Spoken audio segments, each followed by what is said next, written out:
Opening. One fulfilling day after the next passed in the blink of an eye. I, Anisphia Win Paletia, gave a content sigh as I paused to catch my breath between my office duties. Is everything okay, Princess Anisphia? Priscilla asked, looking up. Priscilla was my personal maid, having accompanied me to the new magicology city. Owing to her keen administrative skills, she also served as my secretary. Her personality and attitude made her a little difficult to work with at times, but there wasn't a doubt in my mind that I could trust her with the work. I was just thinking how the new city is really coming along. I murmured softly as I gazed out the window. The city of magical science, Anisphia. Just thinking of the name was enough to summon a wave of embarrassment inside me. That name was precisely why I continued to stubbornly refer to it as the new city or the magicology city. Those in our circle, I suspected, had sensed how I felt about it, as I sometimes caught them casting warm glances at me when I used those terms. In any event, construction was coming along smoothly. We now had plans to expand even farther out, and the residential part of the city, which had been prioritized as the place we all lived, was mostly complete. With magic accelerating the construction work, it was all proceeding at a frankly alarming rate. Barring any unforeseen delays, it was likely the project would be finished by the end of the year. Well, that was why I had been kept so busy lately. Still, I had no reason to complain. It was fulfilling. Things are only going to get busier from here on out, you realize, Priscilla remarked. Let's skip the sighs and proceed with the task at hand. It will all pile up if you don't. I wasn't sighing, I protested. I was just feeling a little sentimental, that's all. I see, my apologies then. I can tell you don't mean that, I grumbled in exasperation. There came a knock at the door. Priscilla moved to open it, and two figures stepped inside, Garki and Navar. Commander Anisphia, Navar said by way of a greeting. We've returned, Garki added. Welcome back, you two, I said. Good work on your inspection, Priscilla called out, prompting Navar to shrink back slightly. It wasn't quite an inspection, more of a preliminary survey, he muttered. How was my new residence? I asked. It's all coming along smoothly, Garki said. Indeed, I had plans to move into my new home in the not-too-distant future.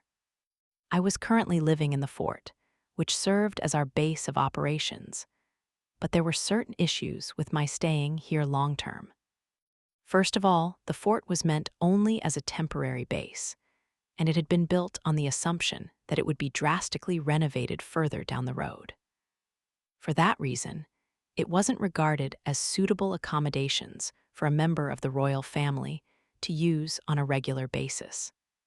And so, with most major construction settling down, I had issued instructions for work to begin on a mansion for myself. In any event, the fort was starting to feel a little cramped, and Lieutenant Commander Dragus was always going on about finding something more suitable, so the timing seemed to work out well enough. As a member of the royal family, I have to keep up appearances, don't I now? You're still not happy about having your own mansion, Priscilla asked. It's more I feel kind of guilty, I guess, like I'm just adding to everyone's workload, you know. It was always going to be a necessity. It was simply moved a little earlier in the schedule. You realize if you stay here in the fort forever, it will affect Baron Cyan's reputation. I guess I can't get away with saying I don't really care about my own reputation. Huh. Your royalty, Commander Anisphia, you'll just have to accept it. Simply put, if I stayed here indefinitely, it would call into question Baron Cyan's ability to lead the development efforts. People might even start questioning his level of respect for the royal family. For that reason, I knew I couldn't stay holed up here forever. I needed to start paying attention to these sorts of social details as well. Well, to be perfectly honest, I was leaving the mansion's construction to the experts. They did ask me if I had any requests, but I was hesitant to suggest anything too eccentric or extravagant. It wasn't like I was really chasing after all the trappings of royalty anyway. That was why I wanted Navar's assessment of the building from a defensive perspective, a reminder that I had to keep in mind not only appearances, but security as well. I didn't want to end up feeling constricted, but if everyone else was concerned for my safety, I would just have to accept it. And I did appreciate their efforts to take my own wishes into account as much as possible. Heck, I probably should have been thanking them for being so flexible. I didn't see anything wrong with the mansion as such, but are you sure you don't have any personal requests? Navar asked. Yep, it wouldn't be fitting for a member of the royal family if I started demanding too much. You're pretty frugal for royalty, Lady Anis, Garki remarked. That's not entirely correct, Master Gark, Priscilla said as she heaved a sigh. She's indifferent to extravagance, has no appetite for matters outside her interests, and believes she can do everything by herself. Priscilla, even if it's true, words can still hurt, you know, I said quietly. I'm pleased to hear you don't dispute my assessment. Hey, maybe it's for the best you didn't ask for anything then, Navar added, apparently unsure what else to say. They didn't need to point that out. I knew full well I wasn't your typical royal. At that moment, Charney stepped into the room with a cart of freshly brewed tea. Seeing her as cheerful and energetic as ever rejuvenated me, too. She was young enough that you could still call her a child, but she was hard at work, giving life her all in this remote and inconvenient place. I've brought tea, Your Highness. How about you take a break? She paused for a moment. Oh, is something wrong? No, it's fine. Do you have enough for everyone? I asked. Of course, I'll see to it, she replied cheerfully as she briskly set about preparing the tea. In the meantime, the rest of us took our seats around the table. It's not like I don't want to act in a way befitting my position, but it's not something you can master instantly, I tried explaining. I mean, I've been living shut away in the detached palace for years. I was doing my best to meet the expectations of everyone around me, but people couldn't just change in the blink of an eye. That was true for me as much as it was for everyone else. That was why I kept my requests to myself. Given what was expected of me as a royal, I didn't want to interfere unnecessarily. I would probably end up making everyone work twice as hard. When you put it that way, I don't know what to say, Navar said with a frown. The same goes for me, too, I answered with a forced laugh. Besides, so long as we're keeping an eye to the future, I think it would be too hard to incorporate all my requests. The future? What about the future? Navar asked, and his frown deepened. After a moment, his expression turned pensive as he tilted his head to one side in thought. I'm sure I won't be based here in the Magicology City forever, I said. I'll no doubt have to hand the mansion over to my successor one day, so I don't want to insist on anything too unconventional. Navar's eyes widened in surprise, as if to say that was the last thing he had been expecting me to come out with. You haven't been Knight Commander and head of the Magicology Laboratory for even a whole year, and you're already thinking about your successor. It's a little early to be worrying over that, don't you think? He asked, unable to hide his confusion. Of course, I knew it was too early to be making plans. It was just, for a number of reasons, I couldn't put the thought to one side. To be honest, I'm not sure when it will be time for me to step down from my current position. That's why I want to be prepared. For better or for worse, my future depends on Yuffie. Are you saying you intend to leave when Her Majesty steps down from the throne? That's the plan, yes. I suspect she'll abdicate once she feels someone else is capable of taking over from her, so I want to make sure there's someone here to occupy my position as soon as possible. Just to be ready when the time comes. Is Queen Euphyllia really going to abdicate so soon? Not for a few years, I'm sure, but I don't think it's too far off either, and that's for the best if you ask me. Why do you say that? Navar asked. His expression wasn't dissatisfied exactly, but he didn't seem to accept what I was saying. The people have greatly appreciated the reforms you and Her Majesty have initiated. It's true that such sentiment isn't fully shared by the nobility, but it's only a matter of time. I'm sure a great many people would like the two of you to continue reigning for a long time to come. Well, Euphyllia's reputation as queen was glowing, that was for sure. I understood why people would want her to remain in power for as long as possible to ensure the realm's long-term stability. That's precisely why. The reason we're thinking of retiring early is because, for better and for worse, our influence is just too great. Your influence, Charney repeated, cocking her head to one side as if to say she didn't quite follow. Navar must have grasped my meaning, as his expression turned sullen. I have to admit, I still have mixed feelings about Euphyllia becoming queen, I continued.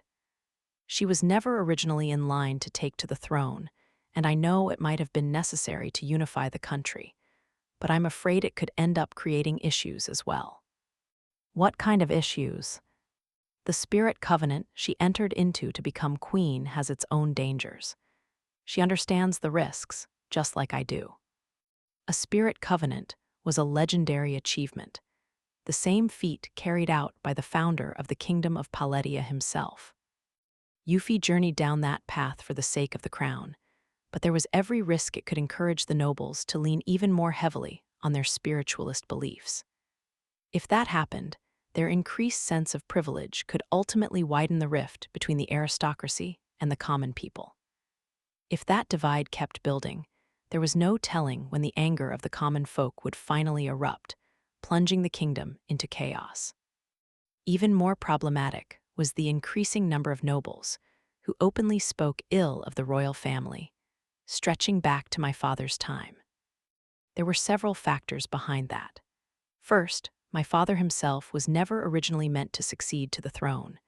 Then, of course, came my inability to use magic. And there was the fact that Ali's talents were considered inferior to Euphyllia's, leading people to look down on him. As a result, some nobles went all in with their faith and even tried manipulating the royal family to their own ends. Because of that, Ali, who was supposed to be the legitimate heir, lost control and plotted to usurp the throne.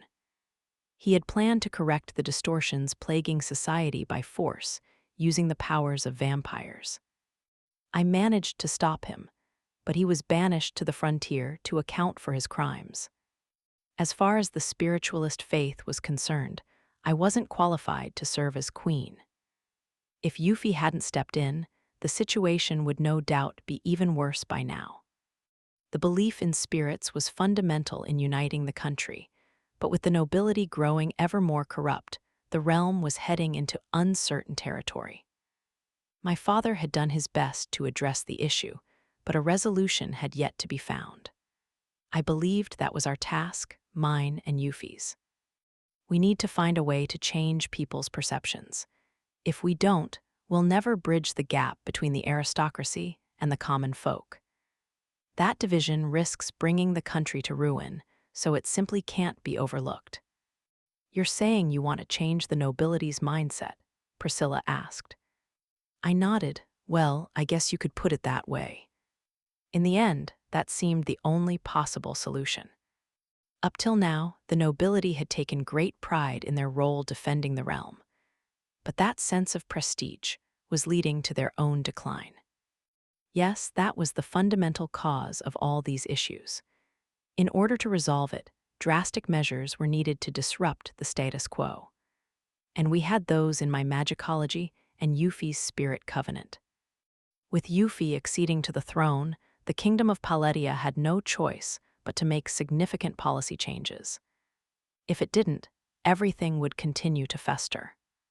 It's moving in a good direction then, isn't it? Garki asked, his head tilted inquisitively. I smiled wryly. I guess we won't know for sure until we see the results. So that's how it is. I think there will still be problems even after we've finished our reforms. For instance, commoners could rise to power using magical tools, and then nobles with their inherent powers might end up being ostracized as heretics.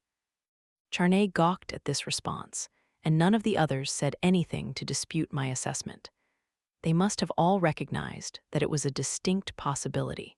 In fact, I remembered discussing something like this a while back. Maybe around the time I started patching things up with the Ministry of the Arcane. Yuffie and I might live unnaturally prolonged lives, but that didn't mean we could reign forever. The country belonged to those living in the present, which meant we all had to decide our own paths forward. We both needed to prepare for that eventuality, to one day step back.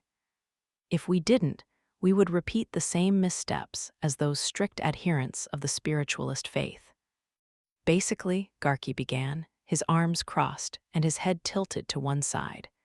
We need you and Lady Euphyllia to solve the bigger problems, but we can't keep relying on you forever. He was right, of course, but I couldn't stop myself from breaking into a smile at the strange way he was sitting. That's exactly what I mean, Garki. When you think about it, it'd be like overdosing on medicine. You need just the right amount. So you're like a powerful drug. That's a weird way to describe yourself. You and Queen Euphyllia are certainly powerful enough to destroy the entire country, Your Highness. Priscilla observed with a straight face. The rest of us, myself included, were left grimacing at this last remark. There's no need to go that far, Priscilla, I groaned. But it's true, is it not? She continued without batting an eye. The status quo only seems to be holding for now because neither of you actually wants chaos. I suppose you could put it that way, but still, Navar muttered with a solemn expression. For my part, I almost broke into a smile, but I fought to keep my amusement under wraps. Princess Anisphia has the support of the people, and if she wanted, she could no doubt rally them to abolish the nobility altogether. With her spirit covenant, Queen Euphyllia, on the other hand, draws on the legend of the kingdom's very foundations. If she were to wield her power to the fullest, how many do you think would dare oppose her? Priscilla asked. You are going a bit too far now, don't you think? Navar asked in an effort to slow her down. Am I? Isn't that why you and Queen Euphyllia are considering stepping down so soon, Your Highness? That's true, I suppose, I murmured. Yes, Priscilla sure was talented, but her sharp tongue caused us all no end of trouble. Well, things are better than if I took the throne, right? The country would be spiraling out of control if I were at the top. The situation before Yuffie's accession might have looked relatively calm from the outside, but believe me, it was dire. What we need now is to steer the country away from crisis and toward stability. A most noble aspiration, Priscilla remarked. Your compliments always come off as kind of sarcastic, you know, I pointed out. It must be your imagination. Sure it is, Garki muttered. Did you say something, Master Gark? Priscilla asked with a sidelong glance. No, nothing, he stammered, straightening his back. This was becoming a regular exchange between these two, so I like to think it meant they were starting to trust each other. As Her Highness said, the current peace holds because of Queen Euphyllia's spirit covenant. It's only natural to believe that it was Her Majesty who saved the country. She's like a real-life goddess. You really do admire her, don't you, Priscilla? Navar asked. That's right, I'm prepared to devote my whole life to her. Now that's heavy. And that's hardly an appropriate sentiment to say about a woman now, is it? Priscilla scolded him. Huh, come on, you could tell I wasn't talking about anyone's weight. Navar cried out, holding his head in his hands as if he was wrestling with a headache. You can treat me like that, Master Navar. But I'm so envious that you and Queen Euphyllia are former schoolmates that I could spit poison. Enough with the weird threats, and don't bring up our time at the academy. Yes, I hear it's a part of your past you'd rather forget. A cause for lifelong shame. Come to think about it, Navar was the second youngest in our group after Charney. I sometimes forgot that, seeing as he was usually so dependable. All of a sudden, I caught Charney murmuring something under her breath. Queen Euphyllia's time as a student. I wish I knew what she was like before she became queen. Me too, Garki added. Are you the only one here who knew her as a student, Master Navar? Charney asked. In that case, Master Navar, why don't you share some stories about her from your time as students? Hold on, how did we get on this topic? Charney said she was curious. Oh, well, I don't want to cause any arguments, I'm sorry, really, Charney said, bowing her head in apology. This, however, only made Navar even more flustered. Why, you don't need to apologize. I just felt a little uncomfortable, seeing as I made so many stupid mistakes back then. Please, you don't have to talk about it if you don't want to. Really, it isn't a problem. Anyway, I don't have a lot of stories about Queen Euphyllia in the first place. From what I've heard, it sounds like she didn't have a lot of friends back then, I pointed out. That's right, everyone knew Queen Euphyllia was Duke Magenta's daughter, and she was betrothed to the future king. Given her position, plenty of people wanted to approach her, but she had a habit of treating everyone equally. I don't think she had any particularly close friends. I heard she strived to be the perfect lady and the perfect queen consort, I added. Because of that, people thought she lacked a certain human warmth.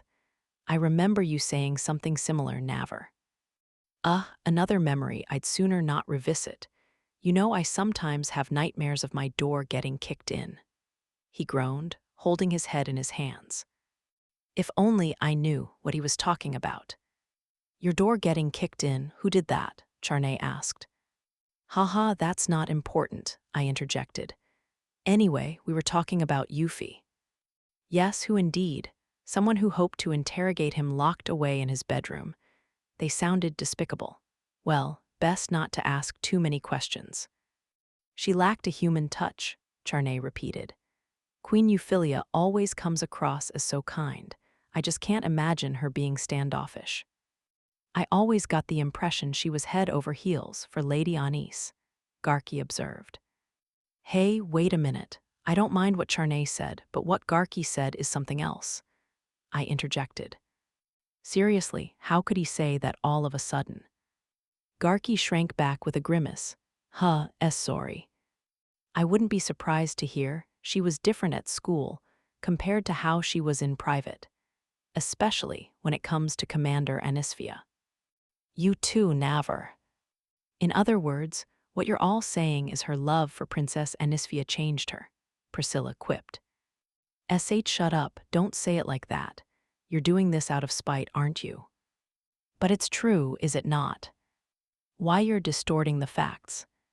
Then why don't we try a show of hands to see how many of us agree? Stop it, you're embarrassing me. But there's no doubt you occupy a special place in her heart, is there? She may open up to those close to her, but her demeanor is rather consistent with everyone else. Priscilla continued, not letting up. I'm not denying that, but still. None of the others denied it, either. It seemed people still felt the same way about her then. It was certainly like her to keep others at a distance, but it wouldn't do for everyone to see her in that way. In a sense, she was a lot like her father, Duke Grants. Put favorably, he treated everyone equally, but put another way, he was indifferent to others. It wasn't like I was the only one Yuffie had ever opened her heart to, but the overall number was certainly small. I was worried about her limited number of friendships, but it wasn't like I was in a position to say anything to her. Priscilla continued, You're saying Queen Euphyllia's education was responsible for her being seen that way, though her personality played an important part, too. Yes. She certainly isn't particularly outgoing, I suppose, I admitted. Is it nice not having to worry about any change of heart when you're already viewed favorably? Priscilla, I muttered. I could have fallen to the ground sapped of energy, but instead I caught my breath and massaged my forehead. Why did she have to take every opportunity to tease me? She couldn't be doing this at Ilya's instruction, could she? If she had a wider circle of friends, she'd have more people to rely on, right? I continued. What worries me is how she's always trying to do everything herself. Yep, that's for sure, Garky answered. I feel better knowing Lainie, Tilty, and Halfies are looking out for her. But even so, it's hard to maintain proper friendships when the stakes are always so high. Yep. From Priscilla's perspective, Yuffie could be her ticket to working her way up in the world so long as Yuffie got to know her. Though I wasn't personally fond of the idea, I could understand why she dreamed about being recognized by her.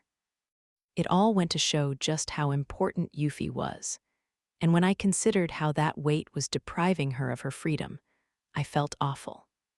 She might say she had taken on her burden of her own accord, but that was precisely why I wanted to do something to help her out. Once you start worrying, there's no end to it. I hope she's doing all right, I murmured. I'm sure she's okay. Charney called out to comfort and encourage me. Her innocence was a soothing balm. All I wanted was to see Yuffie again. I would be able to meet her soon with the weekend coming up, but even so. All of a sudden, Priscilla turned her gaze outside the window, as if she had just noticed something. Priscilla. She walked across the room and slid open the window to reveal a bird, which landed beside her. A carrier pigeon, I said out loud. It looks like it's from the royal palace. The royal palace. Had something happened? Before I knew it, I stood up from my seat, briskly positioning myself beside Priscilla. In the meantime, she took the message from the pigeon and read it over. Once she was done, she handed it to me. It seems it's from Lady Lainie, Your Highness, she declared. From Lainie, I wasn't expecting to hear that name. Without wasting a moment, I took the letter and read it. The content was concerning. The others must have sensed the ominous atmosphere that had fallen over me, as they all turned suddenly tense. What is it, Commander Anisphia? Navar asked. Go find Lieutenant Commander Dragus, Navar. Sorry about this, but I have to rush back to the capital. Is something wrong? It doesn't say. She probably can't give any details in a letter. All it says is I'm wanted back in the capital, if at all possible. Judging from the tone, something must have happened, though it doesn't seem to be an emergency. What on earth could it be? We'd better go find out. Everyone, get ready as quickly as you can, I instructed. With that, the others scurried off, and I turned back to the letter once more. Lainie had never sent any messages by carrier pigeon before, a fact that only added to my building anxiety. I hope it isn't anything too bad. After letting Dragus know we were heading back to the capital, we set off on our way. No sooner had our airbikes landed on the palace grounds than the squad of guards on duty rushed toward us. Commander Anisphia, what are you doing here? One of them asked in surprise. I have an urgent errand. Do you know where Yuffie and Lainie are? Oh, Queen Euphyllia should be resting at the detached palace today. Yuffie, she took a day off. Impossible, Yuffie never took time off, certainly not on a weekday. As my worry grew, my voice dropped considerably lower than usual, prompting the knight to shrink back. I had to make sure everyone stayed calm. Sorry. I've had a bad day, that's all. I see. Thanks for letting me know. I'll head to the detached palace. Can you take the airbikes? Of course. With that taken care of, we made for the detached palace, Navar and the others following a step behind me. Something big must have happened for Yuffie of all people to take a day off, I grumbled. I'm not sure it's wise to assume that without any other evidence, though this is Queen Euphyllia we're talking about, I heard Navar murmur. I got the impression she works even on her days off, Garky added. Priscilla's stern voice sounded from behind them. We have no time for idle chit-chat. Let us be off, Your Highness. You're very calm, Priscilla, Charney observed. Indeed, I'm more composed than ever, Priscilla replied flatly. That comment was enough to ease the tension. Lainie had asked us to come back if we could, which meant this wasn't an emergency. There was no need to panic. We just had to keep our cool. I slowed my racing thoughts by the time we arrived at the detached palace, where a maid noticed us, seemed surprised, and then walked over.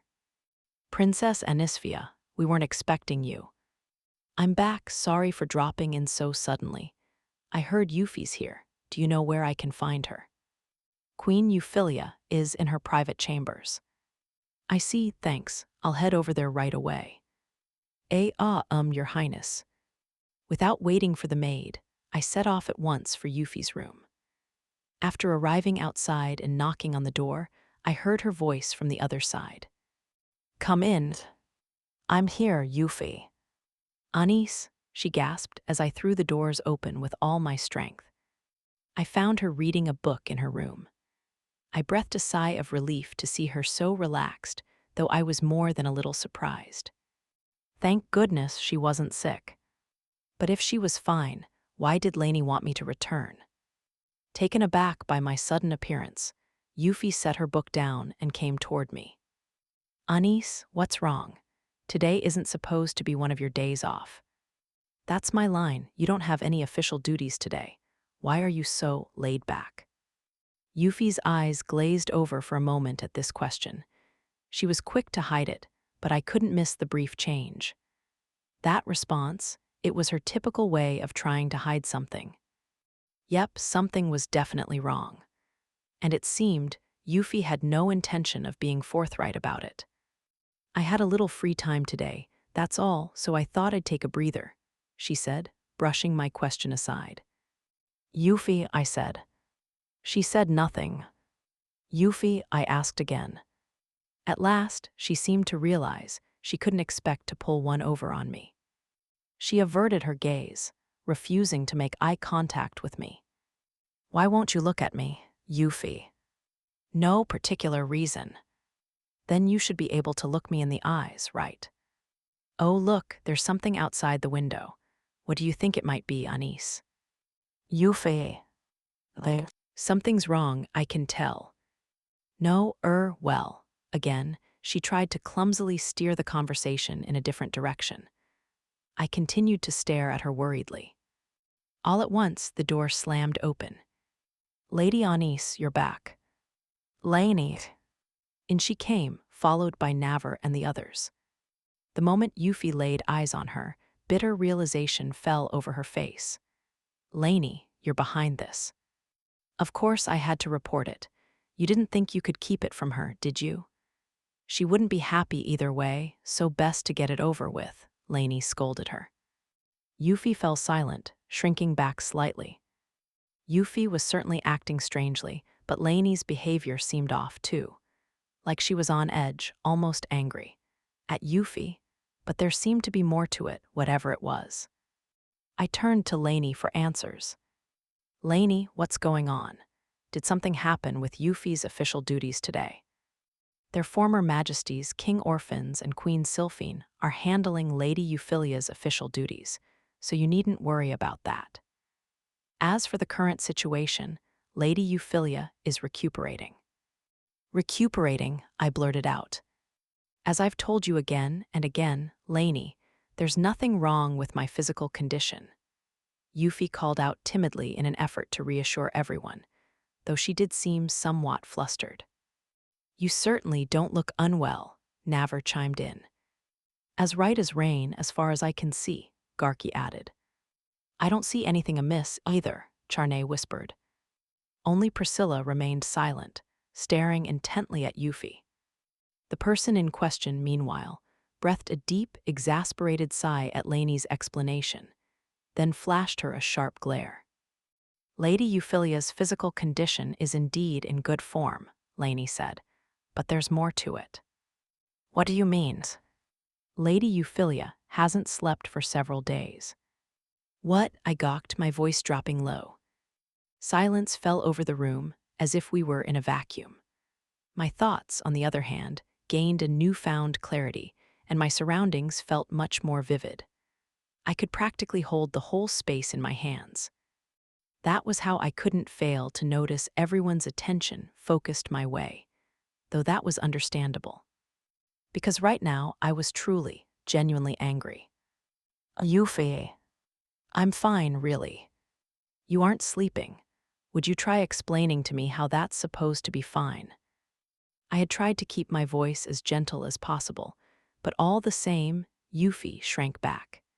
It wasn't like I wanted to scare her, but I needed to get some kind of explanation out of her. I maintained my silence while I fought to calm my nerves. For her part, Yuffie said nothing. Unable to bear the hush that had fallen over the room, Naver spoke up. Hold on, Lainie. You're saying Her Majesty hasn't slept in days. That's exactly right, Master Naver. She looks healthy, though. What's going on? That's because Lady Euphyllia is a spirit covenanter. What does that have to do with her not sleeping? Simply put, she doesn't have the mental composure to conduct herself as a human right now, Lainie declared. I scolded. That left Naver and the others speechless. What on earth? Spirit covenanters don't need to eat or sleep unless they consciously acknowledge such needs, Lainie explained. As such, when they don't have enough energy, they may not behave like regular human beings. She hasn't slept a wink in days, and she's lost all appetite. She's tried forcing herself to eat to keep me and her other attendants at bay, but she's consumed little more than crumbs. What? So that's what it means to be a spirit covenanter? Naver stammered, pressing a hand against his head in shock. It was public knowledge that Yuffie was a spirit covenanter, but even her closest associates would have trouble understanding the negative effects of that process, let alone the public at large. It would be all but impossible for anyone to understand what she had become. In truth, not even I could fully understand her feelings, a fact that I found incredibly frustrating. What do you mean? I asked. Then I turned to Yuffie. What happened? She said nothing. Yuffie. I'm just a little tired, that's all. Yes, there have been a few troubling matters lately that have contributed to Lady Euphyllia's stress, Lainie clarified. I've been in discussion with Lady Tilty, and she agrees.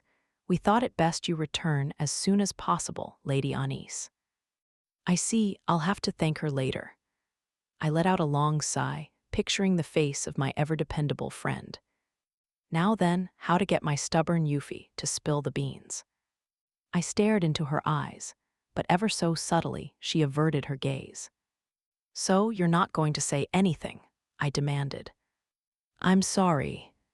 I'm not looking for an apology. You're really okay. No, she admitted at last, the cracks emerging in her hard shell. I'm sorry, everyone, she said, addressing the others. Do you mind giving me and Anis some privacy? Very well, Lainie said. She ushered the others outside as she left the room. Soon, only Yuffie and I remained. As soon as we were alone, Yuffie reached out to timidly take my hand, as if probing an injury. Returning her grip, I wrapped my other arm around her body to hold her close. I'm sorry, Anis, she said, leaning in and resting her head on my shoulder. It's okay, but really, what happened? Let me spoil you a little, then you can tell me all right. I did something unworthy of myself, that's all. Unworthy? You're doing your best, Yuffie. What went wrong? It isn't a huge issue. Well, it does weigh on me personally, I suppose. What happened? I asked again. Yuffie trembled again for a short moment, then slowly began to speak. I had a little trouble managing my emotions. I failed. You failed. I nearly killed someone. My breath caught in my throat. I couldn't conceal my surprise at this. She had nearly killed someone. The only time I had ever seen her want to murder someone was during the fight with Lilana. She wasn't the kind of person who harbored violent thoughts toward others. I just couldn't believe that my Yuffie, who I knew so well, could want to harm someone so severely, to the point she regretted her own actions. What really happened? It doesn't make any sense, you losing control and almost killing someone. Thank you for saying that, but it's true, she whispered, her voice filled with despair. I felt like grinding my teeth in frustration. I had never seen her so weakened before. Knowing you, you must have been really upset, I began. What in the world did they do to make you feel that way? Did they say something that got under your skin? Please don't get mad, okay? Ah, so it's about me. You guessed it. Yeah, well, it's starting to make sense now. We let go, glancing into each other's faces, as we exchanged light smiles. It was a slightly embarrassing situation, but it looked like Yuffie was finally beginning to relax a little. I felt a little awkward hearing how much she treasured me, but right now her mental state took precedence. So, what did they say about me? I was in the middle of a meeting when they approached me directly. A direct appeal, that sounds pretty serious. I still didn't know exactly what happened or why. But even someone as politically obtuse as I was could appreciate how unusual it was for someone to make a direct entreaty to the queen. On top of that, if it was during a meeting, there would be other nobles in attendance, and if they asked for something outlandish, it would be sure to cause a stir. Just what was this person thinking? What kind of noble was it? I asked. A young man, Yuffie answered. He raised questions about your achievements. He did, what about? Magicology or magical tools? Or was it about the new city? No, none of those. Once again, her voice trailed off into an awkward silence.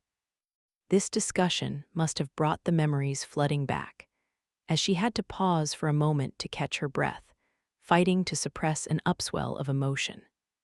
If not those, then what? I asked, my head cocked to one side in bewilderment. Yuffie stared at me with shock. Why? Really, nothing comes to mind, she asked. It was about the dragon you killed. That's kind of out of the blue, but I guess you could call it an achievement. It was easy to forget, seeing as I was mostly interested in getting my hands on the magicite crystal. But in the eyes of the public, our slaying of the dragon was spun into a heroic tale intended to overshadow the rumors of Yuffie's broken engagement. The slaying should have been credited to Yuffie and me together rather than just me myself. But apparently someone was calling that into question. This news was so unbelievable that I was at a total loss.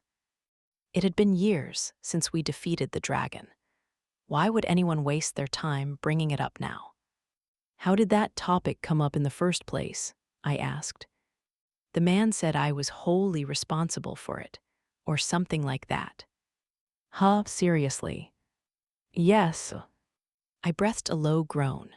How on earth had he arrived at that conclusion? Wait, so he said it wasn't me who defeated it, that you were behind the whole thing. Exactly. He suspected I was trying to elevate your status by crediting you for slaying it. I let out a disgusted sigh. Sure, I understood the intention behind the man's claim, but surely there must have been a better way of going about it. At the time, I was considered nothing more than a weirdo researching and developing bizarre tools. I could understand why people might doubt the tales that I had slain the dragon. After all, it was unthinkable that someone who couldn't even wield magic had been able to eliminate a creature that had posed such an immense danger. But even so, the nobleman's claim was groundless. There were plenty of witnesses other than Yuffie who had seen what happened, and the royal family itself had publicly acknowledged my actions. So how did he arrive at his conclusion? I mean, he could say whatever he wanted, though there was always the risk he could be charged with lèse-majesté. What benefit was there in bringing it up now? When he voiced his doubts about you, it was like my vision went red. I nearly lost myself. Yuffie. I thought, why am I trying to defend a country that keeps on spurning you? Her voice was quiet and filled with resignation. So that was what was bothering her. Chapter 1, Dissonant Passions. A few days prior to Anis's return to the royal capital. It's time, Lady Euphyllia. Already, thank you, Lainie, I answered, glancing up from my desk in my office at the royal palace. My plan had been to continue with my duties up until the meeting with my advisors, but I may perhaps have been focusing too much on my work. If Lainie hadn't come to remind me, I very well might have missed it. Perhaps she suspected the same thing, as she breathed a long, exasperated sigh. It's all well and good to throw yourself into your work, but do remember to take breaks every once in a while, she cautioned me. Yes, I understand. I hope so, she said, peering hard into my face and prompting me to look away in an effort to escape. She had warned me many times about my habit of getting too absorbed in my tasks and losing track of time, but I still tended to get carried away.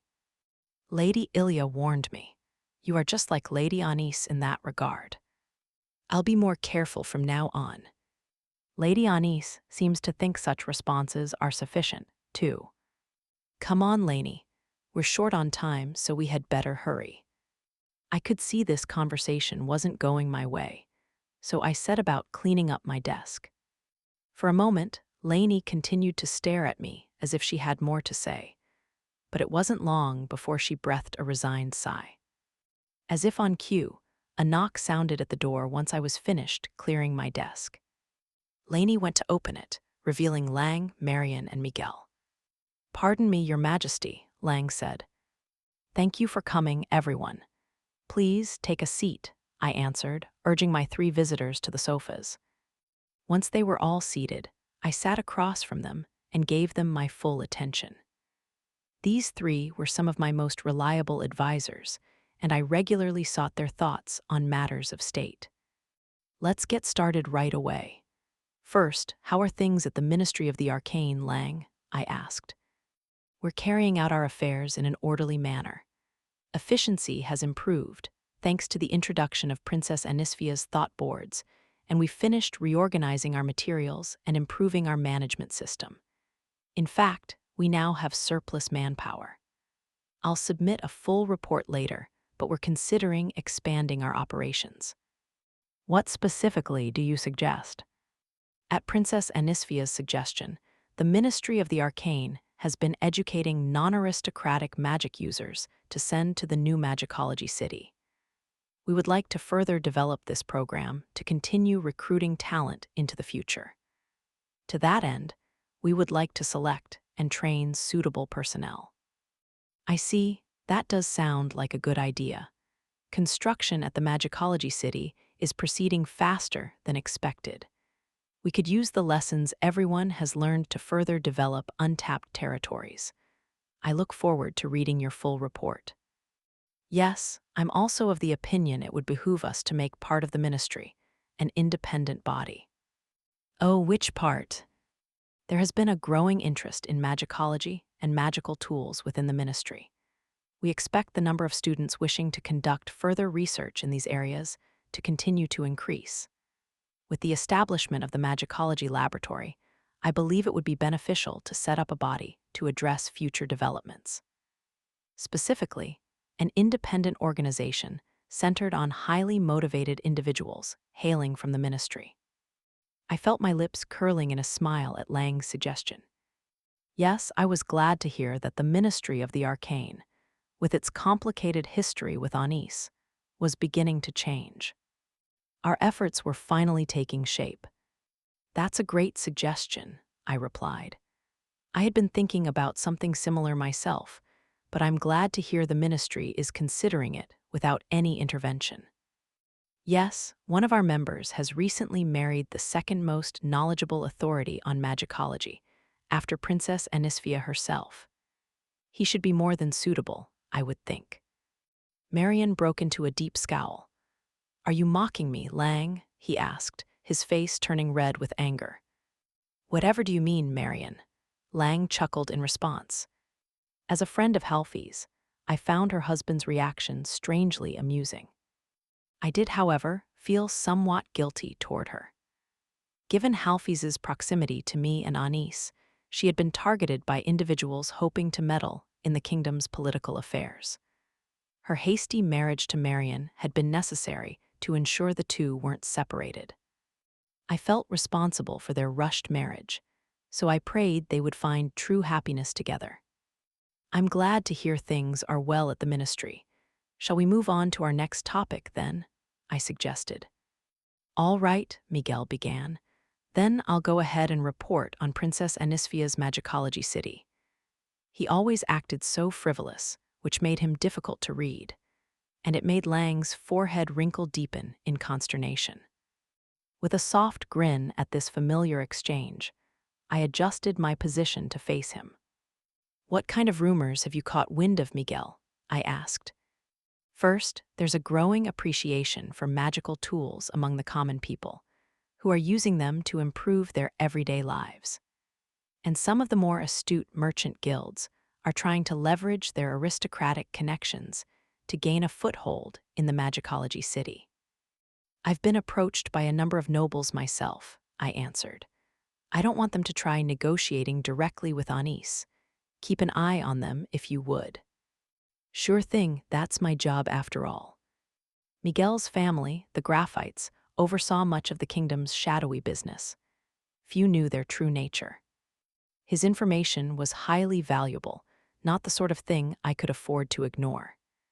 It came as a huge relief to have him as an ally. Next up, the nobility. I've got good news and bad.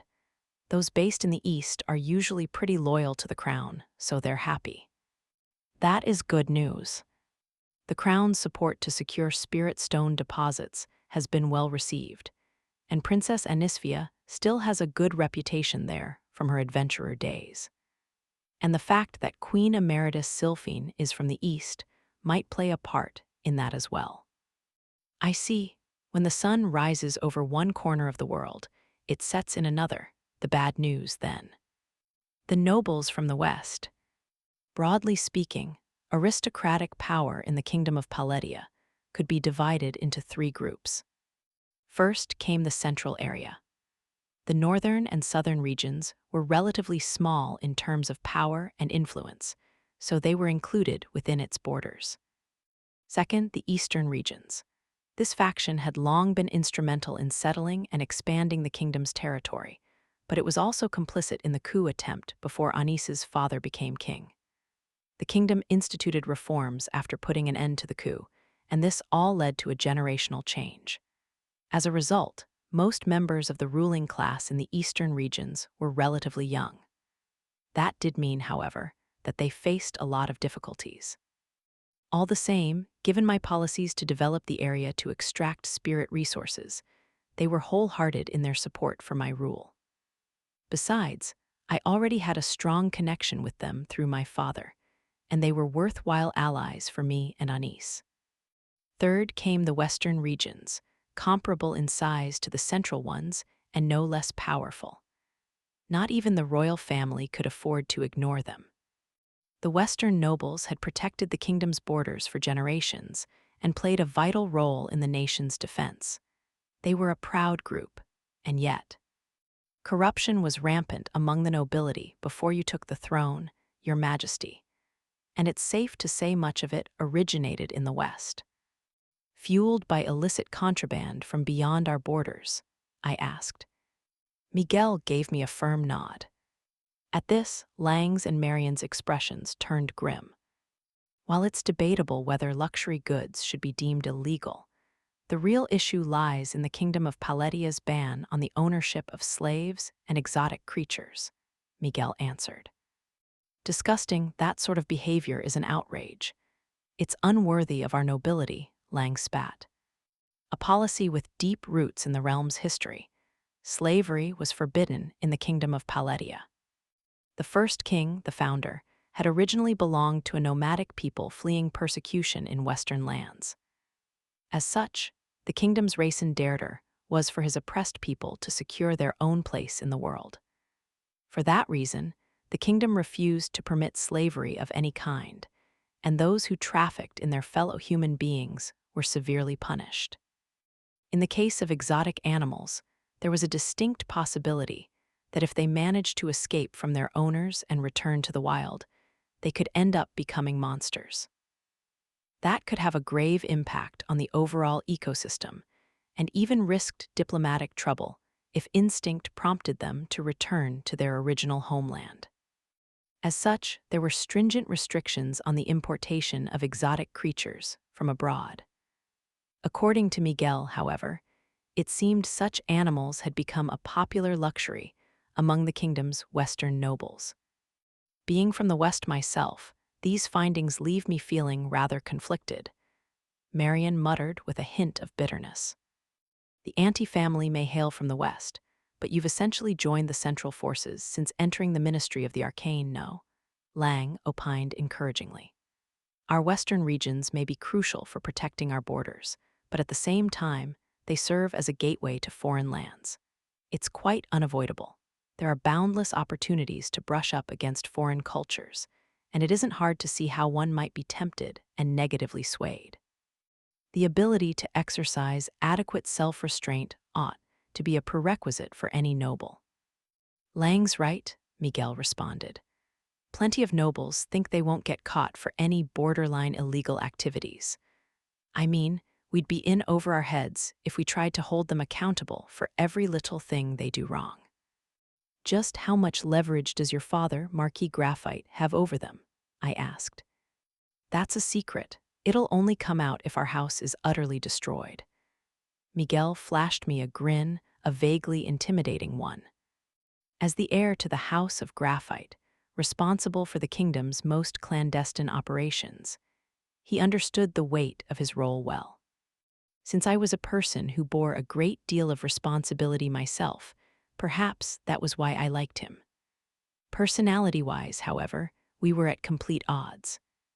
In any case, the Western regions have been kept at a distance since His former Majesty's reign.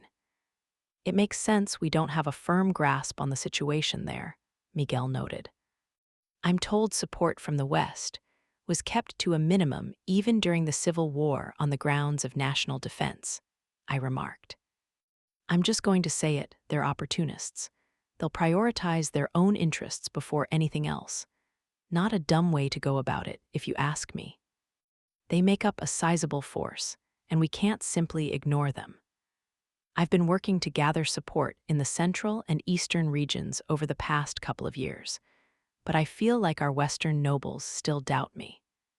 That's because you could decide their fates with a single word, Your Majesty, Lang pointed out.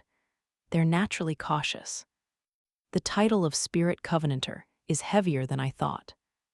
After all, the first king had performed the great feat of a spirit covenant, the ultimate form of magic. Yet I had gone down this path simply for Anis's sake.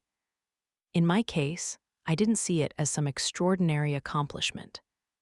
On top of that, I had encountered foes capable of withstanding my powers, which was why I knew the kingdom would have to change trajectories.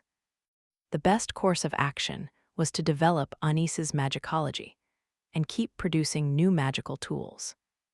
I don't know if it's a good thing or not, but Princess Anisphia doesn't have such a negative reputation in the West. She doesn't have a favorable reputation either, mind you, just a measured one. The West thrives on commerce, and its merchants are eager to start distributing her magical tools. We'll have to maintain tight control over their export to foreign lands, won't we? I inquired. Indeed, the misuse of spirit stones powering them, or of the magical tools themselves, could anger our neighbors unnecessarily. Spirit stones were used to aid in daily life in the kingdom of Paletia, but it was said they had been adapted as weapons in other lands. For that reason, we would have to be extremely cautious in introducing magical tools. It may be a little early, but it would be a good idea to start preparing our distribution system now. I have some leads with a promising trading company, so I'll start feeling them out. Thank you, Miguel. No biggie, I'm happy to help you complete your mission. Putting the Western regions aside, as it stands, we only have several minor hiccups to address, Lang interrupted, glossing over Miguel's overly casual tone of voice.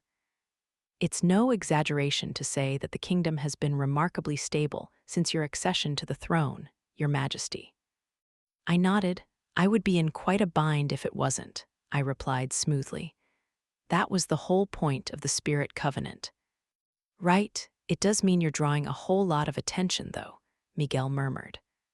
Ah, yes, I suppose I am. I breathed a tired sigh.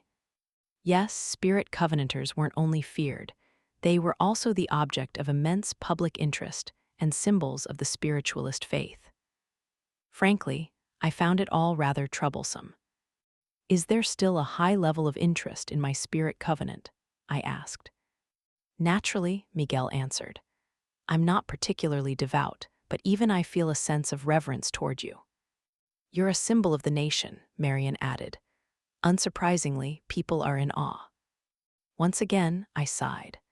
I could understand their reactions.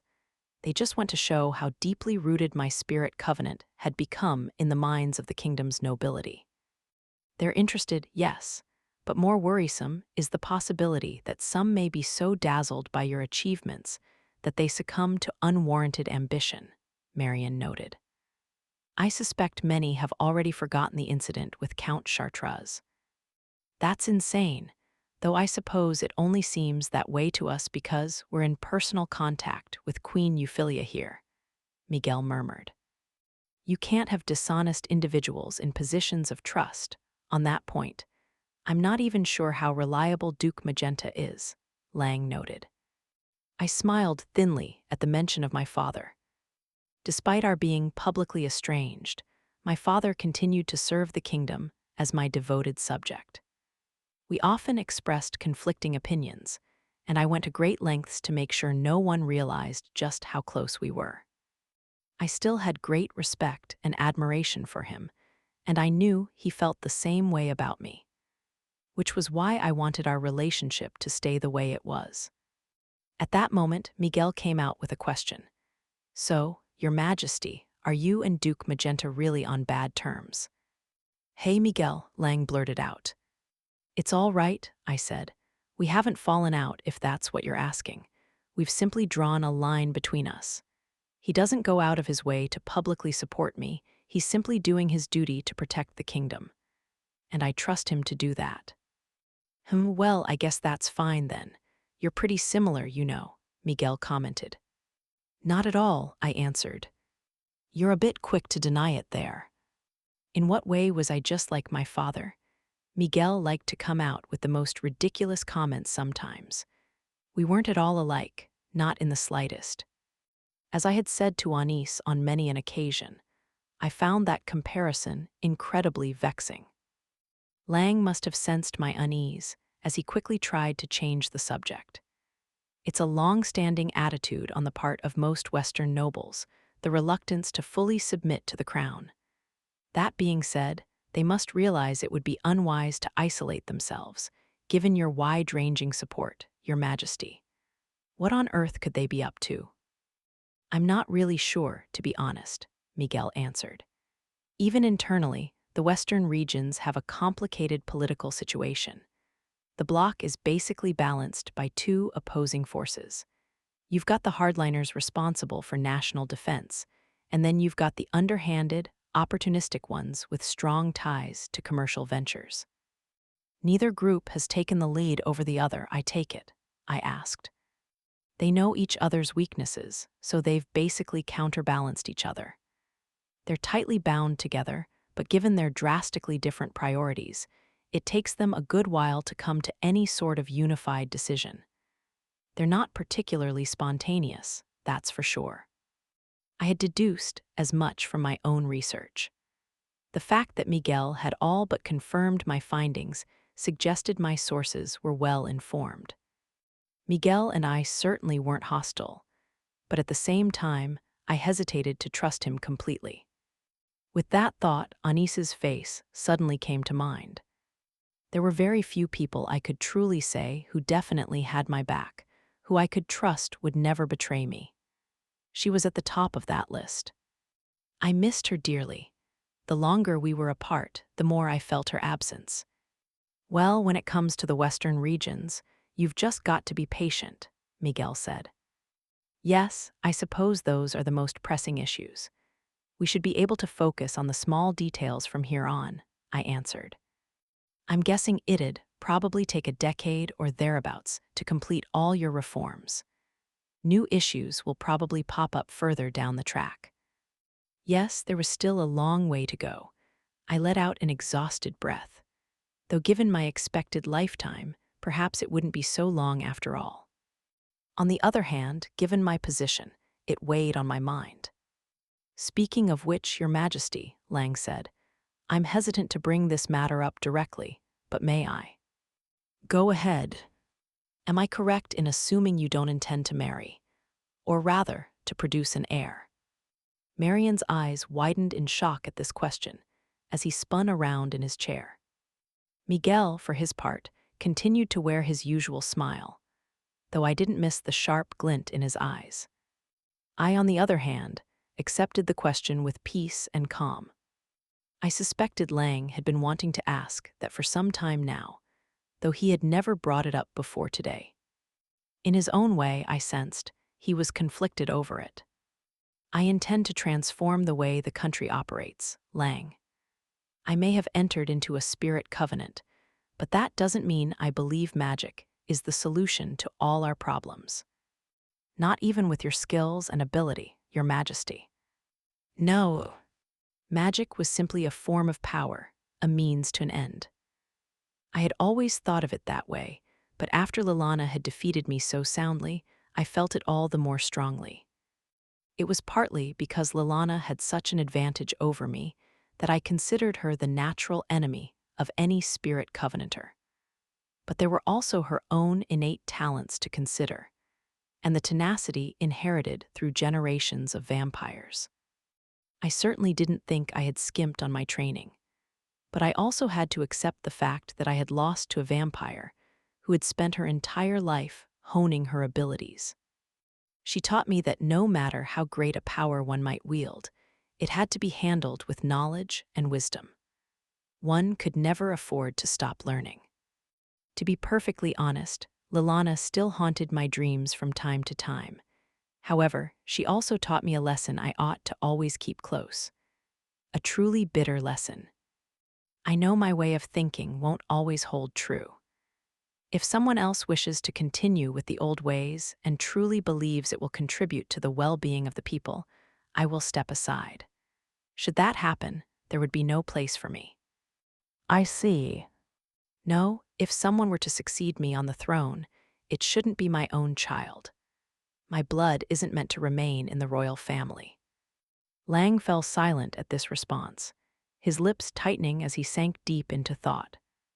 Miguel, on the other hand, wore a bright grin. If that's what you want, Your Majesty, then I'll be on the lookout for any nobles lurking in the shadows.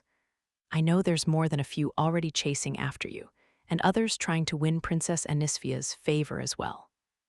Yes, I suppose we should keep a handle on them. They're such a headache. It was infuriating how those nobles always defied Anis, how they were constantly trying to oppress her. Also, they could amass more power for themselves. Personally, I would have loved to punish the lot of them. No, my anger when it came to such individuals wasn't easily calmed. At the very least, they should have tried winning her affection sooner, though I didn't much like the thought of Anis being saved by someone else. Whoa, you're scaring me, Your Majesty. Your aura is getting a little dangerous, Miguel pointed out. My apologies. It seems I let my emotions get the better of me. Well, I guess it's a bit late to go over all this now, huh? There was considerable difficulty deciding who to bring in as staff at the detached palace, as I recall. That was rough, no doubt about it. Still, it's probably a good thing we were able to weed out the bad apples as soon as we did. Miguel let out a hearty laugh, though his eyes weren't smiling. I was certain there was more going on behind the scenes than I was fully aware of, but I would leave that matter alone for now.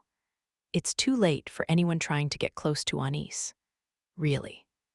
Well, they treated her pretty terribly, so it isn't surprising they're changing strategies. That hurts a little, you know. There's no use worrying about it now, Lang muttered with an unreadable look. Miguel patted him on the shoulder, and Lang responded by flashing him an annoyed glare, though he said nothing more. You've butted horns with Anis yourself, Lang, I noted. What concerns me now, though, are those who want to use her to their own ends. I understand people may have ulterior motives, but I find it distasteful. I wish they could at least hide it better. Well, I just hope it doesn't end up adding to my workload, Miguel said with a light shrug. That too, I responded with a wry chuckle. It's beyond frustrating not being able to come up with an easy solution to these issues. I suppose that's why I don't want to bother Anis with them.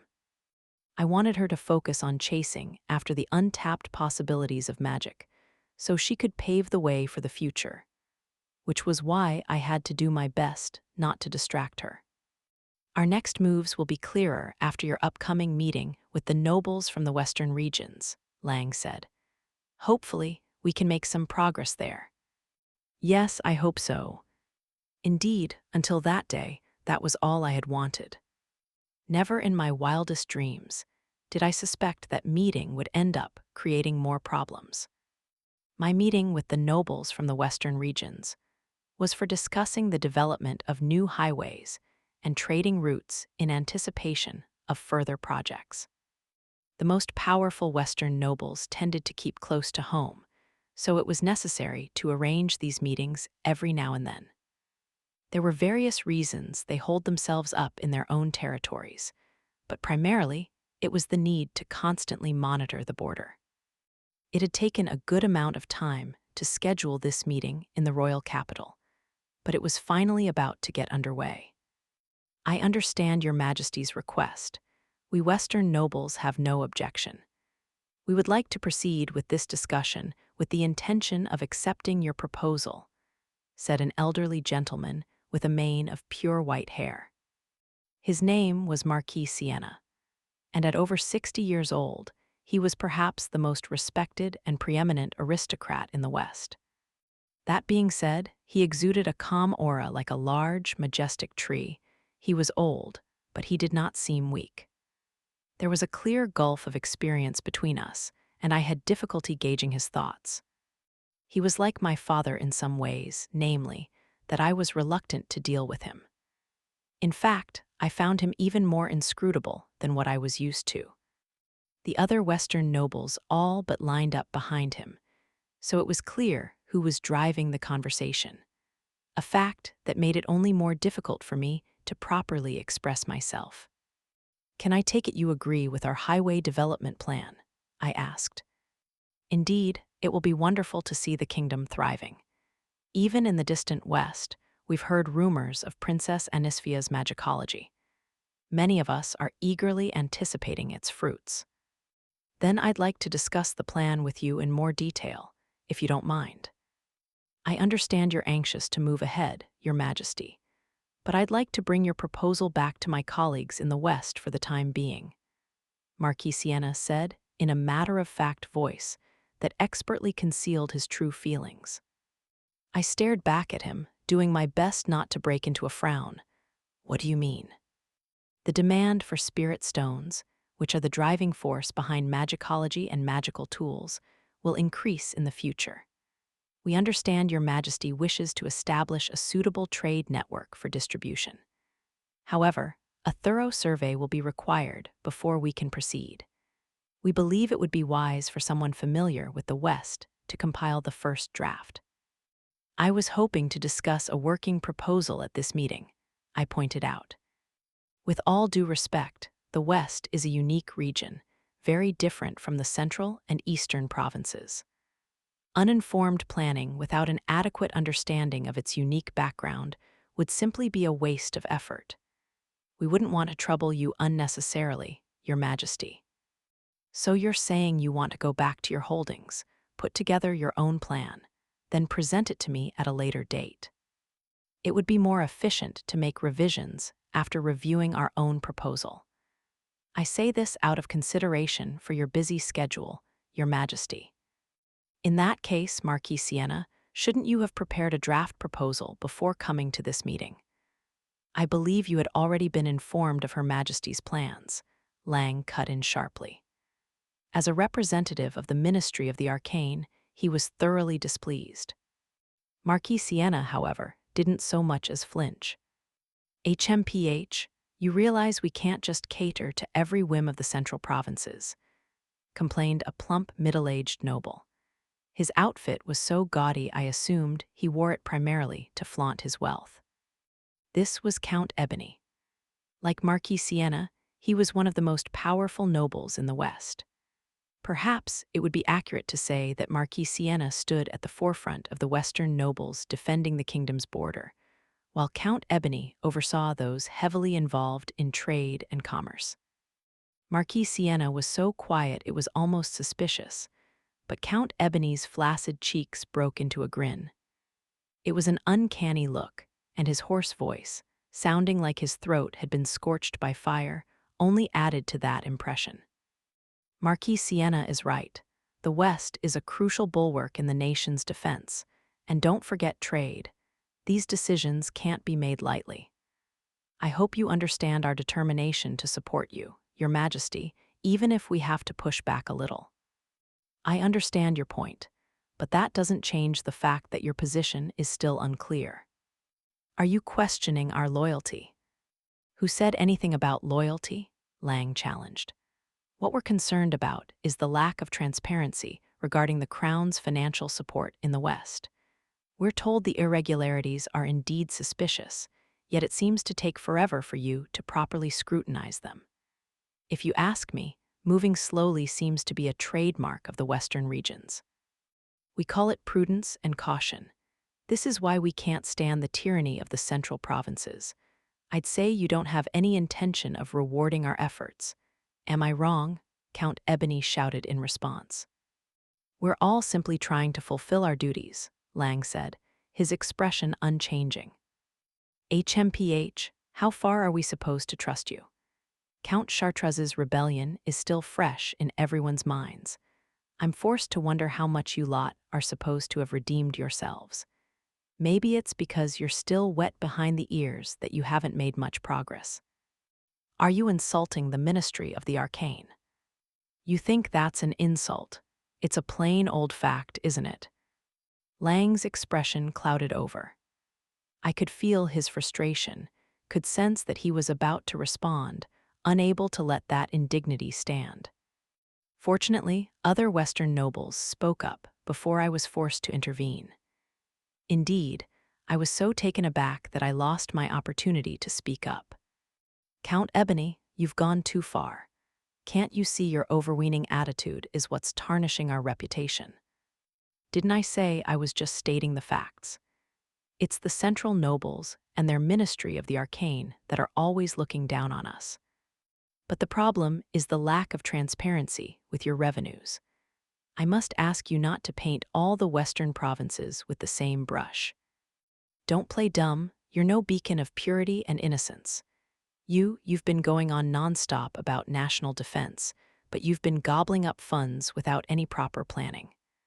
I'm sick and tired of your empty talk. You're the one blinded by money. You never shut up about it. It's clear your head doesn't have room for anything else. How dare you? In that case, aren't you all a bunch of traitors, recklessly wasting money under the guise of national defense? You should be ashamed. You ought to bow down before Her Majesty and beg forgiveness. Damn you, Ebony. All of a sudden, the Western nobles began throwing around all manner of vulgar barbs. I was taken aback. Lang, previously fuming with anger, looked on in bewilderment. Could this mean the Western nobles were less cohesive than we had thought? Marquis Sienna was the one who broke through both their bickering and our confusion. Quiet. You're in the presence of Her Majesty the Queen. Marquis Sienna. I apologize for that unworthy display, Your Majesty. To you as well, Lord Lang, the Marquis said, rising to his feet and offering a deep bow. I accept your apology. Please raise your head, Marquis Sienna, I answered, not sure how else to respond. I could have pressed the group further, but something about the situation made me wary, so I held back. While I pondered my next move, Marquis Sienna stood up straight and continued speaking. As you can see, this meeting is unlikely to lead us to a firm resolution. May I suggest we postpone this for now so we can discuss the matter further among ourselves? Well, as far as I was concerned, ending the meeting at this point was far from desirable. Something told me if we didn't finalize our plans here and now, we never would. But how was I supposed to proceed? Would it be better to cut to the chase and accuse them of incompetence, or worse? Or should I approach it a different way? Just as I was pondering these questions, another figure spoke up, a young Western noble. "Hold on a moment, Marquis Sienna. Now that we've made fools of ourselves in front of Her Majesty, shouldn't we inform her of the reality of our situation?" "I thought I said we would hold off on that, Count Leghorn." "I'm afraid I cannot. It's for the good of the kingdom. Please, Queen Euphyllia, hear me out," the young Count Leghorn cried, failing to heed Marquis Sienna's warning. He stared across at me, his eyes filled with an unusual degree of passion. "We Western nobles have been striving day in, day out to shield this country from external threats. But being directly adjacent to the border, we have to deal with all sorts of unexpected circumstances. Because of that, we aren't unified in ideology or objectives. There are even a fair few law-breaking tramps among us. Something must be done. I pray you'll use your power and authority to unify us, Your Majesty." "Why, you scoundrel, what are you saying?" "The impudence, bringing this to Her Majesty." "Shut up, you're supposed to be the twin pillars of the West. Everyone can see you're always at each other's throats. So you're asking the crown to intervene. Have you forgotten our long-held beliefs? You mean the notion the West needs to be independent to maintain the purity of the royal bloodline and to shield the nation. And how many in our midst are exploiting those principles to line their own pockets? Damn it, where's your evidence? Show us. Without that, you're committing slander." Like that, the Western nobles were in an uproar again, now focused entirely on Count Leghorn. More than a few were glancing about left and right, unable to hide their confusion.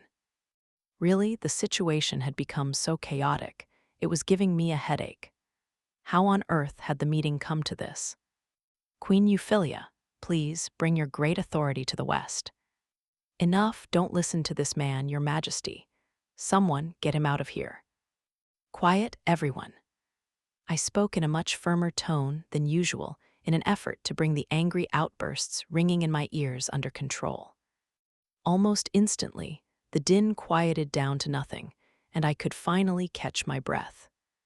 I had to find some way to get our meeting back on track. "I've heard your request, Count Leghorn. However, I cannot punish anyone without proper evidence. Let's conduct an investigation first before passing judgment." "Why, Your Majesty? Do you really trust this man's words?" "No, but where there's smoke, there's fire. It will all be brought to the light of day. This is all a scheme to drive a wedge between Your Majesty and the West," protested Count Ebony. "Don't err in judgment, Your Majesty. I don't consider anyone guilty at present, not until I see the results of a thorough investigation." The nobles continued to complain, but Count Leghorn, not to be outdone, roared, "Queen Euphyllia, if you give them time, some might try to cover up their tracks. I suggest you detain us Western nobles until you've learned the truth, myself included."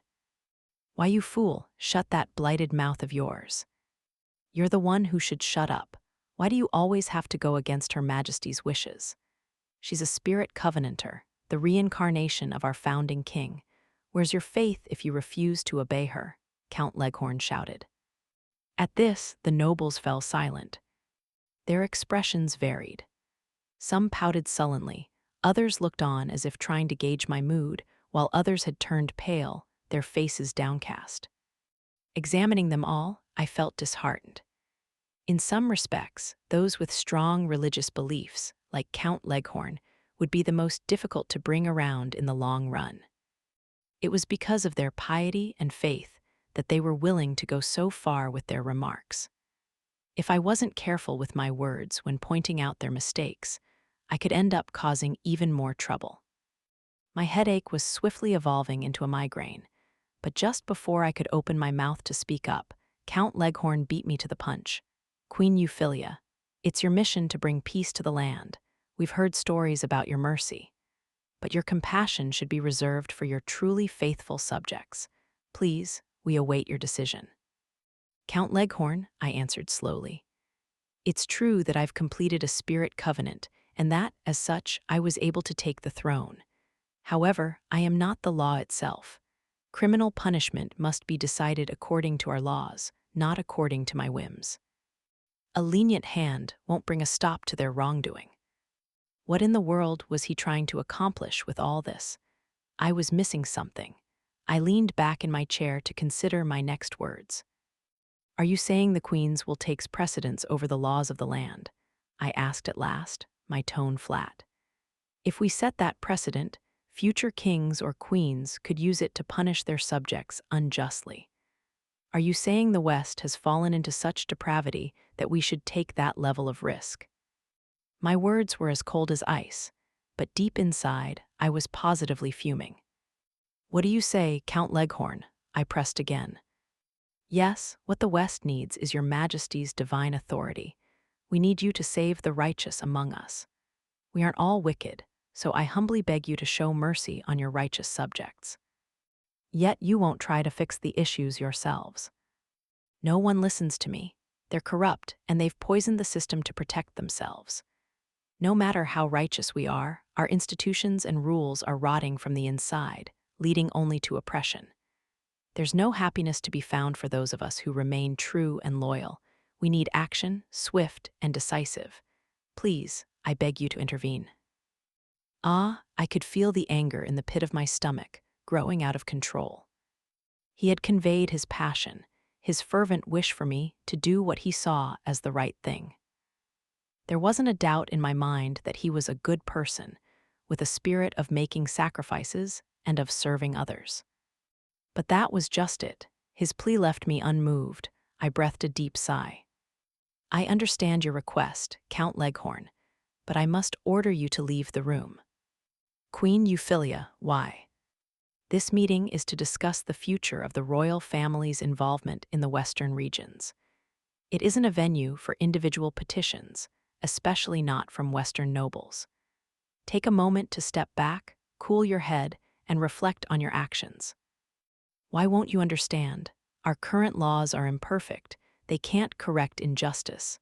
That's why we need you to step in. If we were to change something, it mustn't be solely at my own discretion. You're mistaken. You can shape the realm however you want. Why are you so eager to let others take the credit for your achievements? If you wield your true power for all to see, everyone will bow before you. There's no need to keep making a display of Princess Anisphia, for instance. What is that supposed to mean? I asked in a low voice, unable to trust what I had just heard. Then, acting as if he had my approval to keep going, Count Leghorn continued. Yes, her idea of magicology should be promulgated through the realm. But granting her the title of Knight Commander, well, it's excessive. Nobles should be the ones to stand at the top. How can someone like her, without any magical skills of her own, occupy such a position? It's undeserved. I don't follow. What makes you say she doesn't deserve it? Everything. She may have a reputation as a famous adventurer, but I wonder just how many of the stories are actually true. Her slaying of the dragon, for instance, that was your Majesty's doing, wasn't it? Nothing else makes sense. Who would honestly believe she could pull off such a feat without the power of magic? For a long moment, time seemed to come to a standstill. When I came to, I had leaped to my feet with such force that my chair was sent flying backward. My hand had reached for the Arcane seal at my waist, and only then did I realize I hadn't equipped it because of this meeting. The murderous rage that had taken hold of me was filling the room with suffocating pressure. Several nobles were clearly quivering in fear, while others had fallen out of their chairs. Count Leghorn, the one responsible, was one of them. There was a shudder in his breath, a bestial whine wheezing from his throat again. My senses, my consciousness, everything felt distant, as if I were separated from myself by a thin wall. Even the voices of those around me seemed far away, leaving me unable to make out what they were saying. All I wanted was to give in to my impulses, so why couldn't I move? A barely contained part of me wanted to do something about this ingrate before me. Your Majesty, please show restraint. It won't go any further. At long last, the voice that finally reached my ears was Lang's. As if a film were being peeled away from me, the world came back into focus. My body was shaking, and I still felt like lashing out. Just trying to hold that urge in was unbearable. "Langs, please calm yourself," he shouted desperately. With that, I finally regained a modicum of composure. All the same, my head still felt numb, and I could barely think. It took everything I had just to endure the torrent of emotion inside me. "This meeting is over. Her Majesty is leaving," Lang hastily announced, pulling my hand to lead me from the council room. Lainie, who had been waiting outside, rushed toward me. "Lady Euphyllia, what happened?" "Miss Lainie, please look after Her Majesty. I'll handle the situation here. We can't allow her to stay." "Please, take her to the detached palace immediately," Lang directed. I understand," Lainie nodded with a grim look. "Let's go, Lady Euphyllia." I said nothing. "Lady Euphyllia, please pull yourself together," she called again. My feet seemed rooted to the ground. A hurricane of intense emotion raged within me, only to vanish as abruptly as it had come, leaving nothing but emptiness. That cycle repeated again and again, so dizzying that I couldn't move so much as a finger. In the end, I had no choice but to call off my meeting with the Western nobles. I couldn't even recall how exactly I made my way back to the detached palace. Chapter 2, Mounting Losses. What kind of suicidal idiot would blurt out something that stupid? Tilty, who had been summoned to my side at short notice, breathed an annoyed sigh at the unpleasant situation. As she examined me and checked my pulse, I could finally feel my rage easing. Until a moment ago, I had been too preoccupied to do anything at all, but I was finally settling down. "I thought something must have happened when your people practically kidnapped me, but it's ridiculous," Tilty continued. "If I had been in your shoes, I would have strangled that moron." "My apologies," Lainie murmured. "Seriously, don't do it again, Lainie. Put yourself in my position, getting whisked off your feet and hauled out of your own house." Lainie shrank back at Tilty's fierce glare. In her panic, not only had she rushed me to the palace, but she had Tilty all but abducted from a meeting with Halfies. A large number of people had seen Lainie carrying her away, so I would probably have to issue a public apology later. "So, are you feeling better now?" she demanded. Well, I got so angry. I lost control for a moment, that's all." "If you ask me, the fact you lost control is unusual in itself. And those Western nobles, well, they've got caught up in their own disaster letting that idiot run his mouth," she huffed. "Yes, I certainly didn't see that coming," I answered, wanting to let out a sigh myself. What on earth had compelled that man to make such an appeal? There was nothing more dangerous than someone who couldn't anticipate the consequences of their own actions. That being said, I couldn't say there weren't others who shared Count Leghorn's views. In fact, he probably had many like-minded associates, even if they weren't quite as radical as he was. I could feel another headache coming on just thinking about it. I thought the situation with the spiritualist faith had improved somewhat in recent months, but once more, I felt overwhelmed and depressed. "He had some nerve, that's for sure," Tilty said. "Honestly, you could have had him beheaded then and there, and he'd have no right to complain. I mean, picking a fight with you and Anis in front of a crowd." "That's right, I can't understand what he was thinking, saying all that and bringing Lady Anis's achievements into doubt," Lainie added, incensed. Tilty gave an exaggerated smirk as she shrugged her shoulders. They had every right to be upset, both of them. I couldn't fully suppress my indignation myself. I couldn't begin to imagine what Anis had been forced to go through as she set about researching magicology and developing her magical tools. She had overcome her limitations all by herself. Her accomplishments were so great that she had defeated a rampaging dragon. Considering everything she had done, it was beyond shallow to dismiss her just because she couldn't use traditional magic. "Well, I guess it could make sense if you've been living under a rock these past few years," Tilty remarked. "Even though that's what the public knows, that might explain why he doubted that someone without magic could defeat a dragon. If that's true, he must doubt a lot of things. Basically, he's incompetent, right? He stuck his foot in his mouth without giving a thought to his own position. The Western nobles have always kept themselves at a distance from the capital, so maybe that explains their stupid behavior. Either way, that's no excuse for speaking out of turn, Tilty spat. I was in full agreement. It's all well and good to denounce injustice, but we have to use the right means, I said.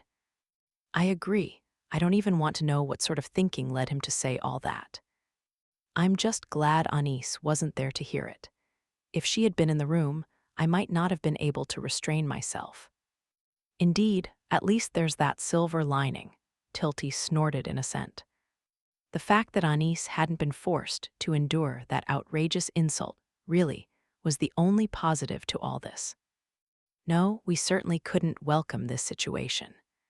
Because of Count Leghorn, continued negotiations with the Western nobles were going to be an uphill battle. I could try holding him accountable, but there's no telling what sort of response that might bring, I grumbled. Right, push him too hard, and he might have another outburst, Tilty remarked. If I wanted to, I could pursue any reform I chose. But there was no predicting how the Western nobles, who were already distancing themselves from the capital, might receive them. I'd prefer to institute the reforms slowly and carefully, if at all possible, I said. So why do all these urgent problems have to keep popping up? Sudden changes can cause a backlash, Tilty pointed out. You could have the best intentions in the world, but you can't change a country so easily. It just goes to show what a huge impact Anis has had on everything. As beneficial as magicology and magical tools were, forcing people to adopt them would only bring about a head-on clash with the nation's long-standing traditions and beliefs.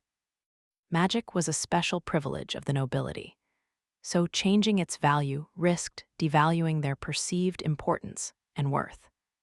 That was why I had sought the throne, to bridge the changes on Anis, and I wanted to bring about with the traditions that had long sustained the kingdom. After all, if the country were to split apart, Anis would suffer the most. For that reason, I had to keep adjusting my approach to avoid conflict. Why couldn't our work all go smoothly? Were these people willfully standing in my way, or was it my fault and my exhaustion? I suppose I should consult father-in-law. Oh dear, well, good luck, Tilty quipped. You say that like it's none of your business. It isn't any of my business. I'm willing to listen to you complain, though. Thank you. Tilty broke out into a chuckle, and with that, I felt my face finally relaxing. Yes, I did feel a little better now. You're probably exhausted, so why don't you call it a day? Tilty suggested. You're always keeping things bottled up, and that takes its toll. Anis isn't here to help you relax either. Well, you don't want to still be worrying unnecessarily when she gets back, do you? I don't want her to hear about what happened. It's up to you whether or not you decide to tell her. But if you're going to keep it a secret, make sure you cover it up properly so she doesn't find out from anyone else. Master Lang and Duke Grants are taking care of political matters, Lady Euphyllia, so please don't worry about them now. They mentioned turning to His former Majesty, too, if necessary. So please, take some time to relax. Thank you, Tilty, Lainie. I was hoping not to have to ask father-in-law to fill in for me too much, though. My father-in-law, King Orphans, had continued to assist me after relinquishing the throne, though I tried not to rely on him more than necessary, as that would defeat the point of his abdication. With more free time on his hands, the former king had finally gotten around to the horticulture research he had always wanted to do. He already had a gentle temperament, but since his abdication, he seemed to have grown even more kind-hearted. He was here to help me when I needed it with the small details necessary to keep the kingdom running smoothly. But that didn't mean I could leave any of my responsibilities entirely to him. That was why I didn't like asking him to deputize for me too much. Though I could see I didn't have much choice this time around. His former majesty would probably be more upset if you didn't ask him to help, Tilty pointed out. I can't argue with that, I answered. Yes, there were those who bandied about heartless remarks, but I was surrounded by people willing to support me. I am beyond grateful to them, I thought with a faint smile. Following Tilty's advice, I decided to take some time off to rest. Before I knew it, it was time for dinner. Once I was finished, I would try to recuperate, but when I brought the food to my mouth, the experience was horrible. Gah. I couldn't taste the food sitting on my tongue at all. Ever since the day I became a spirit covenanter, my attachment to food had been fading, but never before had I been unable to discern any flavors at all. Yet my food seemed completely tasteless, and when I chewed, I found the texture disconcerting. When I tried to swallow, it felt like some foreign object was stuck in my throat. My appetite, which was already tenuous at best, had diminished even further. Lainie wasn't far, and she heard my cry of alarm. Lady Euphyllia, are you all right? I wanted to say I was fine, but unable to muster my voice. I gulped a mouthful of water to wash the food down my throat. Struggling with sensations I couldn't explain, I forced a smile, hoping to reassure Lainie and to keep my distress hidden from her. It's nothing, really. Lady Euphyllia, Lainie said again, watching me with concern.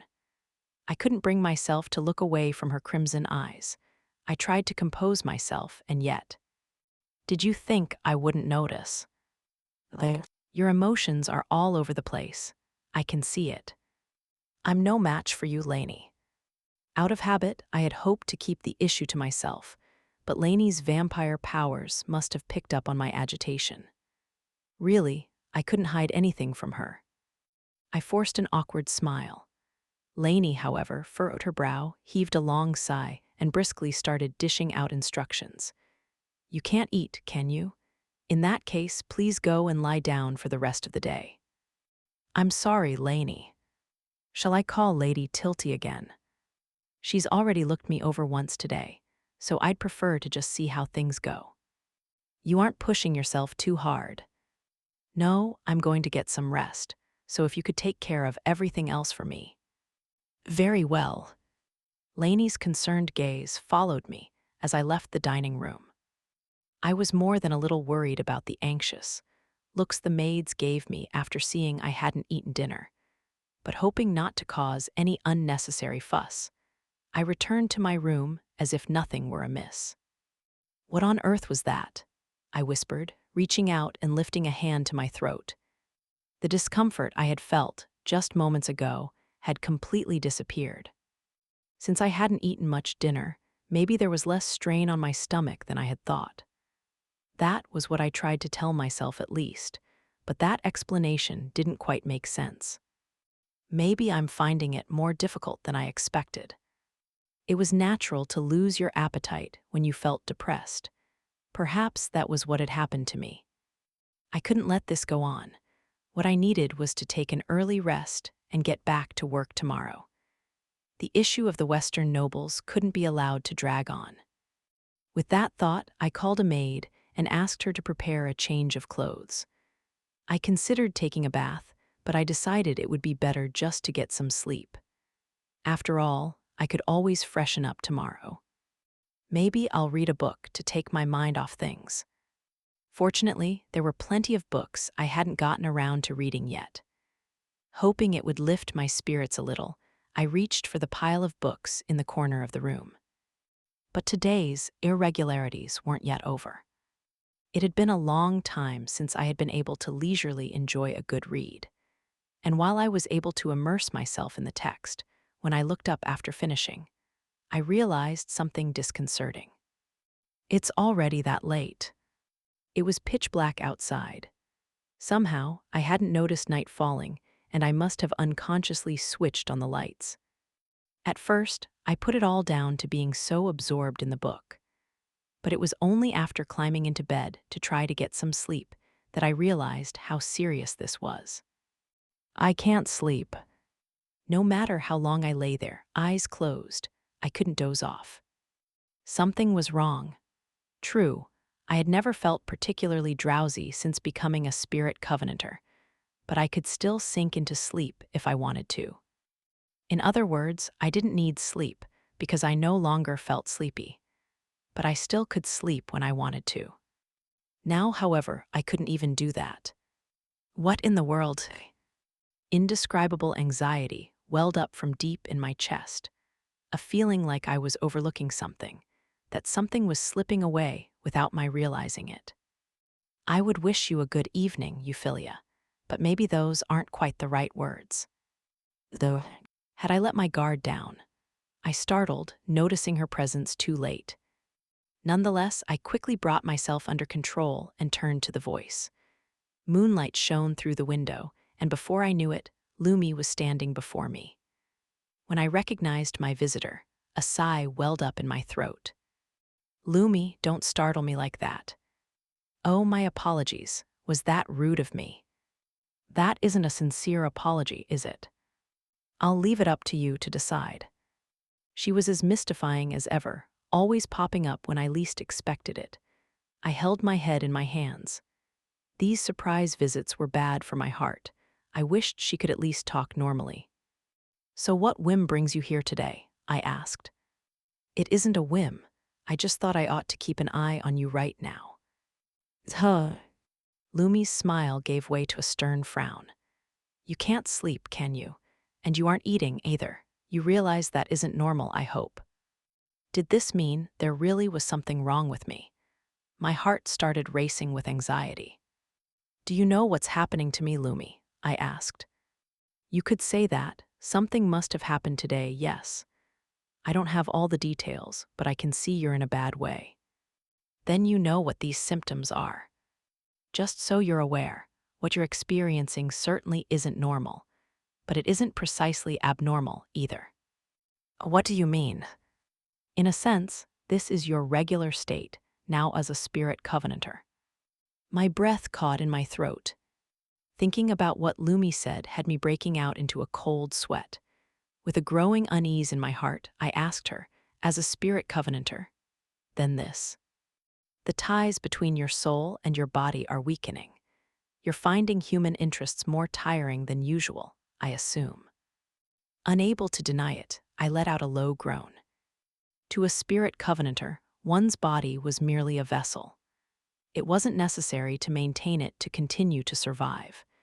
In fact, they could end up discarding it altogether if they didn't look after it.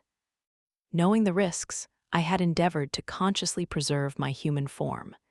And yet, why has it gotten worse all of a sudden, Lumi? I wouldn't call it sudden. Like I said, this is essentially your natural state as a spirit covenanter, as a spirit. Rather, until now, you've been acting quite unlike a spirit, she answered, placing a finger on my forehead. I couldn't help but turn away, afraid that she was peering into the depths of my soul. You don't have the energy to spare on acting human right now. Something must have happened to take such a toll on you, both physically and mentally. Well, Anisphia has been away for a while, and your magical energy seems to be running low. It isn't easy coming back to your senses, is it? You have to clear your mind to the best of your ability. If you don't, you won't heal. Everything's gotten so complicated, I murmured, hanging my head and covering my face with one hand. Lumi approached to sit beside me, holding my hand and putting her weight on my shoulder. Well, it isn't all bad, is it? Where's the good in this? You have me to help you, she answered lightly. For a moment, I wasn't sure what to say. It was true, without Lumi, I probably wouldn't have been able to pinpoint the cause of these symptoms, and they would have grown progressively worse. Having someone who understands can make all the difference. I was alone when it happened to me. It's hard suffering by yourself. Yes, it would be, I murmured with a tiny sigh. My voice, as thin as if the air had been sucked out of it, dissipated into heavy silence. It wasn't long before Lumi was wearing her regular smile again. How much pain was she hiding behind it? Then again, this is my first time helping a fellow spirit covenanter. You've never interacted with any others? I asked. Lumi shook her head. There weren't any. They all disappeared remarkably quickly. Even though we're immortal. Lumi flashed me a faint smile. She exuded a fleeting sense of fragility, as if she might disappear at any moment. I reached out to confirm her presence. As I stroked her cheek, she took my free hand in her own. Then, she closed her eyes and rubbed her cheek against my hand in hers. While still in their human bodies, I mean. Of course, their souls continue to exist even after they throw away their vessels, although they do diffuse. They diffuse. The basis of their self-identity. Their memories and individuality slip away. It's like they thin out and turn invisible, losing their attachments and consciousness. Eventually, we dissolve into the fabric of the world. That's the destiny that awaits us. I understood, of course, that what she was talking about would one day befall me too. If I were to cast myself aside, I could make the transformation right now. We don't die easily so long as we maintain our consciousness, but to stay in this world, we have to connect our wishes. Those who lose the source of their wish will gradually fade away. Our existences might continue forever, but only in a state little different from death. Is it possible for a spirit covenanter, whose consciousness has diffused, to be revived? I've never heard of anything like that before, but who's to say? It might not be impossible. In that sense, we could very well be immortal if there is indeed the possibility of resurrection. Lumi nodded. She was back to her usual self. The fleeting impression she had given off a moment earlier was nowhere to be seen.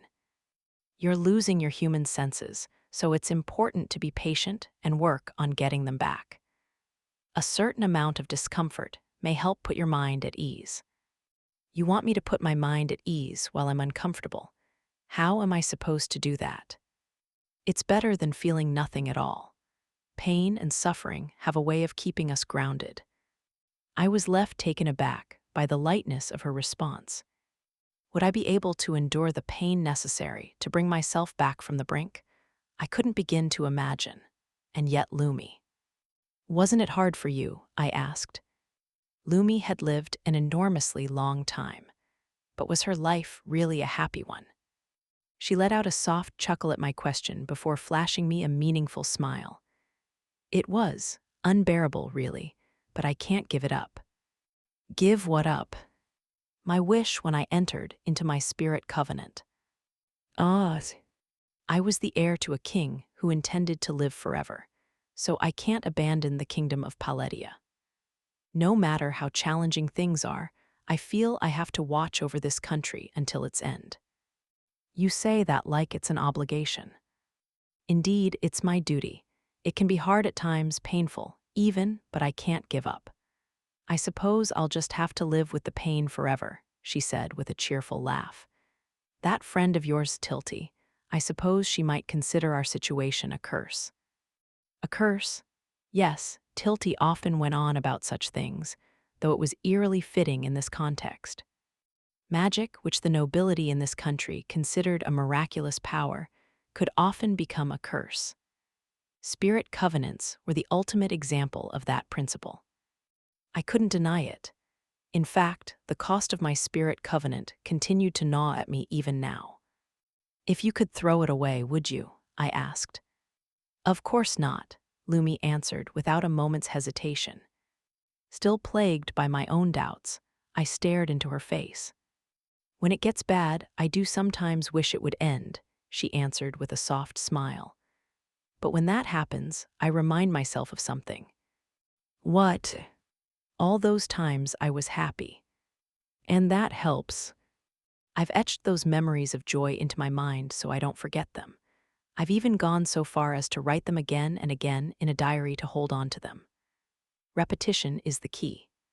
There are parts I can only fill in with my imagination, but so long as I can retrace my footsteps, I can keep moving forward. Those memories are my most precious treasures, she said, resting a hand on her chest. I was so impressed by her. My end is already decided. My time here is tied to this country. Once the people I wish to protect cease to be, then so will I. Until then, I'll spend my days smiling and cherishing the treasures I accumulated during my own time, she declared, her voice carrying more than a hint of pride. Her life couldn't have been all good, far from it, and yet she insisted on holding on to it for as long as possible. Was that why she seemed so radiant? So you see, I don't mind suffering. I've held on to the happy times, and they far outweigh the pain. Her gentle smile illustrated her point. My memories may fade, but my footsteps are set in stone. As long as I hold that in my mind, I can keep on waiting for the end. I didn't have the words to respond. You don't understand, Lumi asked. I think I do, but I'm not sure. That's okay. People are like that, and we spirit covenanters are probably especially prone to uncertainty. The reason I've never gotten involved with other spirit covenanters before is because we're essentially prisoners of our own wishes. We're prisoners. Indeed, that's all we are, all that remains. If we grow apart from our wishes, there's nothing for us to relate to.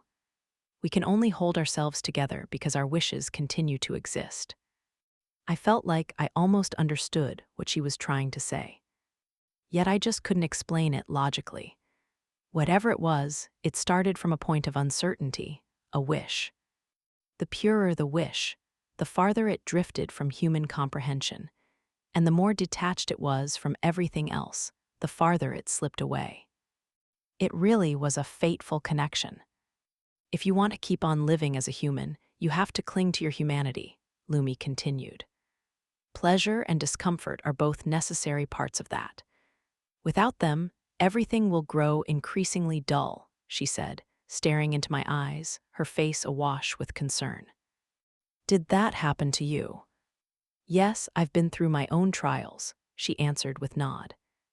I would probably never be able to grasp her suffering, only to scratch the surface of it in the shallowest of ways. After all, I was Lumi, and she wasn't me. The wishes at the center of our existences were completely different. All the same, she was trying to be here for me. Yes, I was so grateful to her. I understand your anxieties, but there's no need to worry, she continued. You're surrounded by people who care about you, you realize. You can trust them. Yes, I know. From what I've seen, you could go a lot further. What do you mean? Well, from my perspective, you're like a child. You consider me a child. Are you not? You can't do everything yourself. Fall back on the people around you. You want me to give up some responsibilities. I do, until you reach a point when your own powers are no longer needed. But that sounds difficult, Lumi broke in as if having read my mind. I nodded, yes. It was difficult, I knew that in my heart. This was the sort of thing Anis was often talking about, what you might call my goal. I still hadn't been able to accomplish it, which was why I found it so hard. The challenge is a part of this. After all, we both entered into spirit covenants to achieve our goals. The easiest and quickest solution is to fulfill our wishes by ourselves. Relying on others inevitably feels like taking the long way around. Yes, but if you want to be part of a group, you need to trust in its other members. You can't belong to a community otherwise.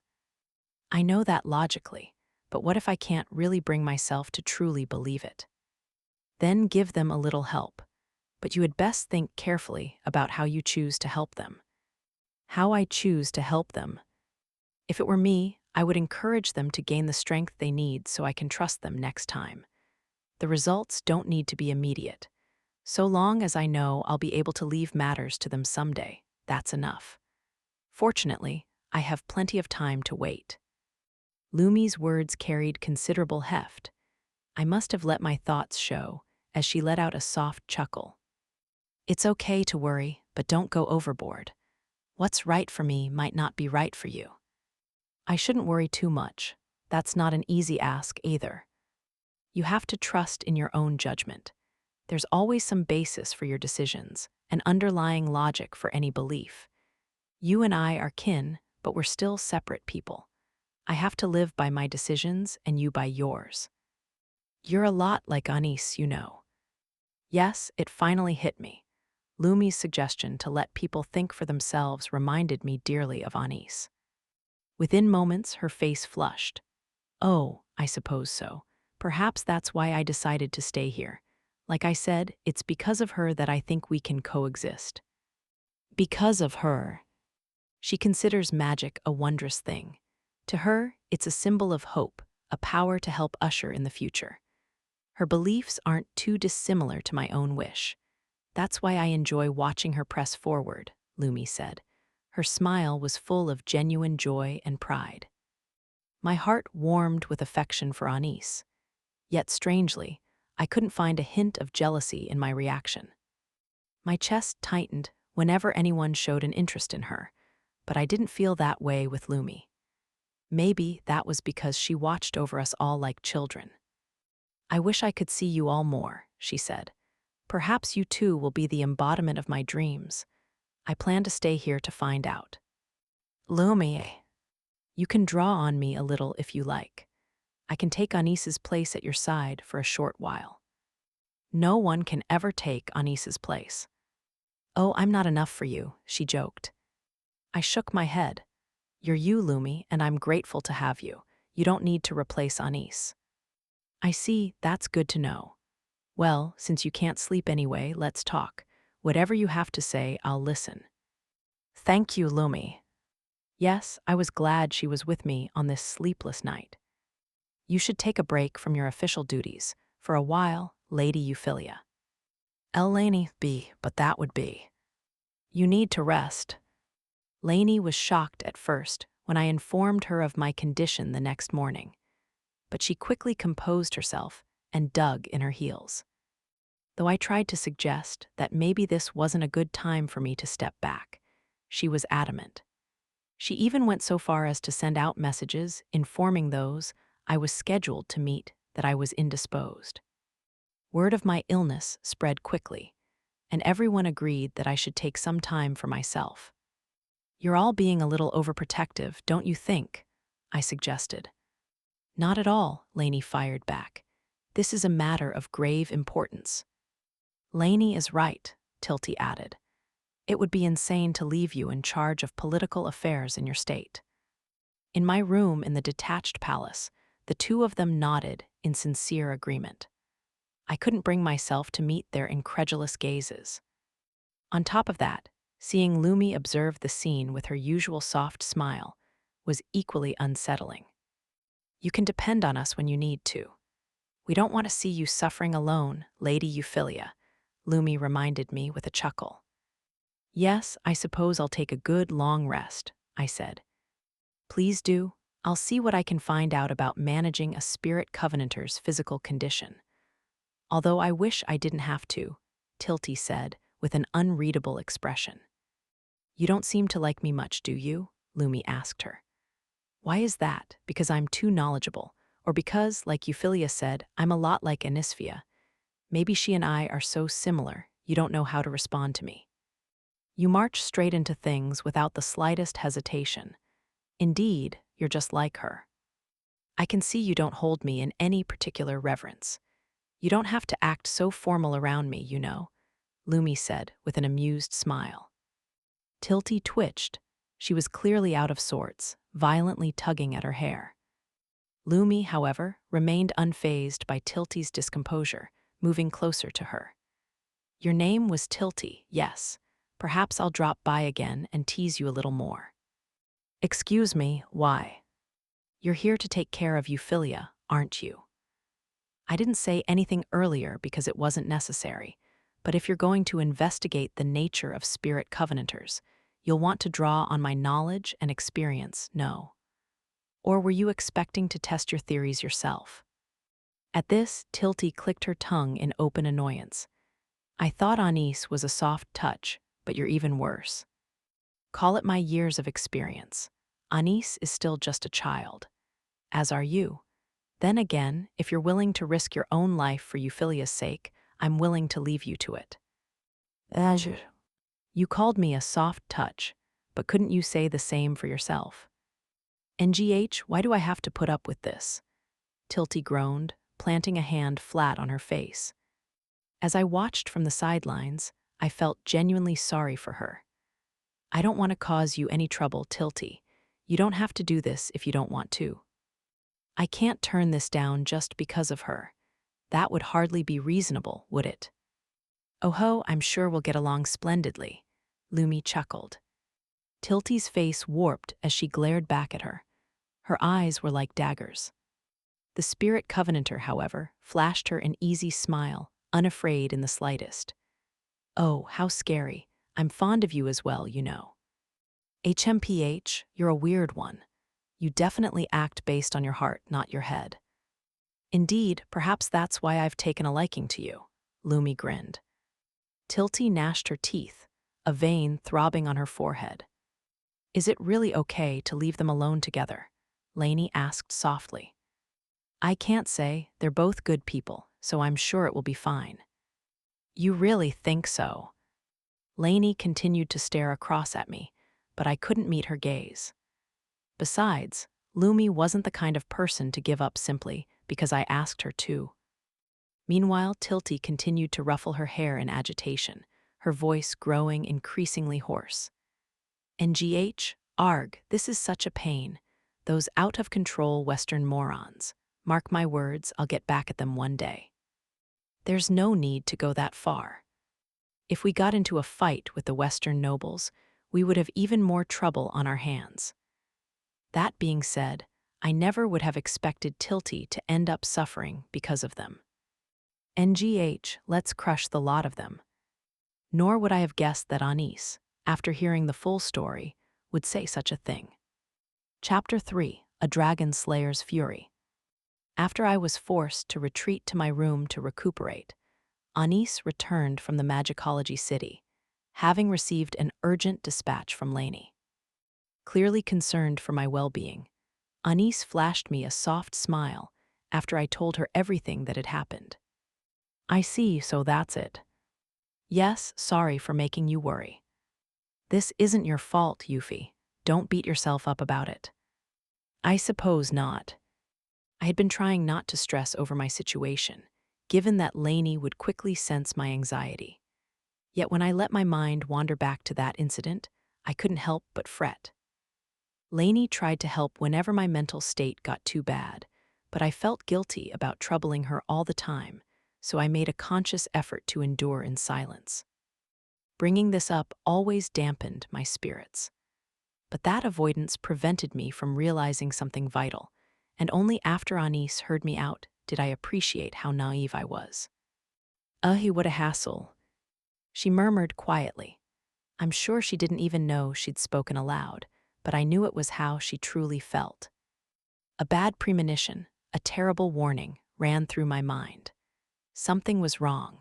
I couldn't be entirely sure what it was, but my senses were telling me not to overlook this irregularity. I observed Anis carefully, trying to get to the bottom of this sensation. She, until then hanging her head, slowly looked up, and I could see her disappointment. Anis, I called out uneasily. Yet she didn't respond, to the point where I questioned if she had even heard my voice. The next moment, her lips curled in a soft smile, yet I still couldn't bring myself to relax. Why? Because her eyes weren't smiling at all. Go and rest, Yuffie, she said at last. I'll take care of everything. What are you saying, Anis? I'm the one he slandered, so I should be the one to settle it, right? Hold on a minute, Anis. It's fine. What exactly is fine about that, Anis? What are you hoping to achieve?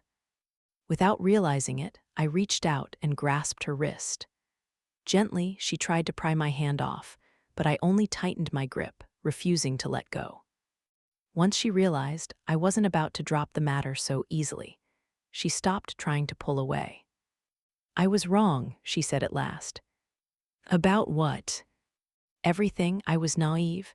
I suppose I got complacent because it seemed my dreams were coming true, or maybe I never gave it enough thought in the first place. I wasn't self-aware enough. I wasn't determined enough. I wasn't working hard enough. And now it's come back to haunt me. She spoke quietly, as if she was talking to herself, and with every word, my anxiety grew. Why on earth was she punishing herself over this? This is my fault, she continued. I can't let you take the blame, Yuffie. Don't worry, I'll handle it from here. Anis, explain to me what exactly you're going to do. I won't let go until you come clean. She looked into my eyes. Despite her gentle expression, there was something unmistakably abnormal about the fire in her eyes. I had never seen her like this. Was that why I felt so nervous? Because I didn't know what to expect? No, maybe it was more that I didn't want to face reality until she spoke her intentions out loud. Yuffie, I'm going to crush the aristocrats from the West. Ah, my breath was barely audible as it escaped my throat. I could feel anxious sweat forming on my skin, and a bad taste was rising in my mouth. No, this wouldn't do at all. I had never seen Anis so full of rage. Hold on a minute, Anis. Calm down, please. I am calm. You wouldn't have said that if you were calm. I said it because I'm calm. This is only going to keep gnawing at you, and seeing as it took place in public, we can't pretend it never happened. So it's up to me, the one called into question in the first place, to resolve it. Right. That doesn't mean crushing the Western nobles. No matter what I do, there's no saving them. So what other choice do I have? She said coolly. Her smile did not put me at ease. It was a chilling smirk that made me want to draw away from her. I knew her contempt wasn't directed at me, but it still made me shudder. Her usual glow, as warm as the sun, was gone. Now, she was only icy, to the point where it felt as if I had a blade pressed up against my throat. I doubted she noticed my unease as she continued. It was Count Leghorn who blew up the meeting, right? But if we punished him, it would look like we're tacitly approving of the West's corruption. And if we judged all the nobles based on his accusation, we'd be setting a dangerous precedent. So maybe we should just punish the ones who were at the meeting. If we do that, there would be no need to go after the whole lot of them. Well, there's no room for half measures. If we're too easy on them, our reputations will suffer, so I have to bring them all into line. This isn't on you, Yuffie, it's on me. Anis's voice was firm and decisive. The unsettling glint in her eyes told me she was dead serious. When she made up her mind, she absolutely meant it. I hated to admit it, but her will was ironclad. I'm the one they've picked a fight with. If Count Leghorn is going to spread lies about my achievements, then I'll face him head-on and smash him to pieces. Anis, the only reason the kingdom isn't fully united is because I could never use magic. That's all it is. Again and again, they keep hounding me for it. I've had it up to here with them. I had no idea what to say to her. Until now, she had always laughed these things off with an air of resignation. Now, however, her response was different. I was too naive. The nobles are always clinging to magic and tradition.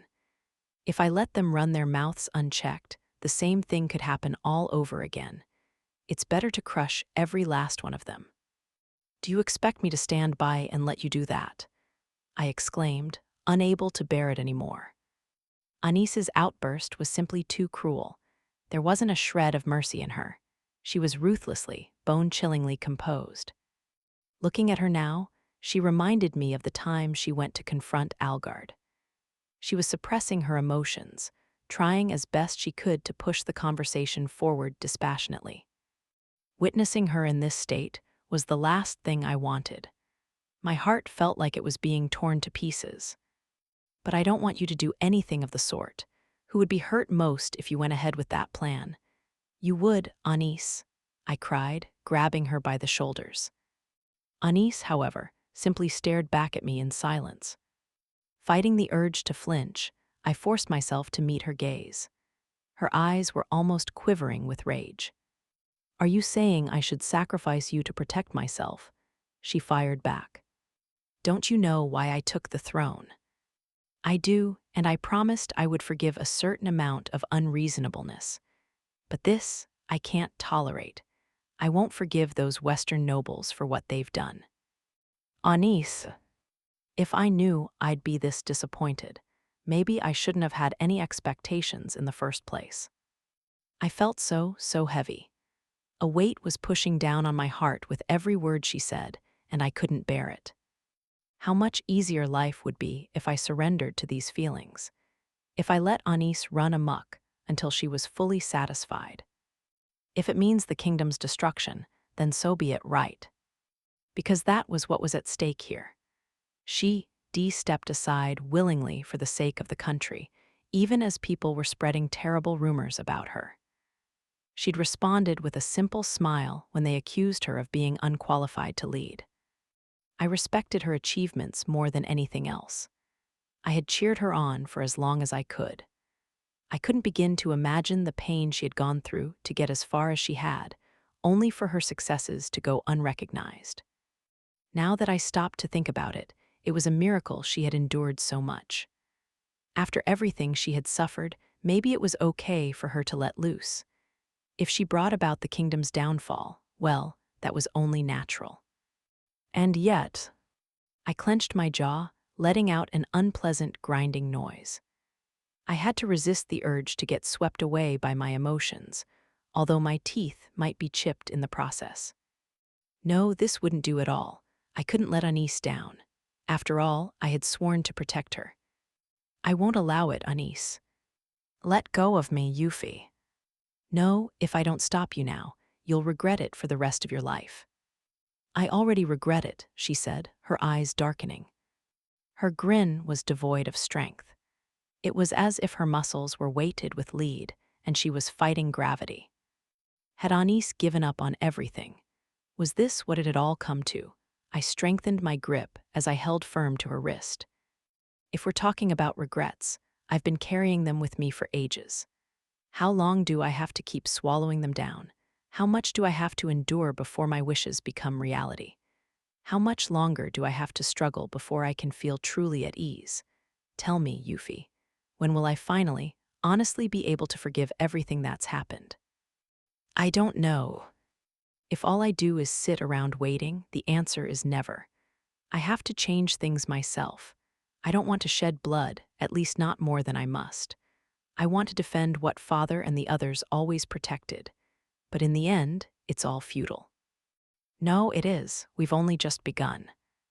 Really? Can you honestly say that? I don't care if people love their faith. It's our culture, and it's sustained the country for generations. Without it, we would never have been a united people. It's because of everyone's belief in spirits that the kingdom still exists. There's no doubt about that, Anis said, staring downward. I was unable to read her expression. She placed her hand on mine. Was I imagining things? It felt unnaturally cold, as if the blood had frozen in her veins. But times have changed. Royalty, too, and the aristocracy, and the common folk, nothing stays the same. The world never stands still. Anis, time is like a current, and I don't want to see it flow in the wrong direction. In my own way, I've been doing my best to keep it following a decent course. She scoffed, then broke out into a laugh. Her expression as she lifted her face was full of scorn. And what's the result? It's laughable. Who exactly was her derision aimed at? The unprincipled nobility, the country, or herself? I was getting dizzy. My ears rang as if dozens of alarm bells were sounding simultaneously. I had to say something, but the words were caught in my throat. It's my naivete that put you through so much pain, Euphy.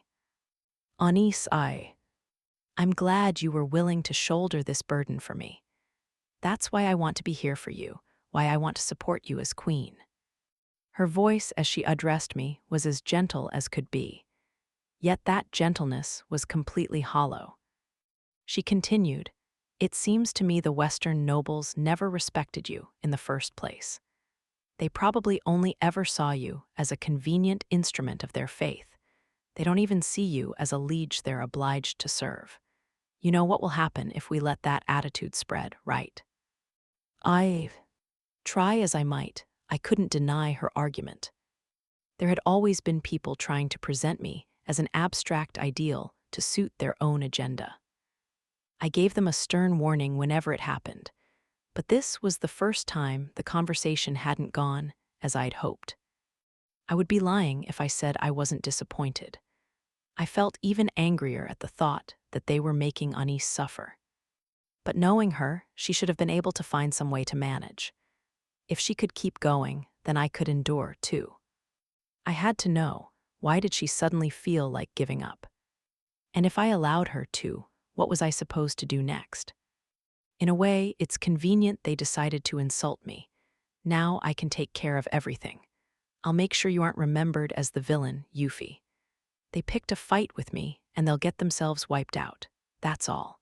I don't want them to apologize or say they'll mend their ways. I'll simply get rid of them once and for all. Please don't say that. Anis, calm down, you're out of control. Are you saying I should just shut up and take it? Anis's anger erupted like a burst of flame on a dark night, and I jolted with confusion and shock. Not only that, but her dragon magic was pouring out in response to her emotions. The air seemed to be shrieking with it. I watched her eyes slowly morph into those of a dragon. She was beginning to lose herself. I don't care if they deride me. Their spiritualist faith has already rejected me. It doesn't matter what feats I pull off, nothing will ever undo that. I've always wanted them to accept me, but I understand now. Some of them never will. She gnashed her teeth fiercely enough for me to hear. I worried she was about to bite off her own lips. She stared into empty space. But I can't stand them trying to use you for their own ends. They pushed you until you were ill. How far are they trying to take this? And you're telling me I shouldn't be angry. But Anis, I don't want to see you get hurt. I didn't want this to happen to you, either. Anis, what was I supposed to do? Unable to think of a solution, I felt tears welling up in my eyes. If I couldn't stop her then. At that moment, a calm voice spoke, unfazed by Anis's threats of violence. Cool your head, Anisphia. Lumi. Yes, there she was, as elusive as ever. How long had she been watching us? Anis wavered and turned to Lumi. The older spirit covenanter ran a hand through Anis's hair. You have a terrible look on your face, Anis. You sound like you're going to destroy the whole kingdom. So what? If you keep shouting like that, people outside are going to notice. Just think of the inevitable rumors if anyone saw you in this state. Shut up, you think I don't realize that. I know you're not stupid. You're normally quite attentive, in fact, but right now you're far from calm. Would you prefer I don't care? It's their fault Yuffie is. Anis stopped there, but her eyes were still burning. I briefly worried she would even attack Lumi. If you care about Yuffie, that's all the more reason to relax, Lumi warned her sternly. She doesn't have anyone else she can rely on, and now you, of all people, are pushing her away. No, I'm not. Then take a look at her face, Lumi urged. Anis did not. Instead, she stared at the floor, clenching her fists. Lumi folded her arms and breathed an exasperated sigh. You can't, can you? You realize you're making a scene, don't you? Shut up. Why don't you take in your surroundings a little? I said shut up. Yes, I can be annoying, can't I? It stings. I can hear it in your voice, you know I'm right. NGH. If you want me to be quiet, then don't force me to speak. You've brought this on yourself. So take a deep breath and calm down, Lumi said. At this, Anis closed her mouth and fell into a heavy silence. After a long moment, she inhaled deeply, and the anger that had been filling the air slowly subsided. When she had finally quieted down, Lumi nodded in satisfaction and gave her a pat on the shoulder. The smile on her face was bright and maternal. Well done. Now that you've calmed down, try talking to Yuffie properly. You both care about each other after all. Anisphia, I'm not telling you not to feel angry, but it would be a shame to sever your connections in a fit of passing emotion. That's a mistake you'll regret to the end of your days. I know. Then you should rest a while with Yuffie. You must be tired after rushing back to the capital. Why don't you enjoy each other's company a little? Lumi said. Then, with a light wave, she left the room. I stared at the closed door for a while longer, then quickly turned my attention back to Anis.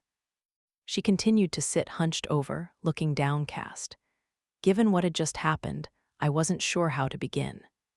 Still, I would hate myself even more if I didn't help us move on from this. And so, I gathered my courage, about to call out to her when she all but flung herself toward me. As I braced myself, she wrapped her arms around me in a tight hug. "Lainie," I asked. She said nothing. Her body merely shook slightly as she continued to hold me. Without saying anything more, I embraced her back, feeling shivers course through her. Pretending not to notice, I stayed that way for a while. I don't know how long we sat there before Anis broke the silence. "I'm sorry, I lost my temper." "That's understandable. If our positions were reversed, I would have been just as angry." "I'm really sorry, Yuffie." "It's okay." "No, it is. I never wanted to make you console me." "It's fine, you did." I wanted to protest harder, but Anis's shaking increased in intensity as she pulled me closer. I couldn't see her face, but I could tell she was crying. "What if you never regain your human senses?" she said under her breath. When I asked myself that, I started thinking we should just get it all over with here and now. "It's my fault," I murmured. Because of me, she thought she was too weak. It was painful seeing her so completely defenseless. I had entered my spirit covenant, so she wouldn't have to make an impossible decision. And now I had ended up failing her.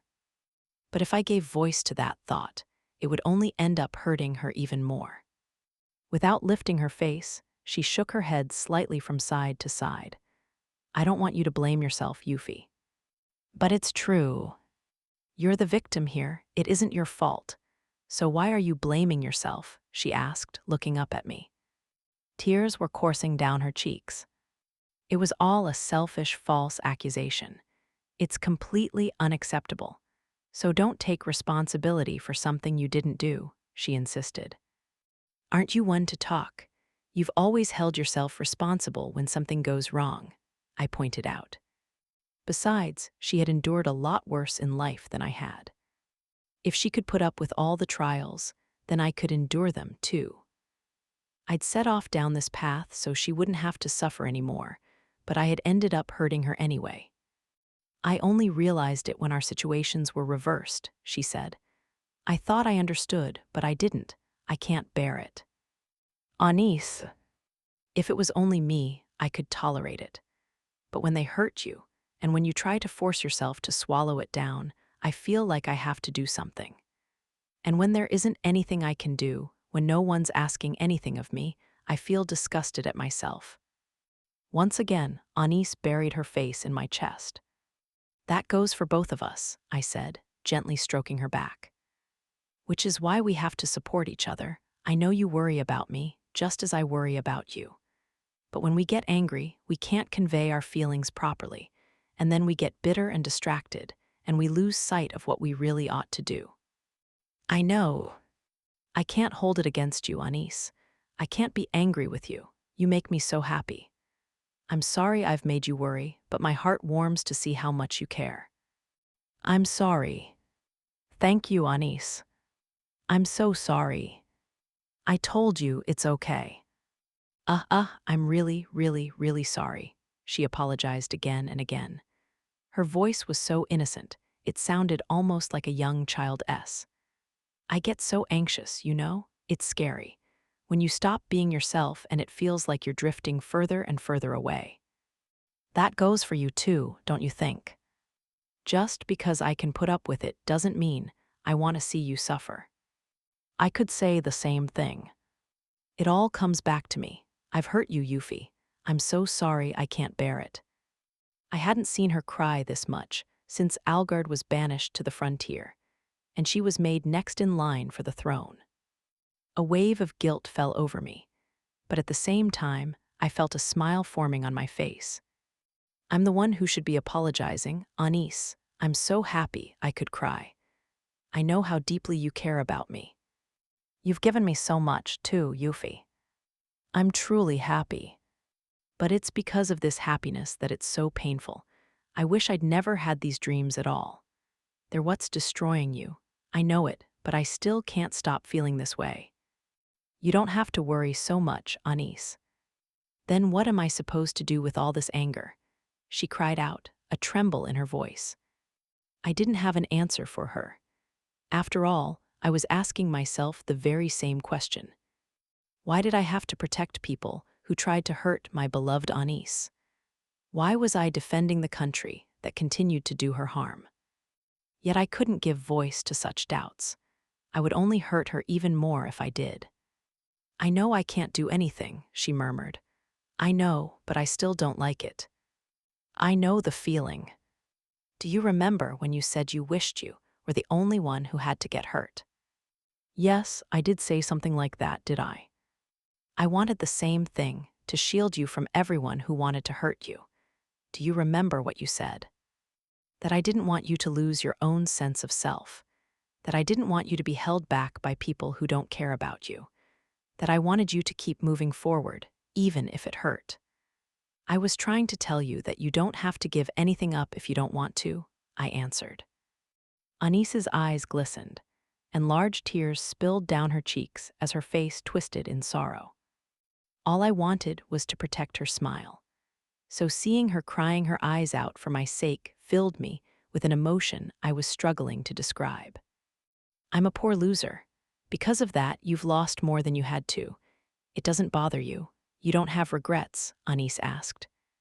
I can't think like that. I won't. That would be a betrayal of what I wanted for you, for us. I made you choose, did I? Yes, you did. It's like a curse. I consider it more of a blessing. But still, it's fine, Anis. What's fine? We promised each other not to turn the blessing of magic into a curse, didn't we? So long as we have each other, we can overcome these challenges. That's why we joined hands, I said, intertwining my fingers around hers. We'll support each other through the hard times. That's what we should have done from the beginning. Euphyllia. I'm sorry, I should have called you here myself instead of making you worry. I should have told you how hurt I was, how scared I felt. I should have trusted you to make it all better. Yeah. I was afraid. I couldn't control myself, and I didn't want to end up destroying your dreams. You idiot, take care of yourself first before worrying about my dreams. And please, don't go about laying waste to the western region for my sake. Then what do I do with all this anger? I know it will be hard. Life would be so much easier if we could do whatever we wanted whenever we wanted it. But neither of us, I knew, would choose to go down that path. Not while we had our dreams and love to bind us. That might have seemed like a curse to some, but I preferred to think of it as a blessing, a tether keeping us from making irreversible mistakes. We made those vows to keep ourselves in check. We're both juggling so much, we wouldn't be able to keep up otherwise. What we're doing is important, so we have to keep going, no matter how much it hurts. You're right. We might find some relief breaking it all, but I don't want to destroy it. Yes, it hurts, but still I'm happy, Anis. Anis started crying, her whole body shaking in my arms. We said no more as we held each other close. Like children waiting for a storm to pass, we bowed our heads in silence, each reflecting on our own thoughts. Interlude, Lainie's mission. I stood in the hallway breathless, wondering when the door would swing open. With Lady Euphyllia falling suddenly ill, I had reached out to Lady Anis, who sped back to the capital. They had asked me to wait outside, and yet, are they really okay? A few minutes earlier, Anis's presence had seemed to grow more tumultuous. Something was wrong. Even from outside, I could hear angry voices shouting from the other side of the door. It was enough to make my legs tremble. Maybe Lady Anis's dragon magic was flaring up along with her emotions. I had only my senses to go on, but just thinking about how enraged she must be had me breaking out into a cold shiver. I hoped Lady Euphyllia would be okay.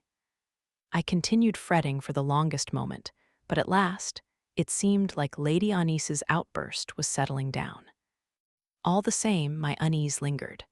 After a long wait, the door opened. It was an unexpected face that greeted me, Lady Lumi's. "Lady Lumi," I exclaimed. "Oh, Lainie, hello." She greeted me with her usual cryptic smile. I had never had an opportunity before to really talk to her. Besides Lady Anis and Lady Euphyllia, she hardly spoke to anyone other than His former Majesty, King Orphans. Naturally, our paths had crossed, seeing as I was often at Lady Euphyllia's side, but we had never actually addressed each other one-on-one. But what was she doing in there? My mind wandered, hoping the other two were all right. After all, it didn't look like they were coming out. Perhaps sensing my concern, Lady Lumi let out a soft chuckle. "Let us leave them alone for a little while. They'll settle down soon." "How are Lady Anis and Lady Euphyllia?" Lady Anis seemed extremely angry a moment ago. Oh, she was livid. She could have murdered everyone who had ever done Euphyllia wrong. "I see." I myself was filled with rage over that Western noble's unforgivable insult. So it was little wonder Lady Anis was so incensed. Nonetheless, it was a mistake to wear one's resentment and bitterness so openly. Unable to keep up, I breathed a resigned sigh. "Well, there's no need to worry," Lady Lumi continued. "I kept Anis from getting out of control. After all, Euphyllia's condition would have worsened even more if she'd gone on a rampage." "Thank you." "There's no need for thanks, but might I ask you something?" What is it?" "Does it make you feel uneasy having a non-human ruler?" Hug. I couldn't formulate an immediate response to that question, yet Lady Lumi stared quietly at me, waiting for an answer. We had met several times in the past, but she had never fixed me with such an intense stare. Yes, there was something otherworldly about her. I couldn't read her one little bit. Part of me wanted to use my vampire powers to probe deeper into her emotions, but something about that idea scared me. She had lived a long time as a spirit covenanter, and there was no telling what I might find. While I was still thinking over my answer, Lady Lumi continued, "Neither of them is an ordinary human. If they wanted, they could destroy the kingdom with ease. I wouldn't be able to stop them, and if I couldn't stop them, who could?" Doesn't it make you uneasy? The country is headed by two incredibly dangerous beings that have little in common with ordinary people. There's no telling when they might show their true colors and turn against us. They could lose all control because of matters no one else can fully understand. It's a scary thought, don't you think? It is, but I believe in them both. Oh, a splendid answer. But how many people, I wonder, could say the same? You can vouch for them because you're often with them. Wouldn't you agree? Yes, I suppose. The further away they are, the less a person's true nature is understood. They both possess overwhelming power, and Euphyllia holds the title of Spirit Covenanter, which carries great significance in this country. I wonder how many people can truly understand what lies in their hearts. Very few, no doubt. That was what I thought, but I couldn't say it out loud. If I did, I would have to face a reality I didn't want to acknowledge. One could blame the world for being so unfair, but then I would hate the circumstances that forced all this on them. Why couldn't people just understand them for who they were? It's not fair, is it? No, I can't deny it. It was human nature. People feared that which they couldn't understand, and so they tried to keep it at a distance or else eliminate it entirely. You wish to continue understanding them both, Lady Lumi went on. So long as you understand them, So long as they remain the beings you expect them to be, you don't fear them. Have you seen it? I asked. Seen what? What Lady Euphyllia is like when she's angry. Lady Lumi shook her head. I wasn't there, though I can imagine from what I've heard. I see. I don't think Euphyllia's policies are wrong per se. However, that doesn't mean everyone is going to accept them. This country has clung to its belief in spirits for generations. People aren't going to let go so easily. It's a time of great trials. Great trials. I wonder who is really being tested here. Those two children or the country itself, Lady Lumi murmured, averting her gaze. Without a doubt, Anisphia and Euphyllia hold the fate of the kingdom of Paledia in their hands. They complement each other. One prevents the other from going berserk. But it's a precarious balance. If either wanted to, they could destroy the country. It all comes down to love. Love. They could destroy out of love. Yes, those words struck home. After all, Lady Anis had so many reasons to hate the kingdom of Paledia, to want to see it come to ruin.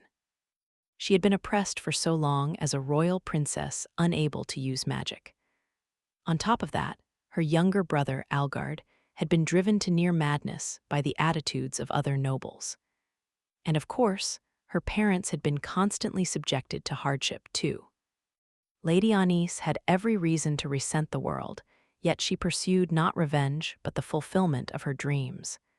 It was a choice, and she didn't choose destruction. That was all. Why? Because she loved so many things, her family, magic, the kingdom of Paledia, its people. Love triumphed over hate. That was why she had never acted out of resentment. But what if that balance were reversed? If her hatred outweighed her love, nothing would ever stop her. The power that drove her dreams would turn to destruction. Yes, it wasn't difficult to imagine the devastation that would ensue. So long as they both continue to pursue their ideals, they will have to face new trials, Lady Lumi said. It's up to them to overcome them. Are they going to be able to do it?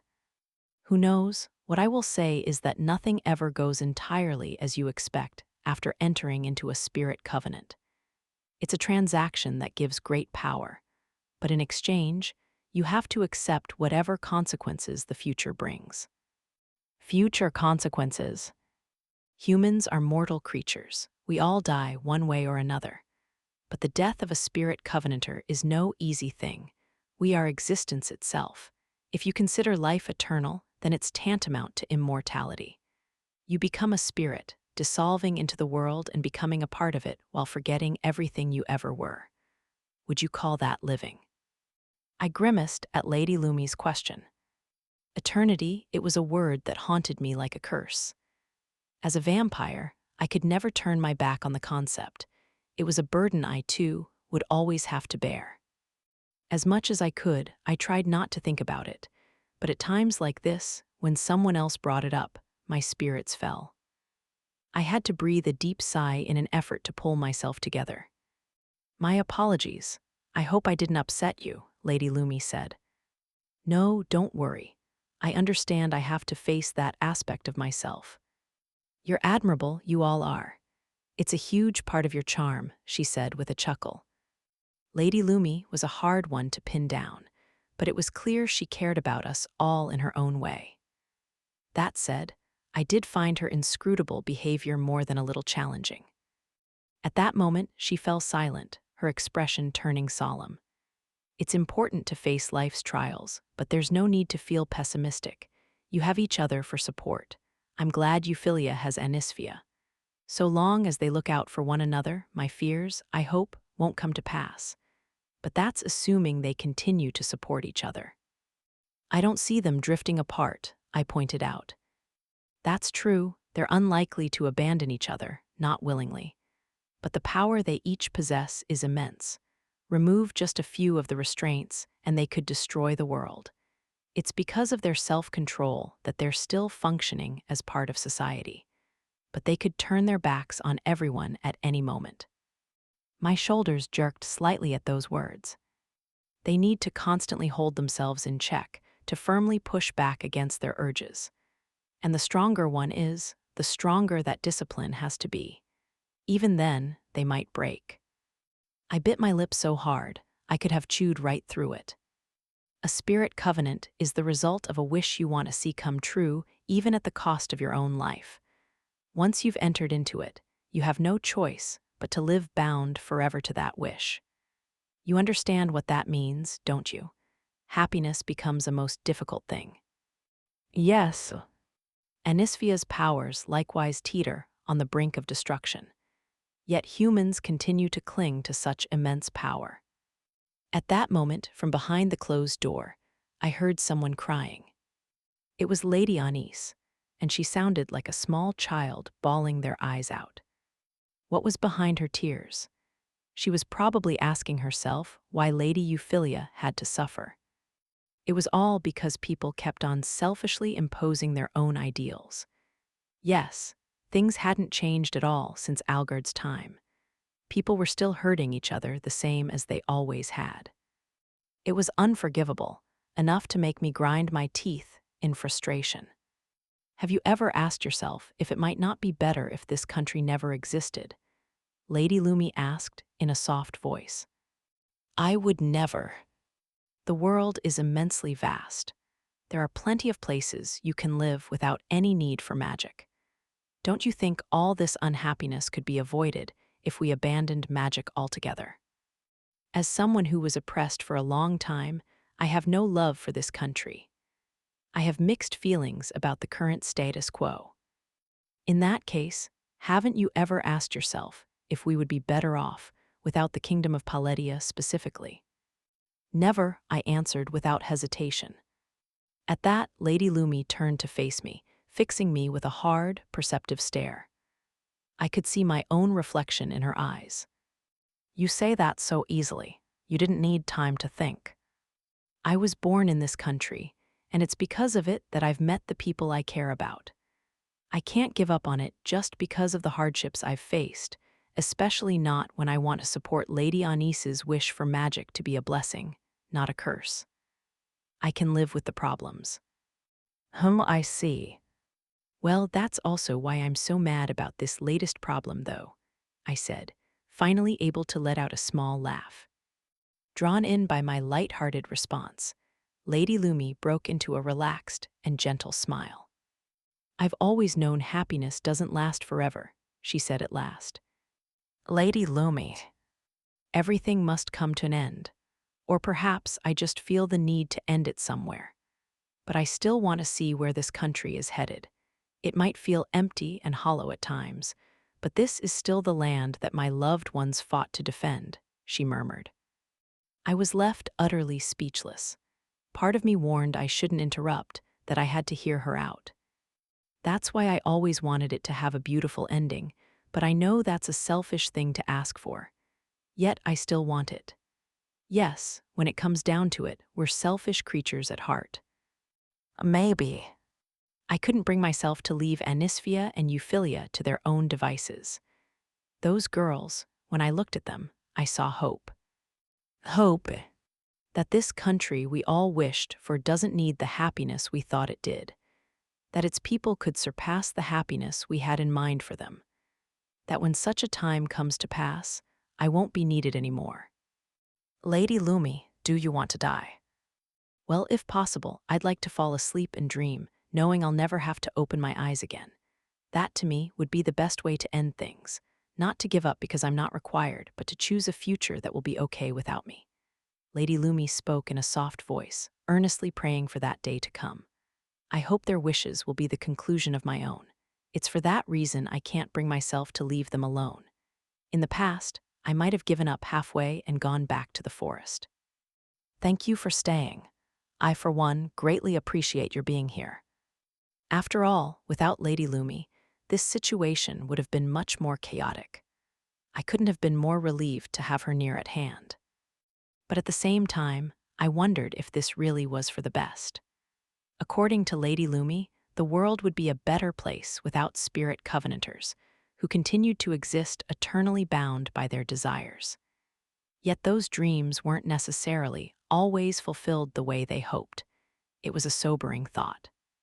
Perhaps Lady Euphyllia felt the same way.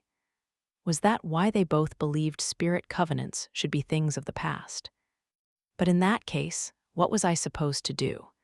How could we prevent more people from entering into them? Lady Euphyllia became a spirit covenanter for Lady Anise, and it was the nature of the kingdom itself that brought Lady Anise to suffering. The problem ultimately lay with the corrupt nobility, which meant, just as my thoughts reached this point, Lady Lumi, still smiling, posed another question. What are you going to do now? What am I going to do? Something tells me you feel like giving a little push. I do. Yes, I thought as much. I gave a faint smile. There was no doubt about it. I was eager to get moving. I couldn't stand to have things stay the way they were. I'll do what I can, I continued. It wouldn't be right to make Lady Euphyllia and Lady Anise shoulder everything. Yes, well, good luck. I'll keep an eye on them both. Thank you, Lady Lumi, I said as I watched her go. Then, with almost perfect timing, Lady Ilya appeared down the hall just as I thought to go looking for her. Lainie. Lady Ilya, thank you for showing Master Navar and the others in. When Lady Anise said she wanted to speak to Lady Euphyllia alone, I had asked Lady Ilya to take care of the other guests. I was glad I had run into her, as there were a few things I wanted to discuss with them all. I explained the situation as best I could, she began. Thank you, could we all talk over tea perhaps? I asked. Of course. And so the two of us made our way to the room, where the others were already waiting. When we stepped inside, Master Navar, his expression stern, was the first to turn our way. Lainie, our Commander Anisphia and Queen Euphyllia okay. They're still talking in their room. It seems Lady Anise lost her temper, though. Was that surge of magical energy we felt her then? Master Navar grimaced. Talk about scary. It gave us the shivers all the way over here. She must have been seeing red, all right, Gark added as he held his arms and rubbed them to dispel a cold chill. Indeed, that surge of bloodlust had given me pause, too. Just thinking about it stirred up bitter feelings. If she hadn't cooled down, she might have taken the fight to the Western nobles herself, I explained. That bad, huh? Well, we've heard what happened. I get why she's mad, but this is turning into a huge headache, Gark muttered, looking like he was on the verge of cursing. But if she well and truly lost her cool, who could stop her? I wish people would know when to shut their mouths. Seriously, what was that idiot thinking? Master Navar said, his face downcast. I could understand how they both felt, which was why we had to formulate a plan to move forward. I'm sorry, everyone, but could I ask for your help with something? I said. With what? Master Navar asked. I'd like to give the two of them some more time alone together, but I also think it would be unwise of us to ignore the situation. I want to make our own preparations, so I'm thinking of calling Master Lang and the others to talk things over. His eyes widened in surprise. I paused for a moment. Was my suggestion really so out of the blue? Lainie, he said, you mean you want to discuss the Western nobles? Yes, in any case, someone is going to have to act. I want everything to be in place when Lady Euphyllia and Lady Anise decide to respond. So you want to see Lang and the other royal advisors? Yes, if possible. I'd like to talk with them immediately after this. But would they all come? Given I had left Master Lang with the Western nobles after Lady Euphyllia's breakdown, they might not. If he couldn't talk, I would just have to give up for now. Then I'll send word to the Ministry of the Arcane, Priscilla offered. Thank you, Charney. Could you go to Marquis Claret's villa and fetch Lady Tilty? Go and call Lady Tilty, right away. Master Navar, Gark, could you look after Priscilla and Charney? I'll summon Halfies myself. Lady Ilya, could you prepare the meeting room? Very well, leave it to me, Lainie. Once everyone had their tasks, I gave my cheeks a light slap with both hands to wake myself up. If someone had told me a year ago that I would be dishing out instructions like this, entirely of my own accord, I would have laughed. But I had to act, so I would push forward without delay. Well then, I'm counting on you all. Fortunately, Master Lang and the others recognized the importance of this meeting and answered my call in spite of their busy schedules. Altogether, the participants of the discussion included Lady Ilya and Halfies based here in the capital, Master Navar, Gark, Priscilla, and Charnay, all involved in the construction of the Magicology City, Master Lang, Master Marion, and Master Miguel from the Ministry of the Arcane, and of course, Lady Tilty. After checking to make sure everyone was here, I offered them all a deep bow. "Thank you for coming, everyone," I said. "Not a problem, given the situation, though it feels strange being summoned by you, Miss Lainie," Master Lang said, his usual grim expression relaxing slightly. Indeed, he and I often crossed paths in the course of our work, but it was rare for us to exchange words while Lady Euphyllia was absent. Yes, Lady Euphyllia normally makes most of the arrangements, but she and Lady Anis need time to relax. I decided we need to set the scene so they can act as soon as they're ready to do so, I answered. That's fair enough, how are they both? To be perfectly honest, it was a little touch and go for a while. I see. Lady Anis was one step away from losing control. Can you imagine what might have happened if she went berserk? I asked. Master Lang furrowed his brow in alarm. That would be a recipe for disaster now, wouldn't it? Lady Tilty remarked with a shrug. I wouldn't be surprised if she slaughtered every last one of the Western nobles, Gark said in a dour murmur. I don't think she's that incapable of self-control, Master Navar countered weakly. From his voice, it seemed, however, that he didn't have the strength to argue his point. No doubt he understood that was probably wishful thinking on his part. Come on now, patience is a skill, you know. The real issue is all that deep-seated resentment she's keeping bottled up. Let us be clear. Just because Princess Anisphia is showing restraint doesn't mean it's out of kindness. It's more like a warning. Taking that for granted would be a dangerous move, Master Miguel said in his usual tone. That's true, Master Marion agreed with a solemn nod. Right, Master Miguel continued. When she can't hold back anymore, it means all that pent-up frustration and anger might be unleashed. Worst-case scenario, it could even lead to a civil war. With the Western provinces, I'd like to think that's overstating things. Halfies' eyes opened wide. Master Miguel, however, waved a hand from side to side. Well, now that the insult has been aired publicly, there's no choice but to address it, right? The real question is how far to stick your hand into this viper's nest. If Princess Anisphia loses her temper and decides to obliterate them, what next? We'd have to stop her, Master Lang answered. I see, and how are you going to do that? Master Miguel continued. How? I would warn her, advise her, I suppose. And if she doesn't listen? Just how many people do you think there are in this country who could stop her by force if push came to shove? Deathly silence fell over the room.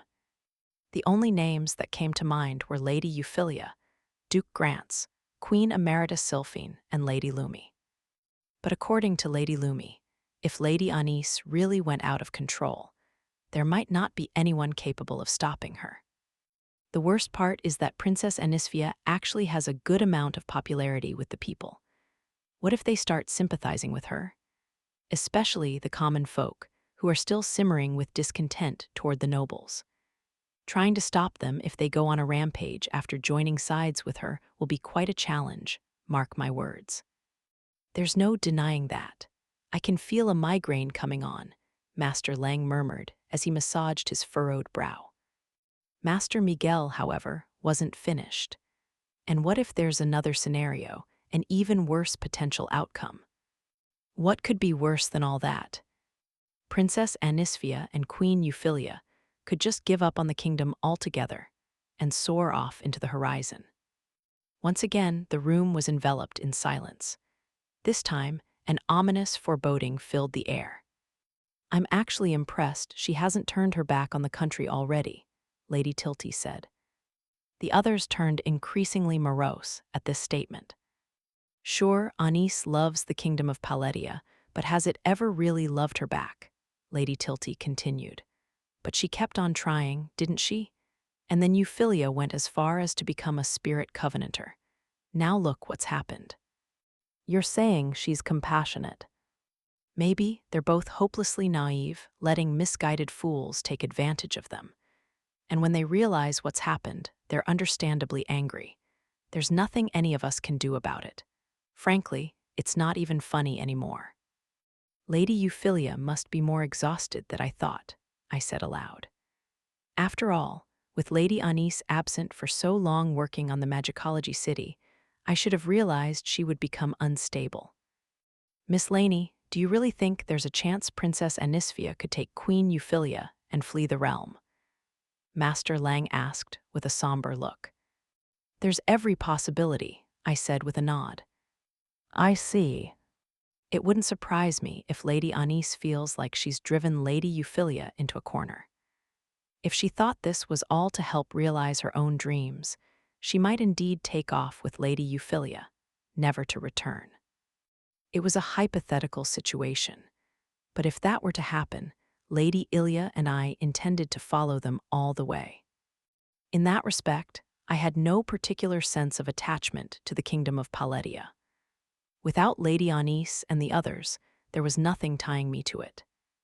I was supporting them because they were both doing their utmost, but if the country itself didn't want them, then I wouldn't stay either. If Queen Euphyllia and Princess Anisphia disappeared, the kingdom would be doomed, Master Miguel remarked. Don't scare me like that, Master Lang answered. You've got to admit it's definitely possible. It's already strange that Princess Anisphia hasn't cut ties, don't you think? And yet here we are, with fools still insisting her accomplishments are all fictional, and others saying Queen Euphyllia should be nothing more than a symbol of faith. And now Her Majesty has fallen ill. Yes, things could still get worse, but the situation is bad, no doubt about it. Yeah. And Queen Euphyllia will step back if the country wants a different future than what she's envisioning. She said so herself.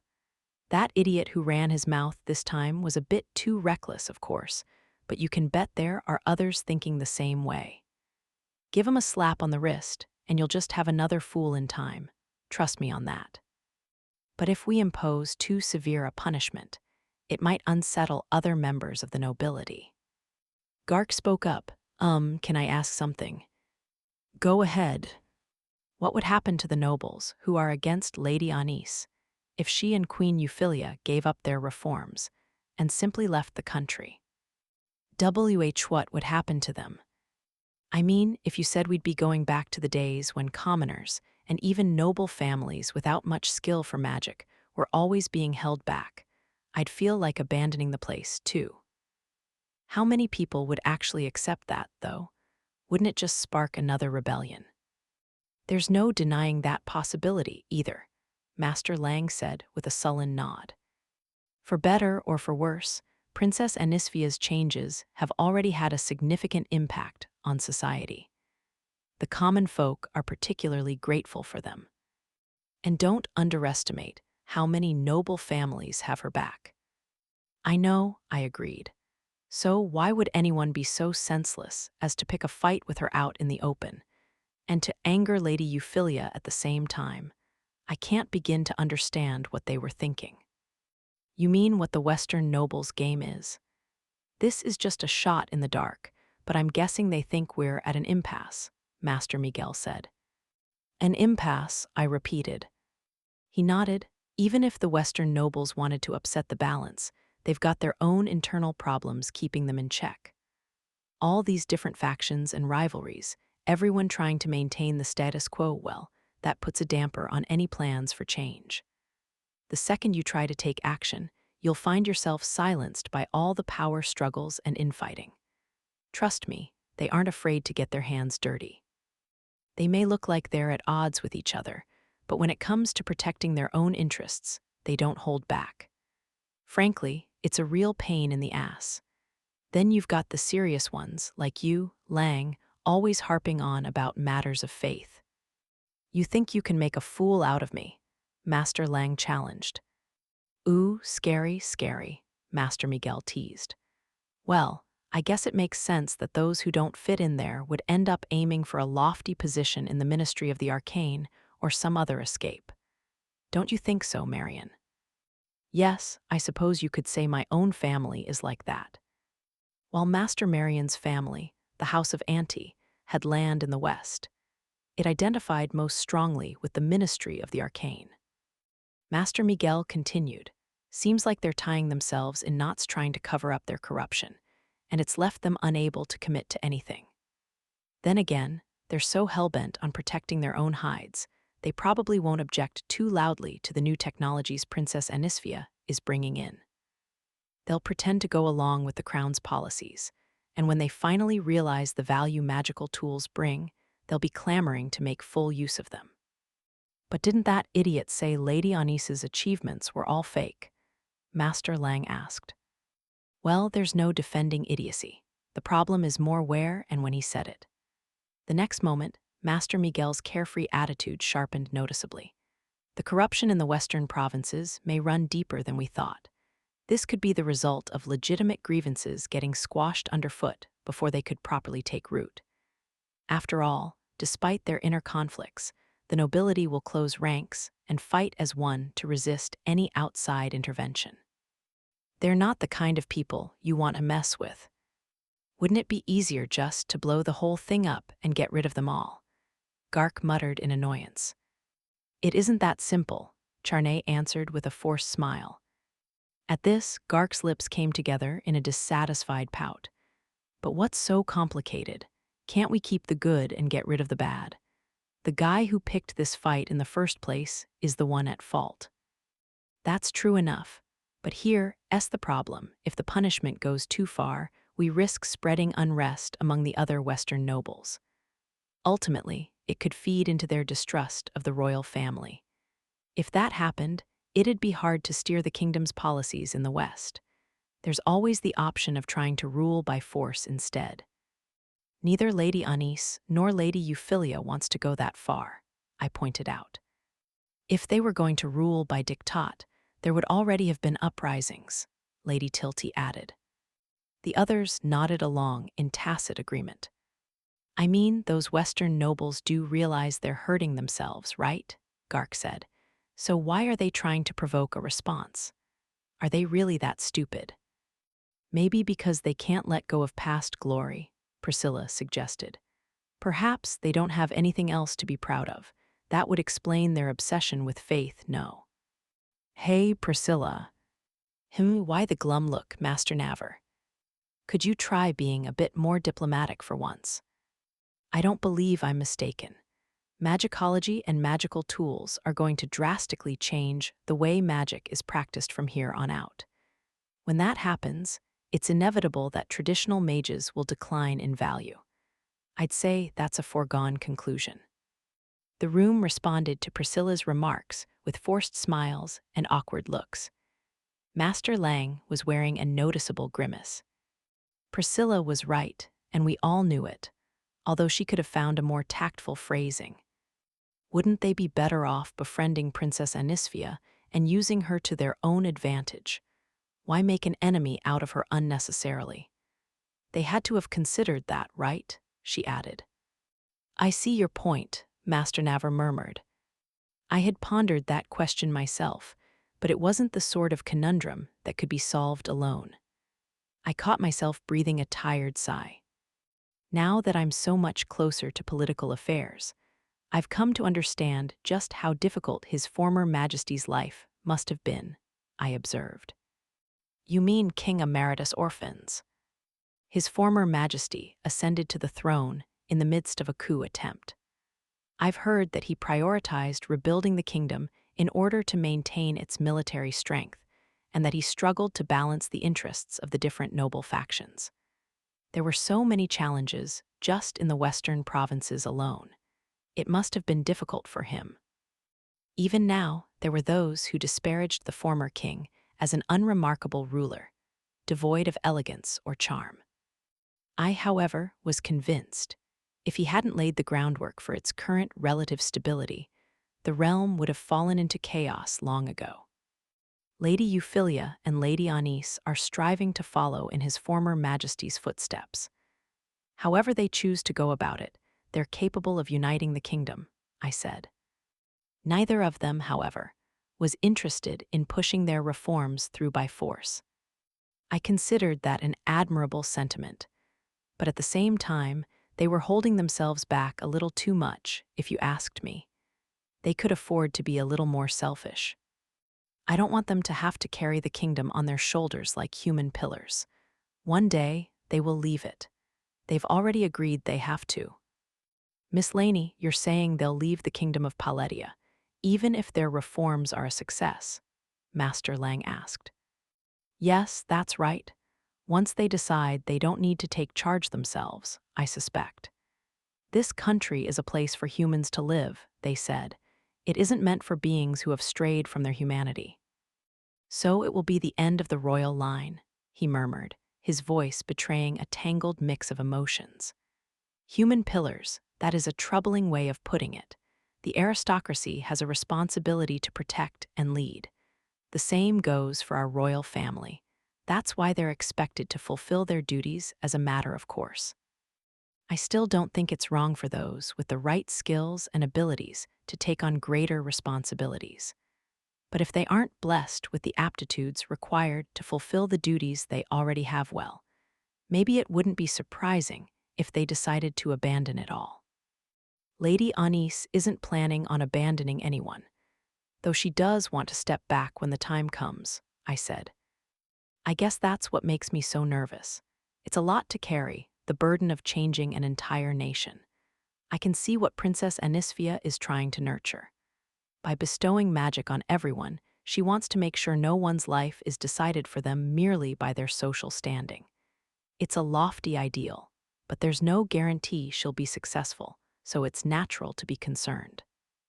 But Lady Anis and Lady Euphyllia are doing everything in their power to make it a reality. I know, it is a challenge keeping up, however. What's that, Lang? Not up to the challenge, Master Miguel quipped. How dare you, Miguel? If I was scared, I might as well resign my position here and now. Do you think I'd run away from an opportunity to etch my name into history? That would be an act of cowardice, Master Lang rebuffed him with a stern frown. I'm not going to let my run end in disappointment. I won't allow it. If our two leaders want to leave us in the future, then it's my duty as their subject to fulfill their wishes. I also want to make sure they can both leave one day feeling they've accomplished their tasks. If I'm to help them, I can't keep relying on them forever, I added, speaking up with determination. The others all nodded along in firm agreement. For now, let's put together a basic plan about how we could handle the Western nobles, I suggested. We need to ensure that we can support Lady Euphyllia and Lady Anis no matter what decision they make. Yes, I agree. Let's consider a range of responses that would both align with their wishes and benefit the realm as a whole. That's our duty, Master Lang added with a firm nod. Again, the others nodded in agreement. Given their powers and skills, I understood the temptation to rely on Lady Euphyllia's and Lady Anis's personal judgment. But I knew also that they didn't want us to force them to take the reins. What they really wanted was to enable others to stand up and push forward by themselves. So I would do precisely that in order to fulfill my dream. I prayed the two of them would take some time off, even if just a little. After all, we were here to help them now. This was our moment to give everything we had for the cause. And so I took a deep breath and lightly patted my cheeks to re-energize myself. Yes, it was time to go all out. Chapter 4, The Ideal Ruler. NGH. Ever so slowly, my shallowly submerged consciousness began to resurface. I hadn't fallen completely asleep, but at least I had been able to surrender myself to a state of light drowsiness. I probably had Anis to thank for that. She had woken me up moving around in her sleep, but her presence by my side had unmistakably helped put my mind at ease. "I made you cry, did I?" I murmured. Noticing that the corners of her eyes were still wet with tears, I reached out to gently wipe them away. Following that quarrel, the two of us had fallen asleep crying in each other's arms. I remembered watching her doze off, but everything after that was a blur. It isn't easy bringing someone back to their senses, is it? I felt as though I had taken something important for granted, and it was only natural I had ended up losing it. Attempting to reintroduce, it was like taking a foreign substance into your body and trying to keep it down. No matter how hard I tried, I doubted I could swallow this all on my own, but with Anis here, it settled naturally. It was embarrassing to admit, even to myself. I ran my fingers across her cheeks, and at that moment she flinched, her eyes opening ever so slightly. "NGH. Did I wake you, Anis?" "Euphyllia. Yes, it's me." "You haven't slept." "I was able to sleep some." "Liars." Maybe because she was still sleepy, Anis's lips came together in a displeased pout, and I leaned in to give her a soft peck. Then, as if pleading for me to go on, she reached out. We kissed again and again, our chests filling with warmth. All I wanted was for her to understand how much I loved her. The next moment, she inserted a hand between us, pushing me back. It felt like a rejection. Her warmth slowly ebbed away. "Enough already," she said. "I want to keep going." "No," she blushed, burying her face in her pillow. Seriously, that behavior only made her more irresistible. Seeing that her face was hidden, I kissed her hair instead, and the touch filled me to the core with contentment. Ah, yes, I still needed her by my side after all. Anis looked up from her pillow. "Does that make you feel better?" "Yes, thank you. What about you, Anis?" "A memo."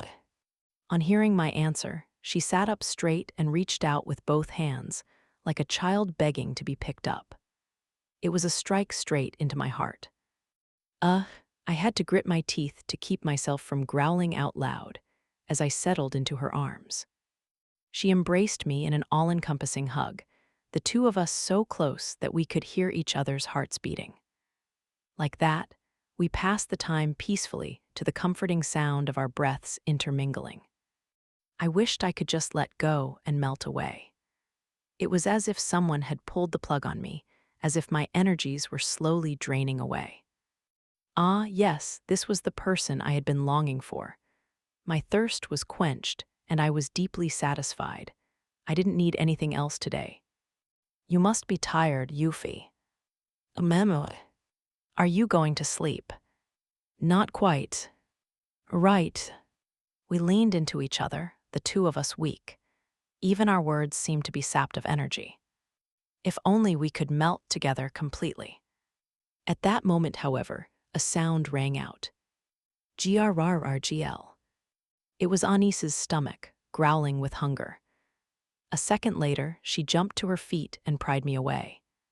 I wasn't at all happy to lose her warmth so suddenly, but her adorable blush as she averted her gaze was enough to make me forget my annoyance. "It's morning," she pointed out. "You can pretend you didn't hear it." "I did, though. Besides, I heard you didn't eat anything last night." "Ack." Anis glared down at her belly, a sight I couldn't help but find endearing. "Shall we go and get breakfast?" I asked. "Has your appetite come back?" She peered into my face with a worried frown. Apologetic, I shook my head. Frankly, the mere thought of food left me feeling queasy. It was probably fair to say I was sick to death of food. Anis quietly deflated. It was such a painful sight that I found myself swallowing a sigh. "But maybe if I go with you, I'll be able to eat something," I suggested. "Really?" "Yes." "Then let's go grab a bite to eat. Come on, Yuffie," she cried out, suddenly bursting with energy. I was glad to see that she was feeling better. I knew I wouldn't be able to stomach much, but the important thing here was to give her a little peace of mind. I was just about to call out to the maid when, with perfect timing, A knock sounded at the door. Anis and I looked at each other. Lady Anisphia, Lady Euphyllia, are you awake? Ilya, is something wrong? Yes, it was Ilya. No sooner had Anis answered her than she stepped into the room with a polite bow. My apologies for bothering you both, but we've received a message from His former Majesty. From father-in-law. Yes, if you're feeling well enough, he would like you to come up to the castle as soon as possible, Ilya said, looking my way with worry. Again, I exchanged glances with Anis. It sounded like something had happened, if he wanted to see me as soon as possible. Are you up to it, Euphy? Anis asked. Yes, I'm okay. It must be important, so let's go up to the castle. Ilya, could you tell him we'll be there once we've finished breakfast? Very well, I will let him know. I hoped a new problem hadn't arisen, but it was hard to tell. Before I knew it, I was breathing heavy sighs all over again. After breakfast, we went up to the castle. Entering my office, I found my parents-in-law waiting for us. I felt guilty for dragging these two back into public service to deputize for me. Yet it was father-in-law who flashed me an apologetic smile as he stood up from his seat. Euphyllia, he said, resting a hand on my shoulder sympathetically. I'm sorry for calling you here while you're unwell. It was nice of you to come, too, Anis. Are you feeling all right, Euphyllia? You aren't pushing yourself too hard, are you? Mother-in-law asked. I am all right, I don't mind. Was there something I can help you with? Well, that's the thing, father-in-law began. As it happens, Marquis Sienna has requested an audience with you. What? Anis blurted out, her voice filled with rage. The former king glanced across at her with a startled look. Mother-in-law rested a hand on her forehead as if she had a headache, though she didn't voice any complaints out loud. Meanwhile, Anis's eyes narrowed into an unsettling squint. Marquis Sienna, he's one of the leaders among the Western nobles, right? And he wants an audience now. Don't tell me he wants to apologize. That's within the realm of possibility, father-in-law answered. Don't tell me he wants a reduced sentence. That's also quite possible. Father, Anis growled. I briefly worried she might bite the former king's head off. At that moment, my mother-in-law moved to intervene. But just before she could raise her voice, Anis calmed herself and took a deep breath, though she was still scowling in dissatisfaction. Once she had her temper under control, father-in-law continued. It seems Marquis Sienna is aware of your return, Anis. He also wishes to discuss the affront made to you. He wants my forgiveness now, she declared menacingly, leaving little doubt she had no intention of accepting any apology. At this, father-in-law knitted his brow. He was at his wit's end. I can accept it to some extent, people talking bad about me, Anis continued. Anis. But those Western morons disrespected Euphy, and because of that, her health has gone downhill. Calm down, Anis. Mother, I told you to calm down. Mother-in-law admonished her twice, but Anis's anger wasn't easily cooled.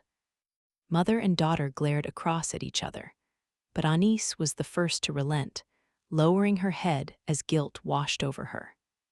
The former queen stared at her with a pained look before letting out a heavy sigh. I understand your feelings all too well, and I'm very familiar with how difficult it is to keep your cool when told to back down. I know. You've always tried to stifle your feelings when people mistreat you, I'm sorry. I feel so pathetic, burdening you like this. Anis picked her head up and quickly cut in. It isn't your fault, Mother. Mother-in-law, however, gave her head a quiet shake. It isn't so easy, given my position, as former queen and as your mother. Anis bit her lip and stared down at her feet, unable to respond. Her mother walked over to her, patting her softly on the shoulders. I didn't scold you just now with the intention of stopping you. All I'm saying is you need to calm down first, or you'll end up making mistakes. Do you understand? If you're going to do it, be relentless. You can't afford any half measures, mother-in-law said, holding her by the shoulders and giving a determined nod. If I wasn't mistaken, the strength emanating from her rivaled Anis's own fury. I watched as Anis gulped. Yes, there could be no mistaking it. These two really were parent and child. Orphans and I are both livid at the situation, mother-in-law said. If Marquis Sienna wants to apologize or beg for leniency, I, for one, wouldn't accept it. But he requested this audience in advance of his departure, father-in-law added. That being the case, we also need to agree on a stance toward the western regions. Do you understand, Anis? If you lose your temper with him, it could complicate the situation even further. The Marquis is a seasoned and cunning fellow. Be careful. Zalhe. Euphyllia, shall we proceed with the understanding you'll grant him an audience? Very well, I'll accept. Euphyllia. It would be better for all of us to get this over with sooner, rather than later. I appreciated Anis's concern, but I did want to move this matter along. I didn't think it was wise to leave the problem of the western regions the way it was, and if we were going to act, the sooner the better. I'd like to coordinate my response to some extent with Lang and the others before the audience. I began. About that, father-in-law trailed off. There's no need, Lady Euphyllia. Lainie. Yes, Lainie had appeared with impeccable timing. I glanced across at father-in-law, who for some reason looked like he was fighting to hold back laughter. What on earth was going on? I didn't expect them to make the first move, but there's no need to worry, Lainie continued. We've already put together several plans on how to deal with the Western nobles. We've listed the details in these documents. You made these, Lainie. With Master Lang and the others, so that you could have them for reference right away. I skimmed over the documents she handed me, impressed by just how well they were thought through. Was Lainie really responsible for all this? I had certainly asked her to produce documents and reports in the past, but this was entirely on her own initiative. When did she learn to do all this herself? I could hardly believe my eyes. The final decision is yours to make, Lady Euphyllia, but we can outline various options available to you. After all, we can't keep making you do everything by yourself. I'm amazed you compiled so many options in such a short time. Masters Lang, Miguel, and Marian did the majority of the work. Master Navar and Priscilla helped a lot, too. Navar did. He said he simply couldn't endure that you had been subjected to ridicule. Anis's eyes widened in surprise. Lainie, meanwhile, flashed her a mischievous grin. I felt myself swelling with pride. At the same time, however, there was work I had to do. It seemed I had put a lot of pressure on everyone. Thank you, Lainie, though this should have been my job under normal circumstances. Don't say that. Didn't I tell you earlier? We can't keep relying on you to do everything forever. But we want to support you, Lady Euphyllia. Please don't say anything about troubling us. If anything, please use us more. We would gladly work to lighten your burden. Her radiant smile as she spoke put my heart at ease. All that wishful thinking about relying on others more was surprisingly difficult to put into practice. Instead of feeling guilty at my own inaction, I should have been appreciating the fact that they had stepped in to help. Besides, I'm very upset at those Western nobles and that attitude they took with you. Since they caused this commotion, we should move ahead to respond quickly. So please, get back at them for us too. I see, thank you, Lainie. You stepped up to the task and did a remarkable job. At this, Lainie broke into another dazzling smile. Her newfound confidence made me feel as though I really could rely on her. I found myself smiling back at her. Let's hammer out the details, then. Seeing as you've put in all this effort, I owe it to you to finish it properly, I declared, my voice filled with greater strength than ever before. After I'd perused the documents Lainie had put together and considered various responses and their expected outcomes, it was time for my audience with Marquis Sienna. With me were Anis, father-in-law, mother-in-law, and Lainie. Once again, I was sitting across from Marquis Sienna, but he was not nearly so arrogant this time. In fact, I was a little concerned about his condition. I hoped he hadn't fallen ill due to being kept in the royal palace for so long. "Marquis Sienna, please raise your head," I called out. The Marquis, however, continued to slump forward as he knelt before me. "First, I must apologize to your Majesty and Princess Anisphia for our disrespect toward you both," he said. "I'm truly sorry. As a representative of the Western nobles, I'm deeply ashamed." I didn't sense any ulterior motives in his apology. In fact, he came across as rather sincere. I decided to take a wait-and-see approach. Anis, however, responded in a cold, emotionless voice.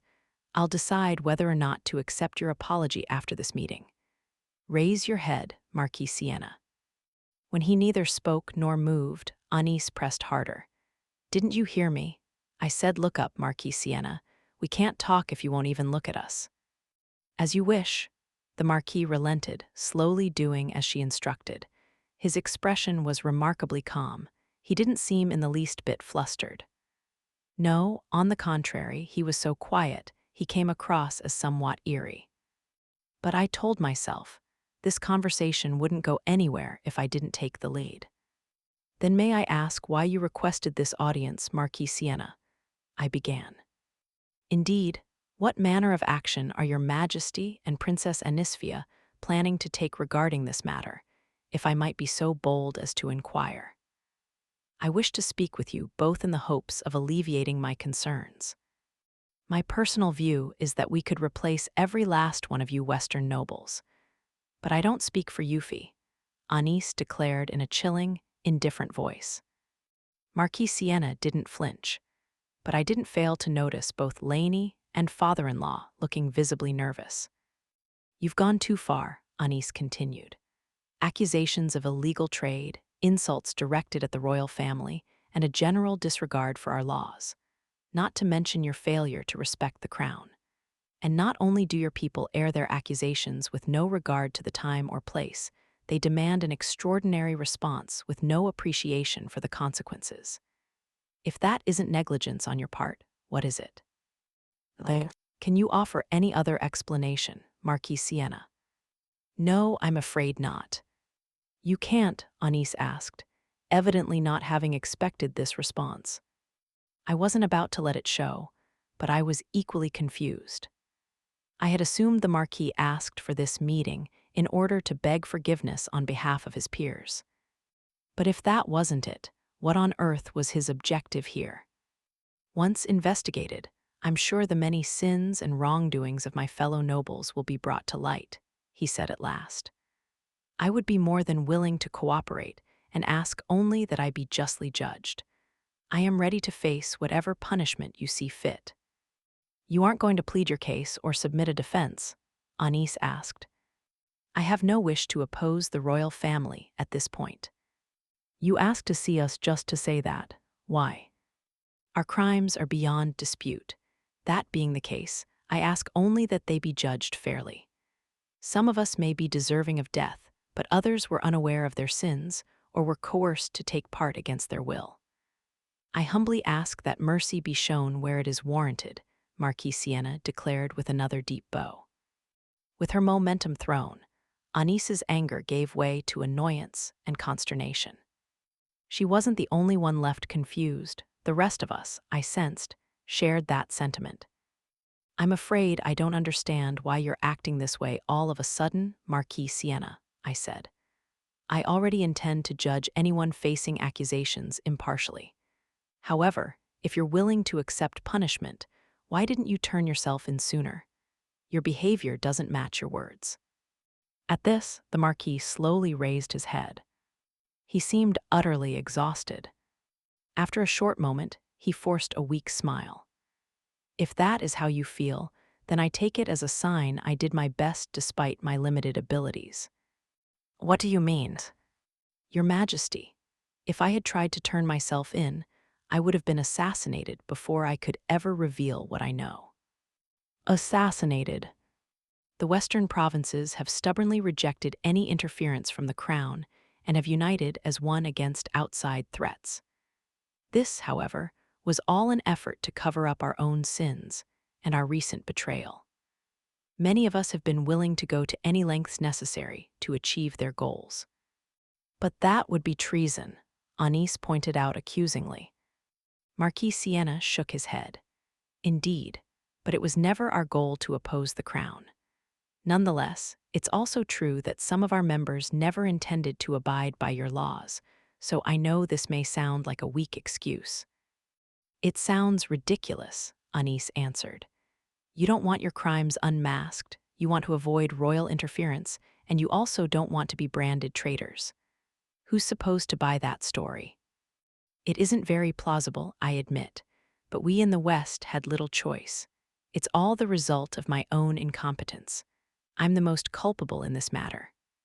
You never had any real intention of uncovering the misconduct yourselves. At this point, it would be impossible on our own. Everyone is involved to some extent, and everyone understood that if our wrongdoings came to light, it would be fatal to all of us. We all know each other's weaknesses. This is how we keep one another in check. That's the reality for us in the West. Anis was growing more and more displeased by this explanation, her gaze hardening. Still, she didn't speak up, so I asked the question on all our minds. You say the truth is deserving of punishment, and that the Western nobles are collectively responsible for covering it up. Yes. Why come forward now, Marquis Sienna? Why not say something sooner? Father-in-law interrupted. I heard pain in his voice. Marquis Sienna looked up, his eyes narrowing. There was no hostility in them, but rather a sense of calm. I suspected father-in-law was the most bewildered of all by what we had heard today. King Orphans, by the time you took control of the country after your coronation, the western provinces had already reached a point of no return. Back then, the country was still in disarray. It could be argued that your Majesty's peaceful, non-authoritarian rule allowed corruption to thrive. Are you blaming my father for your own dishonesty? Anis demanded. No, we were without shame, that's all. And of course, King Orphans didn't have the time or the resources to spare on us back then. If he had realized what was happening among our lords, he might have pushed us further. We don't want to see the realm any more divided. On top of that, if we sought help, the West's punishment might have been less severe than was warranted. That would not be justifiable. Marquis Sienna sighed, shaking his head. But the situation changed when Queen Euphyllia acceded to the throne. How so? I asked. Your and Princess Anisphia's achievements have been so spectacular. It's little wonder those who have high expectations for you both have been dazzled by their brilliance. Expectations? I thought your people looked down on me as a worthless fraud, Anis fired back. Not everyone feels the same way. Count Leghorn, for one, is far too fervent in his spiritualist devotion. I can understand how he feels, to some extent, but the more you chase after purity and righteousness in our lands, the more you end up poisoning yourself as a result. And so, Anis demanded, her anger bubbling to the surface. Her eyes were deadly sharp as she glared at Marquis Sienna. Poisoning yourself? Is that what you call it, being unable to do anything? Because you were born into that mess of yours? Is that the conclusion you've drawn from it all? It isn't even funny. And that's the kind of person making fun of me. No, this isn't amusing in the slightest. I can offer no excuse, Marquis Sienna answered, lowering his head in the face of Anis's anger. Anis did not appreciate this response. Don't be stupid, she snarled. Do you know how much I've suffered? You nobles are all the same, always looking down your noses at people just because they can't use magic. What have you lot accomplished with all your powers? You mock me, you deny my achievements, but what do you all have to show for yourselves? Nothing. I didn't fail to notice both father-in-law and mother-in-law watching this, with visible apprehension.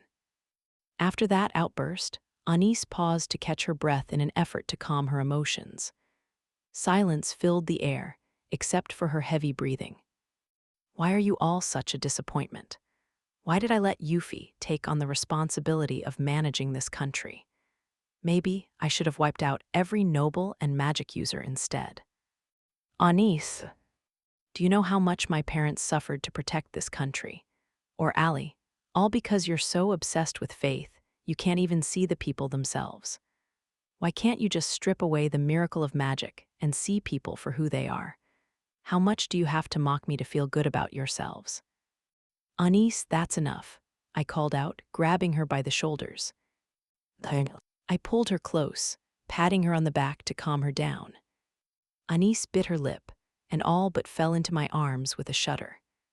I sensed she had been holding this in for a long time. It was a cry of heartbreaking sorrow. And I wasn't the only one who felt that way. No one here would fail to recognize the extent of her pain and suffering. I broke the silence to speak in her defense. Marquis Sienna, I understand your feelings and the situation in the West. However, as a lord of the Kingdom of Paletia, your past weakness is itself a sin. I cannot overlook it. I'm deserving of whatever punishment you see fit. What do you seek from this audience? Judgment. I couldn't understand the motives behind his actions. At that moment, Marquis Sienna glanced over at me. Something about his gaze seemed almost pleading, and I frowned. He was visibly unwell. He must have known he couldn't hide it, as he quickly averted his gaze. I had to see for myself to be sure, he murmured. See what? I asked. Whether you're the lord we've been waiting for, someone capable of carrying out righteous governance. There was a desperate plea in his voice, a cry for help that I couldn't ignore. I'm a fool. Despite my status, I allowed the Western nobility to succumb to corruption. But I'm still a noble of the Kingdom of Paletia. Though I had to yield to the situation I found myself in, I never abandoned my pride. The Marquis's voice gradually regained its strength as the force of his emotions shone through. What I sensed welling up inside him was intense anger, maybe even resentment. But it gave way quickly, like a doused flame. It had flared for a brief moment, but it didn't last. Within seconds, he was a tired old man again. I believed my only option was to wait for the day when a worthy ruler, one who truly cared for the realm, rose up to lead. I mean no offense. But when I heard that Princess Anisphia couldn't use magic, and that Lord Algard was far from outstanding in ability, I despaired. There was no hope, I thought. Marquis Sienna. His voice was filled with regret, a sincere expression of apology. To be honest, his words struck me as selfish. Yet I wasn't angry with him. What I felt was closer to pity. I hoped someone would be able to judge me fairly before the end of my days. And then you took the throne, Queen Euphyllia. But it seemed you weren't the ruler I had long been hoping for. She was, Anis asked, puzzled. What I wanted was the wise old leadership that the Kingdom of Paletia had enjoyed in ages past. Over these past few years, I've realized that dream is beyond my reach. Marquis Sienna breathed a deep sigh, then slowly shook his head. Without a doubt, you are both right. It's natural to seek a new future rather than to cling to the past. You may not be the ruler I wanted, but you are the queen the people wanted. If I can't accept that, I am nothing more than an old malcontent.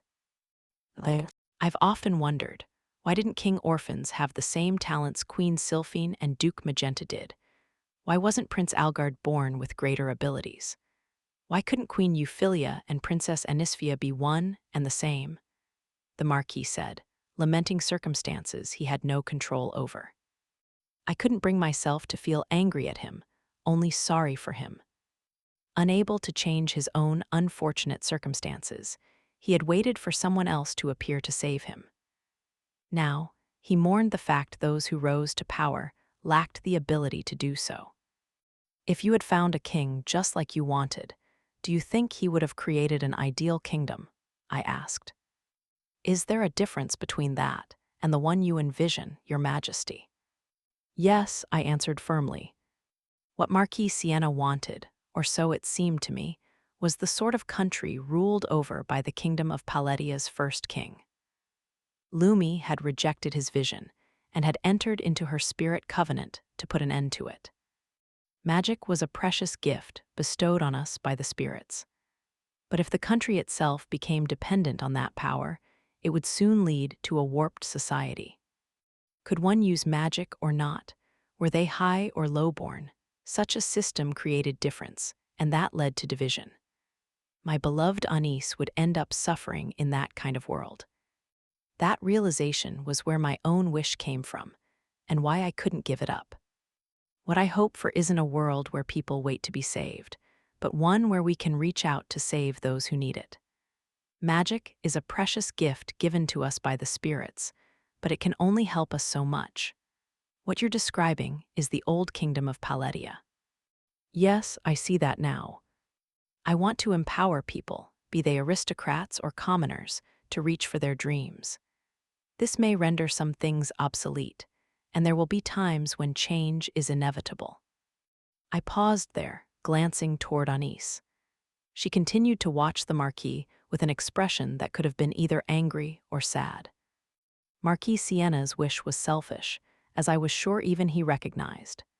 Still, he refused to change. He didn't have the strength to change. For that reason, he could perhaps be described as a tragic figure. I want to create a country where people can choose their own path, I continued. Just as Anis had gritted her teeth despite all adversity and continued to forge ahead, so that if others reached out, they too could grasp at hope. So that people didn't have to be defined by their birth. Marquis Siena looked up at the ceiling, then closed his eyes and let out a slow breath. After a long moment, he lowered his gaze to face me. Now his eyes were gentle, as if a huge weight had been lifted from his shoulders. I realize now just how much I lack both talent and spirit. Yes, you are the ruler I dreamed of. Marquis Siena. But I'm glad you're the one who will give us justice. Then he whispered, now it can finally end. His was a selfish wish to the end. But instead of anger, a hollow sadness filled my heart. He hadn't found the salvation he had always hoped for, but he may have been saved anyway by letting go of his former dream. Yes, if anything had redeemed this situation, that was it. Chapter 5, Passing Judgment. I was sitting on the throne in the audience chamber a few days after my meeting with Marquis Siena, staring down at the figures kneeling before me, the Western nobles who had journeyed to the royal capital. At the head of the group was the Marquis himself, frozen in a reverent bow. Next to me were Anis, father-in-law, mother-in-law, Lang, Marian, and Miguel, while Navar and Gark were among the knights standing guard. Everyone's cold gazes were fixed on the Western nobles. They must have sensed the hostility, as they seemed fidgety and unsettled. "Rise," I called out. The nobles raised their heads. Some turned deathly pale, while others let their attention wander, unfocused. And then there were those glowering at Anis, next to me. A wide range of emotions was on display. Today, they would each be confronted with their crimes, and I would pronounce punishment. You have been charged with the following crimes. First, disrespecting the royal family. Second, engaging in the importation and sale of illegal goods. And third, falsifying your reports to the crown. The first was committed in front of my very eyes, before several witnesses, so there is no need for further evidence. As for the importation and sale of illegal goods and your false reporting, do you actually have any proof? That was just Count Leghorn, letting his imagination run wild. We would never break your Majesty's laws. One after another, the Western nobles began to clamor. Out of the corner of my eye, I noticed Anis knitting her brow in disapproval, while I breathed an annoyed sigh. "Silence," I ordered. "We have been investigating these irregularities for quite some time. Furthermore, we've received testimony from a reliable source corroborating what we've learned." "What? Where in the world are you getting this information? It must be a conspiracy hoping to drive a wedge between us and the crown. I doubt the reliability of this so-called testimony." "Our information comes directly from Marquis Siena," I declared, sending the Western nobility into an immediate stir. The Marquis himself continued to kneel before me, betraying no sign of agitation. After our audience, Marquis Sienna had presented us with extensive evidence of criminal wrongdoing, information that aligned with the details we had uncovered ourselves. We had concluded there was no mistake.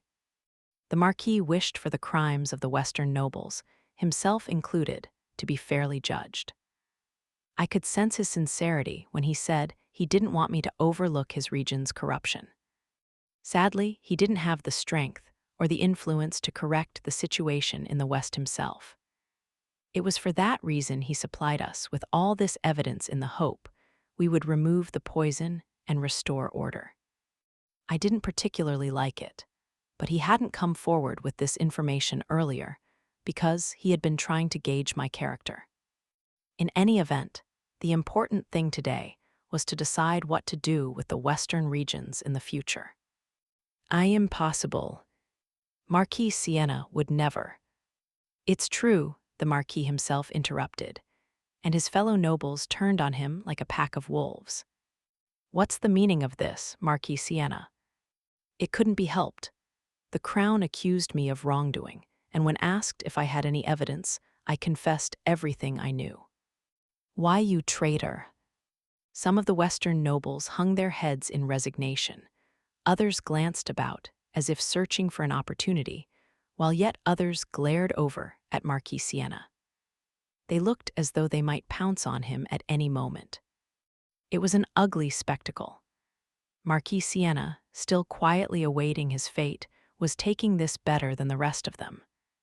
It seems you've been following your own whims, secure in the belief your actions hadn't reached the crown's ears, I said. How do you intend to make recompense for your crimes? At this question, the Western nobles froze in place. None of them, however, ventured to speak up. They merely watched one another, waiting for someone else to speak, or else stared back at me pleadingly. All I could do was sigh. Anis's expression was blank, as if her emotions had deserted her. Euphy, she said. Yes, what is it, Anis? It seems this lot can't bring themselves to respond. So how about I make them my own offer? Very well, how do you think they should be punished? These are serious crimes. I think they and their families should be blotted out. We could exterminate the lot of them and start over with a clean slate, she said in no uncertain terms. In other words, she was suggesting putting them and their families to death. It was an extreme suggestion, and the Western nobles spun around to face her in disbelief. The look that Anis gave them in turn was frigid, as if she were looking at trash. Perhaps realizing that she was being perfectly serious, the nobles broke into a panic. Exterminate us. Princess Anisphia, please show mercy. Oh, so you can speak. Then why didn't you answer Euphy's question? She challenged. I can only assume you're still treating the crown with contempt. Or are you only interested in protecting your own hides? Anis demanded. Again, the nobles fell into a commotion, albeit a quiet one. Was this the only response they were capable of? I wished they would at least pretend to be willing to mend their ways. It was Marquis Sienna who spoke up, addressing his fellow nobles in rebuke. Princess Anisphia is right. Our crimes are so great that exterminating our bloodlines is entirely justifiable. Marquis Sienna, why you backstabbing snake?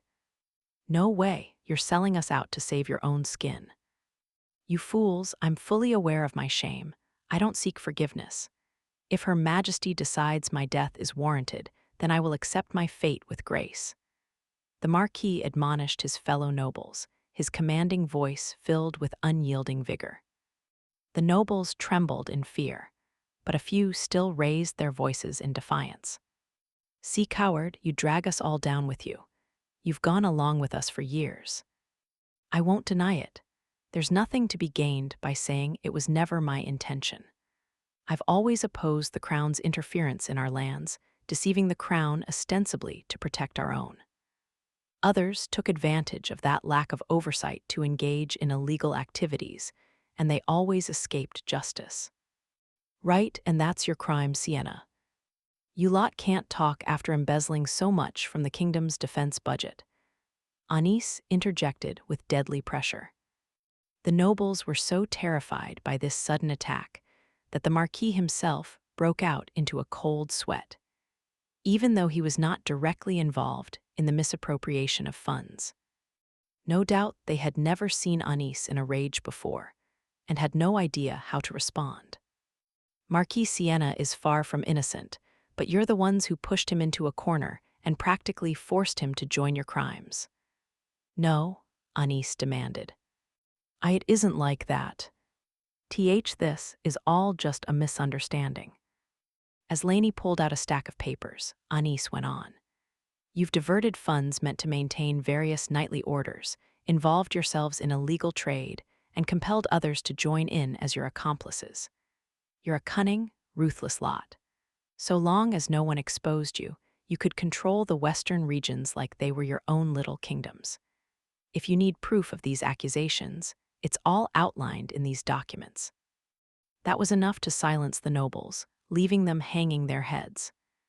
They understood that, faced with documented evidence, they would have no choice but to admit their guilt. Now that the hearing had reached this point, there was no turning back. Is this the true state of affairs in the West? It's disgusting. What do you think, Euphy? Anis asked. It is indeed disappointing. Please forgive us, Queen Euphyllia. Show mercy, I beg of you. We'll mend our ways. We'll pledge our everlasting loyalty. One after the other, the nobles begged for forgiveness. Marquis Sienna, I noticed, cast his gaze to the ground with visible disappointment. I was so stunned that I had to pause for a moment before speaking up. Words alone are meaningless, I said at last. Your actions thus far have lost you the crown's trust. But how will you defend the western border without us? One noble shouted, all but sending saliva flying across the room. His companions scrambled to join in. That's right. Without us, the kingdom won't be able to muster a proper defense. Just think how the neighboring countries might react. We have connections in foreign lands. It would be a detriment to the nation to throw them all away. Honestly, listening to their complaints was giving me a headache. Just how shallow could they be? Didn't they have any pride as nobles? Some of those looking on, I noticed, could no longer hide their disgust. Are we to interpret that as a threat against the crown? Anis asked. What a threat! Why would you twist our words like that? How am I twisting anything? Anis continued. You're implying in front of your queen that the country would be in danger without you. How ridiculous. That's another issue, your lack of loyalty and respect, Anis continued. Indeed, I said, picking up where she had left off. The western regions are crucial to the kingdom's defense. The thought of leaving them in such unreliable hands is very concerning to the crown. I guess we have to kill the lot of them after all, Anis said. We can manage their territories directly for a while, but we'll have to find some second or third sons from loyal houses who aren't in line to inherit their own family holdings to take over. It will probably take time to train this lot's successors, but we should be able to stabilize the region within a few years. That's an encouraging thought, Anis. Yes, speaking with her was enough to soothe my spirit, like removing a thorn from my aching heart. Once again, the Western nobles were reduced to silence. When speaking to me, Anis had worn a gentle smile, but her expression as she turned back to the nobles was utterly frigid. The contrast was so sharp, she had to be trying to make them understand the precariousness of their situation. Do you understand now? She asked firmly. Or do I need to make it even clearer? Removing you all from the western regions poses no problem for us. In fact, I see nothing but benefits. So why should we bother keeping you alive? Why you'd really kill us all? Yes, Anis answered. I'm asking Queen Euphyllia. Do you expect me to say anything different? I replied. But we're of the same blood, pleaded Count Leghorn, who had been shooting unpleasant glances at Anis for a while now. Yes, I hated this man. What on earth did he think he was doing, going on about blood? Tell me, what exactly are you trying to say? Do we not share the blood of the same ancestors, endowed with the miraculous gift of magic? Yes, we've committed grave sins, which is why we're saying we'll make amends, we'll change our ways. Why won't you believe us? Because I don't trust you. But why not? Let me ask you a question. Tell me, why should I spare you all? You're the second coming of our founder, the very legend that saved the people in another age. It's because we've lost sight of a true king, one we're meant to serve, that some of us have been led astray. With a righteous leader, we would never have committed these offenses. Isn't that right? What, do you really want me to kill you here and now? Anis was furious, and the aura around her was the most terrifying it had ever been. Count Leghorn let out an audible gasp as he fell to his knees. The nobles around him likewise buckled, trembling in fear as they collapsed to the ground in turn. Even the knights standing guard were affected by Anis's fury. While they remained on their feet, their faces turned deathly pale, many of them gritting their teeth against the fear. It's a shame how many nobles resent the royal family because of your devotion to spirit worship, she said. You've warped your beliefs. Instead of nurturing its teachings, you use them to oppress people and divide the country. You're completely out of step with the times. I'm sorry, Anis, I answered. It looks like we'll need to rethink how to change people's minds. This isn't your fault, Yuffie, and worshipping spirits isn't directly to blame either. The problem is with nobles like these, using their religion as a tool to fuel their own greed. Glaring at the still motionless crowd, Anis breathed a heavy sigh. The point of magicology and magical tools is to give everyone the ability to use magic, so they don't need to rely solely on the nobility. Because when nobles are the only ones with access to magic, it causes all sorts of misunderstandings. Misunderstandings, one noble cried. All right, you must realize, Princess Anisphia, that non-noble magic users have also committed heinous acts over the years. Doesn't that make restoring the rights of the nobility all the more important? Anis turned a cold eye to these desperate appeals. Again, the arrogance of the nobility was ultimately what was behind those incidents, wasn't it? You thought you could trample the common folk underfoot. Of course, that caused bitterness and resentment. The ringleaders you're referring to were the illegitimate children of nobles, cast out into the wild to fend for themselves. Am I wrong? Well, look at you all. You can find your voices when it suits you, but your mouths clamp shut when you're told to explain yourselves. Are you so stupid, you don't even realize you're only angering us even more than you already have? Sure enough, the nobles had no answer to this question. Anis exhaled in exasperation. Noble or commoner, at a purely human level, you're not worthy of anyone's trust. No, we can't leave the West in your hands. That is as clear as day. But you do have one saving grace. At this, the nobles jolted upright in anticipation. You're rotten to the core, but you are nobles, and you can use magic. You're a valuable asset. We're not just going to throw you to the wind. All right, they cried. We can't forgive you, but we won't take your lives. At last, it was my turn to take over from Anis. In exchange, I'm relocating you all from the west to the south, I declared. What? The nobles gaped. A range of emotions fell over them, from astonishment to fear to outright frustration. As they came to grasp their situation, a few raised cries of discontent. To the south. Are you crazy? That's as good as a death sentence. Why were they so opposed? No doubt because the south was a highly problematic region. The kingdom of Paletia's southern provinces bordered the sea. The area provided rich opportunities for resource extraction, but we were still trying to work out how best to develop it. Unfortunately, hordes of monsters also inhabited those lands, and it was a considerable challenge establishing a foothold by the sea. We had already been forced to retreat numerous times over. Ultimately, while the South promised valuable resources, it was difficult to properly develop. Part of that was because we'd never had enough personnel to explore the area and settle the land. It was Lang and the others who had come up with this proposal to seize the Western nobles' territories.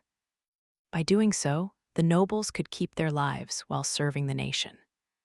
Though the kingdom's southern reaches were largely unexplored, the potential reward to be had and the honor to be won meant there was potential to leave a lasting legacy. To the Western nobles, this opportunity to redeem their honor was infinitely better than being stripped of their rights and sentenced to death. Anis had likewise realized it was a good idea, and so the nobles' punishment had already been effectively decided. Their western territories were to be seized by the crown, while they were to be granted holdings in the south to cultivate and develop. I could understand why they were cowering before me. It wasn't wrong to say this could be a death sentence in its own right, but if they could successfully develop the land I was giving them, it certainly wasn't impossible for them to make a comeback. It was far from a bad deal, all things considered. Yes, the southern regions will be difficult to settle, I continued. But Anis has learned a great deal that will aid you, thanks to her efforts building the new magicology city. But your task is to emulate her successful example. It may take time, but it should be within your abilities to establish a foothold for continued development. Wouldn't you agree? Were to copy Princess Anisphia's methods. They've already proven successful, so it shouldn't be too difficult to adapt them to the environment in the south. Do you disapprove? The nobles glanced uneasily at one another. They were clearly dissatisfied with the situation. It was unbelievable how they insisted on questioning Anis's accomplishments and looking down on her for not being able to use spirit magic when they couldn't achieve anything themselves. They refused to follow in her footsteps. Magic or no magic, couldn't they see their attitudes eroded any trust? If you insist on appealing, then you leave me with no other choice than to let Anis decide your fate, I said. Maybe I'll destroy them after all, then. We don't need rebellious lords who refuse to heed a royal command, Anis said coolly. The noble's eyes widened in alarm, but Anis hadn't finished. You refuse to follow royal commands. You insult us. You've been found guilty, yet you try to escape punishment. You won't obey even when offered the means to save yourselves. You still think you're better than us, don't you? There's no other explanation. It isn't like... No, you've been throwing a tantrum ever since you got here. Why do you keep arguing? Are you trying to challenge me directly? If that's what you want, fine. Go home and prepare yourselves for war. War. The nobles gasped, their faces turning even paler than before. Why are you so scared? I'm just a useless, incompetent princess who can't use magic, am I not? So I'll show you exactly what I'm capable of. Who knows, it might make you reconsider your opinion of Yuffie as well. I would like that. I exchanged a grin with Anis. If they so much as scratched her, I would brand them all as criminals and banish them to the south for manual labor. I didn't think the nobles' faces could blanch further, but they proved me wrong. I wanted to avoid a civil war, but if one was forced on me, I would respond with full force. Father-in-law may have chosen a path of non-confrontation, but I was confident the kingdom could weather any potential conflict intact. If anything, these nobles were a hindrance to keep around. If they refused to mend their ways no matter what, then they left me with no choice but to let them go. The kingdom's southern reaches are challenging areas, but if you succeed in developing them, there are lucrative rewards to be found, I pointed out. The crown won't want to ignore any profits that can be reaped, and there's every possibility you could make a comeback, you know, Anis added. Should that happen, I'd be willing to reevaluate my assessment of you. Seeing the troubles you've all faced, the difficulties governing the western regions could hardly be clearer. We can't let your corruption continue, but if you want to survive, we'll give you the opportunity to do so. This is the only way to save your lives. This was Anis's final warning. What I've given the people of this kingdom is possibility, and that includes you. Nonetheless, you must repent for your crimes. I hope you'll reflect and change your ways. If you can't do that, the conversation ends here. Choose wisely. That was certainly a bold approach. Lang nodded in admiration at the results of the confrontation. Essentially, it's like sentencing them to death by exile, but it isn't without a chance for redemption. And now that Commander Anisphia has shown what's possible with the new Magicology City, it's reasonable to follow her example, Miguel added, smiling happily to himself. Once I had handed down the noble's sentence, my advisors and I went to debrief in private. While the Western nobles were left in somber silence, like attendees at a funeral, our mood was remarkably lighthearted. I believe I was able to make the right decision thanks to the information you all compiled, I said gratefully. Without the option of relocating them to the south, I would have been forced to strip them of their titles and sentence them to death. We're just lucky Marquis Sienna corroborated it all. Also, we knew they weren't all corrupt, so we needed a more balanced solution, Miguel answered. What about Marquis Sienna? He did cooperate with the crown to shine a light on the truth, but even so. We won't give him preferential treatment, not that he wanted that anyway, Anis said. Actually, he's taken the initiative in agreeing to move to the south. The nobles loyal to him should join him, and I'm sure he'll protect them as best he can. Maybe he should have spoken up sooner. Then again, considering the political situation in the West, I can see why he didn't press his luck, Miguel murmured. Yes, Anis nodded. That's why we had no choice but to overhaul the political landscape there. It's going to be a headache setting it right, though. Rest assured, Duke Magenta has offered to assist in that regard, Marion said. I'd say this is a good opportunity for us to recruit and train more personnel, Lang added. I should be grateful, I suppose, I muttered under my breath. After the coup attempt that resulted in King Orphan's taking the throne, my father was tasked with rebuilding the kingdom's eastern regions, devastated by the Civil War. Thanks to that, he had built a wide network of loyal nobles. It was a great relief to have his help finding individuals to take over leadership in the western regions. It remains to be seen whether the western nobles will accept this territorial exchange, Miguel murmured. After all, the nobles I had just addressed were merely representatives of a larger cohort. Their immediate task was to return to their holdings and inform their peers of the news, though messengers had been sent ahead to keep the region from descending into outright panic. They have to accept it, don't they? I mean, turning it down is basically suicide, Gark said. Is there any chance of them turning against the crown? Navar asked quietly, his eyebrows coming together in a frown. I'd say no, Lang answered with a shake of his head. I highly doubt it, Miguel added. They're loyal to their own interests. Even if they could survive turning against the crown, they should be able to figure out there's no real future going down that path. At least I hope so, Lang said, as if trying to convince himself, a hint of doubt entering his voice. Hearing this, Anis broke out into a wry grin. We've already made plans if they do decide to rebel.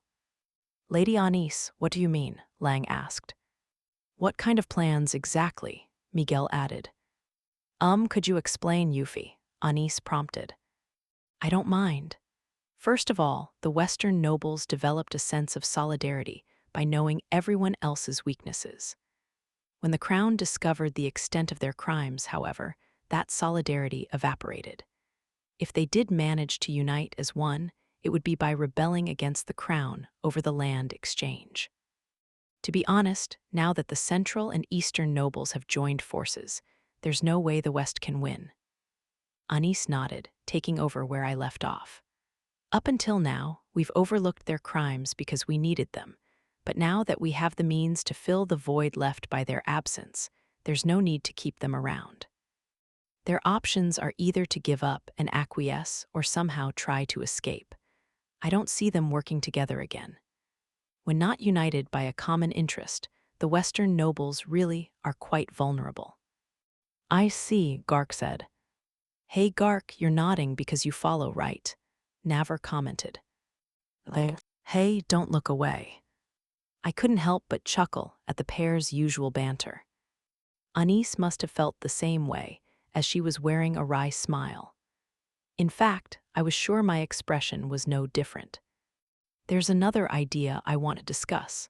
I'd like to organize a tournament, Anis said. A tournament? What do you mean, Princess Anisphia? Lang asked. A competition where knights and adventurers can compete regardless of title or status. I'm thinking of recruiting anyone who performs well in it. I wouldn't be surprised if other knightly orders take notice, too.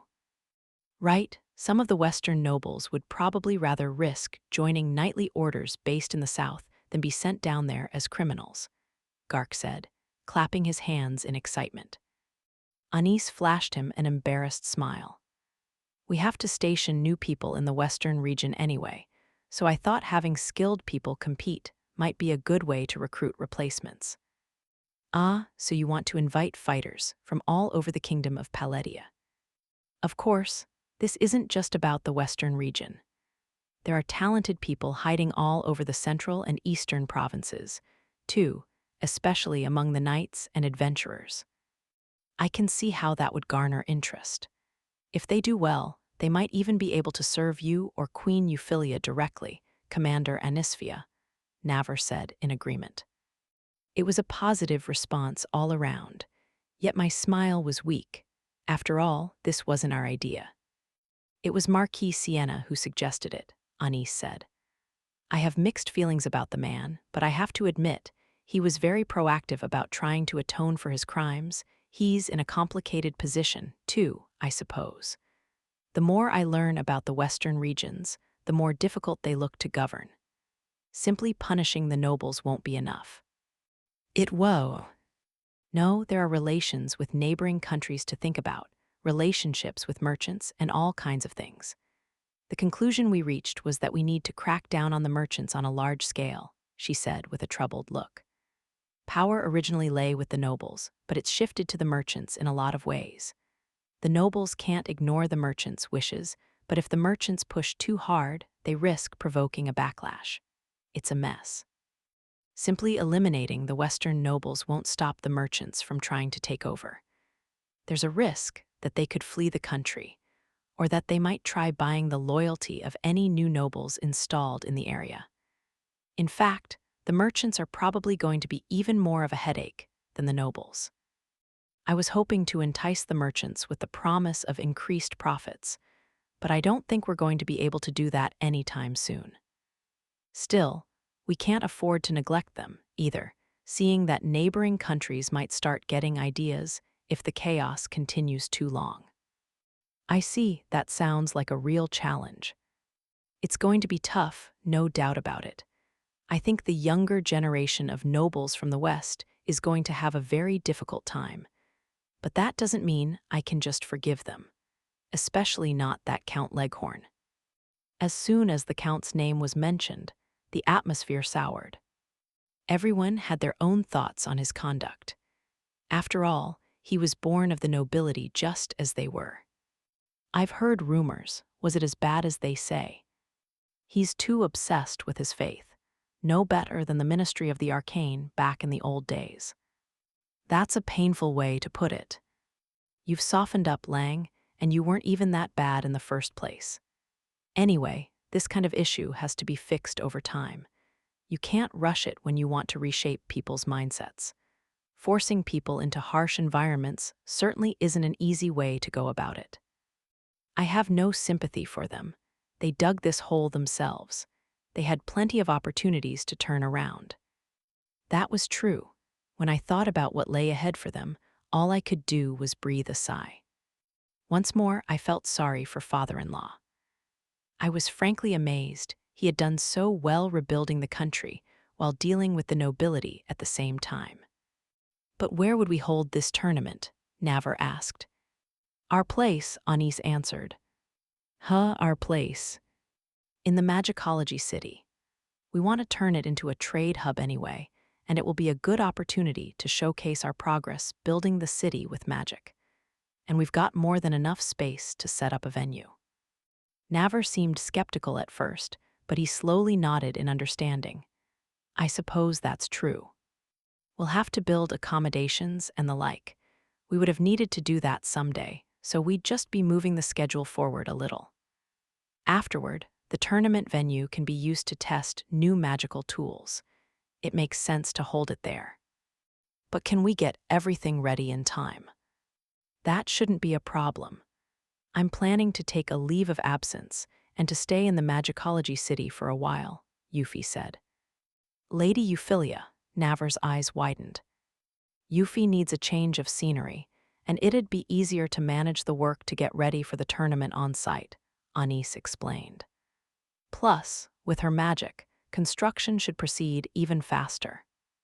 Lady Euphyllia is going to be involved in construction. That would speed things along, but are you sure? Of course, it will be a little fun while I'm on holiday. A little fun, Navar repeated, seemingly unable to believe his ears.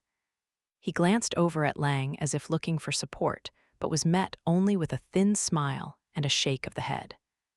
Lang did have a lot to say in private, but Anis and I had pushed through. I thought it was about time to silence the naysayers, I continued. People underestimate me because they haven't seen me use my abilities. I've tried to avoid being too forceful with them out of respect for King Orphans, but I think people see me as weak. It's time to correct those mistaken assumptions. So you're basically gonna slap them across the face with your skills? Gark asked. Hey, don't stare at me, Navar muttered, glancing away.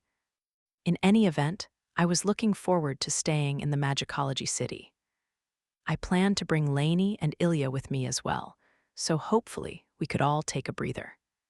Lainie would be able to spend a little time with her father, Baron Cyan, so she could treat it as a vacation, too. Chapter 6, A View to the Future. Ah, it's a magnificent view, Anis said as we watched the scenery unfolding in front of us. It is wonderful, I answered. We were standing on an empty plot of land outside the walls of the Magicology City, or rather, a formerly empty plot of land. A large square had already been completed on it so that the knights could conduct their training exercises. Buildings meant to serve as resting places lined the perimeter, and there were people coming and going in the distance. So this is where we'll be holding the tournament, I said out loud. Yes, Anis answered. Afterward, we'll use it as the Magicology Knights' official headquarters and training grounds. It was already on the agenda, but we moved construction forward for the tournament. Building this was a lot of fun. It certainly was. I could hear my voice brightening. Yes, it had been a great time. Anis flashed me a grin. After all, I was the one who built this plaza. After wrapping up the problem of the Western nobles, I had journeyed to the Magicology City for a little rest and recuperation. I did, in fact, need time to recover. Though I wasn't laid up in bed, it took time for me to regain my human senses. As I still had my mobility, I decided to help out with the ongoing construction efforts in the Magicology City. That being said, I didn't want to interfere with any projects already underway. As such, I thought it would be a good idea if I assembled the tournament venue itself. Once my proposal was accepted, I set about fully implementing it. Using magic without a care in the world for what others might think turned out to be surprisingly refreshing. We've removed obstructions, cleared the land, and used magic to lay the foundations. All that's left is to assemble everything. You could probably build the entire city all by yourself, Yuffie, Anis joked. Indeed, if I could wield my magic without restriction, that might be possible. If there were others as skilled in magic as I am, you wouldn't even need me, I pointed out. Ha ha, that's a good one. I wasn't kidding. I know, well, let's talk about something else. Oh ho, yes, we can do that. What about the Western region? Are things okay over there? Yes, father and father-in-law are looking after it. I had asked them both to oversee the land transfer with the Western nobles. As was to be expected, once word of the territory transfer reached them, the Western nobles flew into a blind rage. The nobles sent to the capital were subjected to immense criticism on their return, and some had even been denounced and cast out by their own families. I heard some houses beg to be exempted from the transfer, arguing that their new heads weren't involved in their predecessors' wrongdoing, Anis said. Indeed. What made them think they'd get away with that? They really are out of their minds. The more you shake the tree, the more that comes falling down. Naturally, there could be no accepting such arguments. Even if the family head was replaced, the crimes committed by their house wouldn't be undone. The crown couldn't forgive such acts, and more importantly, the common folk who called the West home wouldn't either. The nobles made such a fuss about the territorial transfer that the people who lived under them were fully aware of their transgressions. Inevitably, the common folk were furious. Word had reached me that they were agitating against both the local lords and the merchants as well. Father-in-law even reported that the situation was so volatile, there was a risk of rebellion breaking out. The nobles and merchants were responsible for defrauding the crown and their people. Due to their positions, they were already considered affluent, and they had been abusing their privileges to further enrich themselves. Before I left, father-in-law told me he was worried about the consequences of the crown's intervention. And indeed, once the nobles and merchants figured out how to successfully pursue their interests, they started betraying and undermining each other. One noble would sell out the others in the hopes of saving himself, but then the next person did the same, and again it went on. Before long, we had a mountain of accusations and corroborating evidence of the Western nobles' corruption. Among them were numerous false claims, so Miguel had his work cut out for him separating fact from fiction. According to him, his workload had tripled. Do they have no pride? He had apparently cried out in indignation, at least according to the report Anis had received from Marion and Lang. I broke into laughter at the time. It was hard to imagine Miguel saying something like that. But we couldn't leave the situation unresolved. As such, we moved up our plans and publicly announced the territorial exchange. In order to appease the discontent of the commoners, I acknowledged their lords' wrongdoing and offered the crown's protection to those who agreed to relocate to the south. They didn't want to go, of course, but if they stayed where they were, they risked getting caught up in an uprising. If riots broke out, I would have to intervene to maintain order throughout the region. As it happened, the crown had already intervened in several territories. Count Leghorn, the one who had hurled insults at Anis, was one lord who had allowed a revolt to take place. I had no sympathy for the man. When word of his actions in the capital spread, even his own retainers distanced themselves from him. There was no one to stop the furious people of his lands, while some of the count's followers were said to have actually incited the riot. The crown's intervention had saved lives. I was certain of that now. The count's inability to govern had been made clear, and I stripped him of all titles and honors. Now it was more appropriate to call him the former Count Leghorn. As a result of the riots, the Western nobles folded. Dangerous though the South was, they risked falling victim to a popular revolt if they stayed. And of course, should the people rise up, the crown would be forced to intervene, further weakening their situation. In the end, they took the only option available to them. The merchants dabbling in illegal commerce were no better off.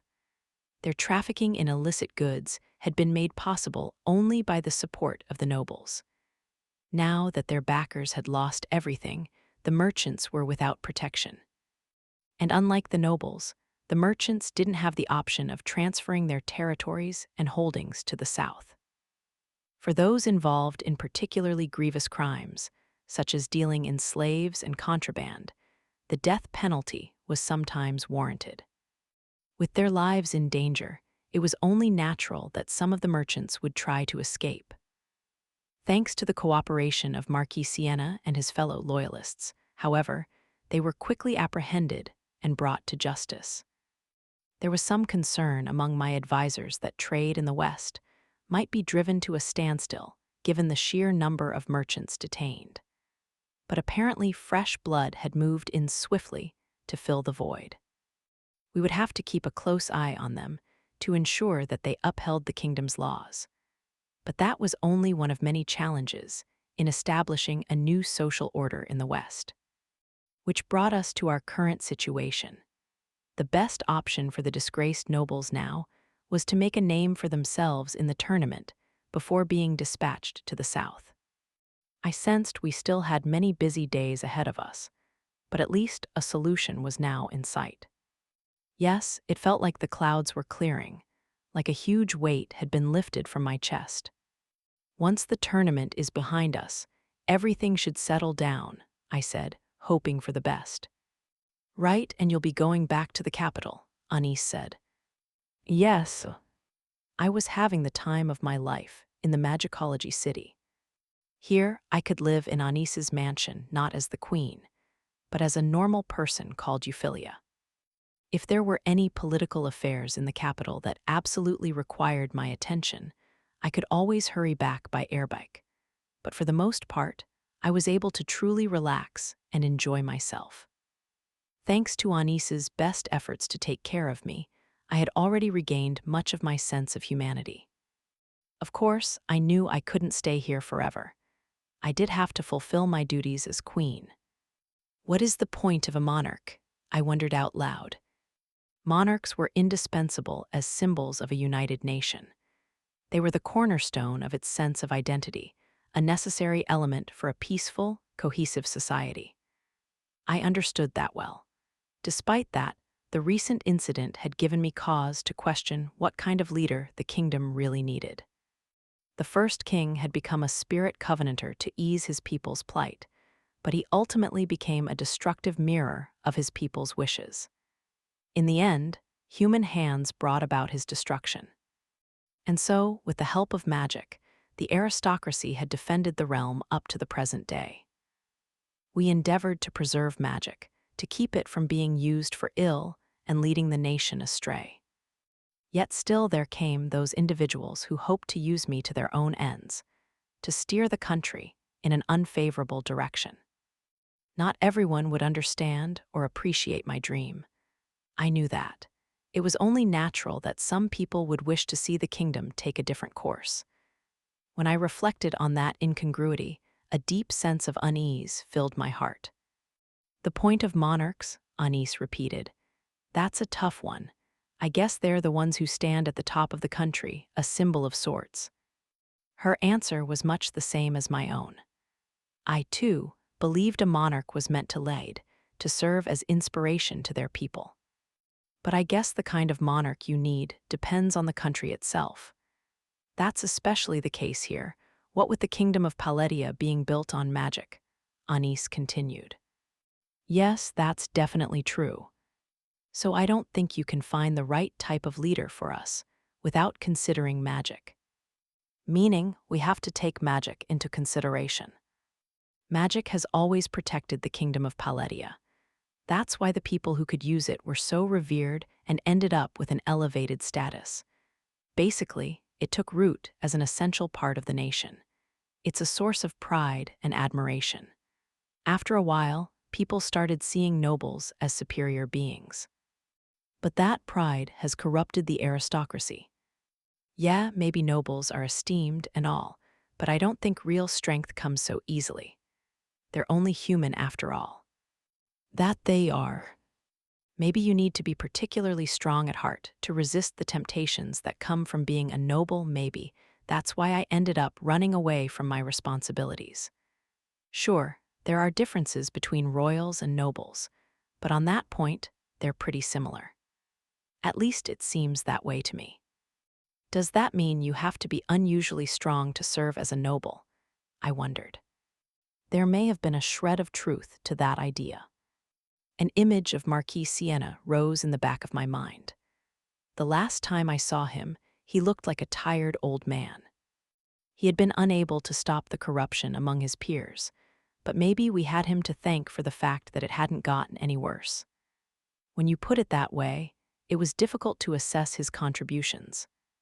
The Marquis had hoped for an ideal king, but ultimately gave up when he realized he didn't have the power to shape events as he might please. I didn't want to admit it, but maybe the former Count Leghorn had sought salvation in much the same way. Perhaps he had sought to escape the harshness of the world by pursuing what he truly believed in. It made sense. "How do we become stronger, then?" I asked. "That's a toughie, but I think I have my own answer." "What?" "Caring about people, yourself included." "Valuing people, yes, that's certainly true." It was a very clear answer. Looking after yourself and others made you stronger. I watched Anis as she flashed me a shy smile. At that, we both broke into laughter. "What's so funny? I was being serious," Anis said. "You laughed first. I was only watching you." "I mean, you were staring at me so intently." "You know why, don't you?" "NGH, shut up already," she moaned, covering her face with her hands as the heat rose to her cheeks. It was an adorable gesture, one that filled my heart with warmth. "You know, Yuffie." "What?" "I'd love to win the tournament myself," she murmured softly. I startled, staring back wide-eyed. Anis had noted some time ago that she wished to take part in the tournament, mostly as a way to get back at those who doubted her magical tools, and to restore her reputation after the recent troubles. From what I heard, Navar, Gark, and Baron Sion had also signed up. But this was the first time she had said anything about winning. I hadn't thought she was interested in showing off her abilities and strength. "What's this all of a sudden?" I asked. "I've been thinking. I wonder if I've been too modest." "Huh. Not engaging with the nobles, I mean. It's become a long-ingrained habit, I think." "Well, there are times you do seem a little reserved." I always thought that was her coping strategy as a royal family member, unable to use magic. "Yeah, but it makes me look weak. I was okay with them thinking that before, but it can't go on. I mean, their disregard for me ended up hurting you, Yuffie. That's entirely on them, if you ask me." "Sure, but I wonder if it wouldn't have happened if I demonstrated my strength in a way they couldn't ignore. They would probably be more wary about me if I did, but that would still be better than their constant mockery." "I see. No, it won't do for them to keep underestimating you. But are you sure?" To be perfectly honest, I considered Anis one of the 5 best fighters in the entire kingdom. In the kingdom of Paletia, where magic was absolute, Anis's powers might be seen as heretical. While magical tools were becoming more widespread and people had begun to accept magicology, seeing her abilities in person could still cause anxiety. I understood the argument some might make, that she didn't need to necessarily exert her strength, but I could see why she wanted to change people's perceptions of her. My only worry was that she might end up getting hurt in the process. "I do have misgivings, if I'm being entirely honest," she said as if reading my mind. "Anis, I don't want to do anything that comes across as too forceful. I guess my experience with Ali shaped my thinking. I was afraid that if people thought I was too strong or skilled, it would attract unnecessary attention. That scared me. It was tragic. Given her heretical research, she couldn't afford to make too much of a scene, and when she did do something out in public, she had to make sure not to be taken advantage of by others. When I remembered the way she was back then, hiding her face behind a mask, self-deprecatingly assuming she was without merit, it was like a claw tearing into my heart. She flashed me a smile, a gentle and reassuring one, exuding strength and trust. "But there was something even scarier than all that," she said. "What?" "Not being able to protect you." My heart skipped a beat as I took in those words. Now that came as a surprise. While I was busy trying to remain calm, Anis continued. If my hesitation ever made me fail to protect you, I'd regret it for the rest of my life. But I can't just run away, because I want people to believe I'm worthy of standing by your side. I want to be recognized as the only person worthy of it, that my being with you is best for everyone. Anis. So I'll make them acknowledge me, even if some of them are afraid of me afterward.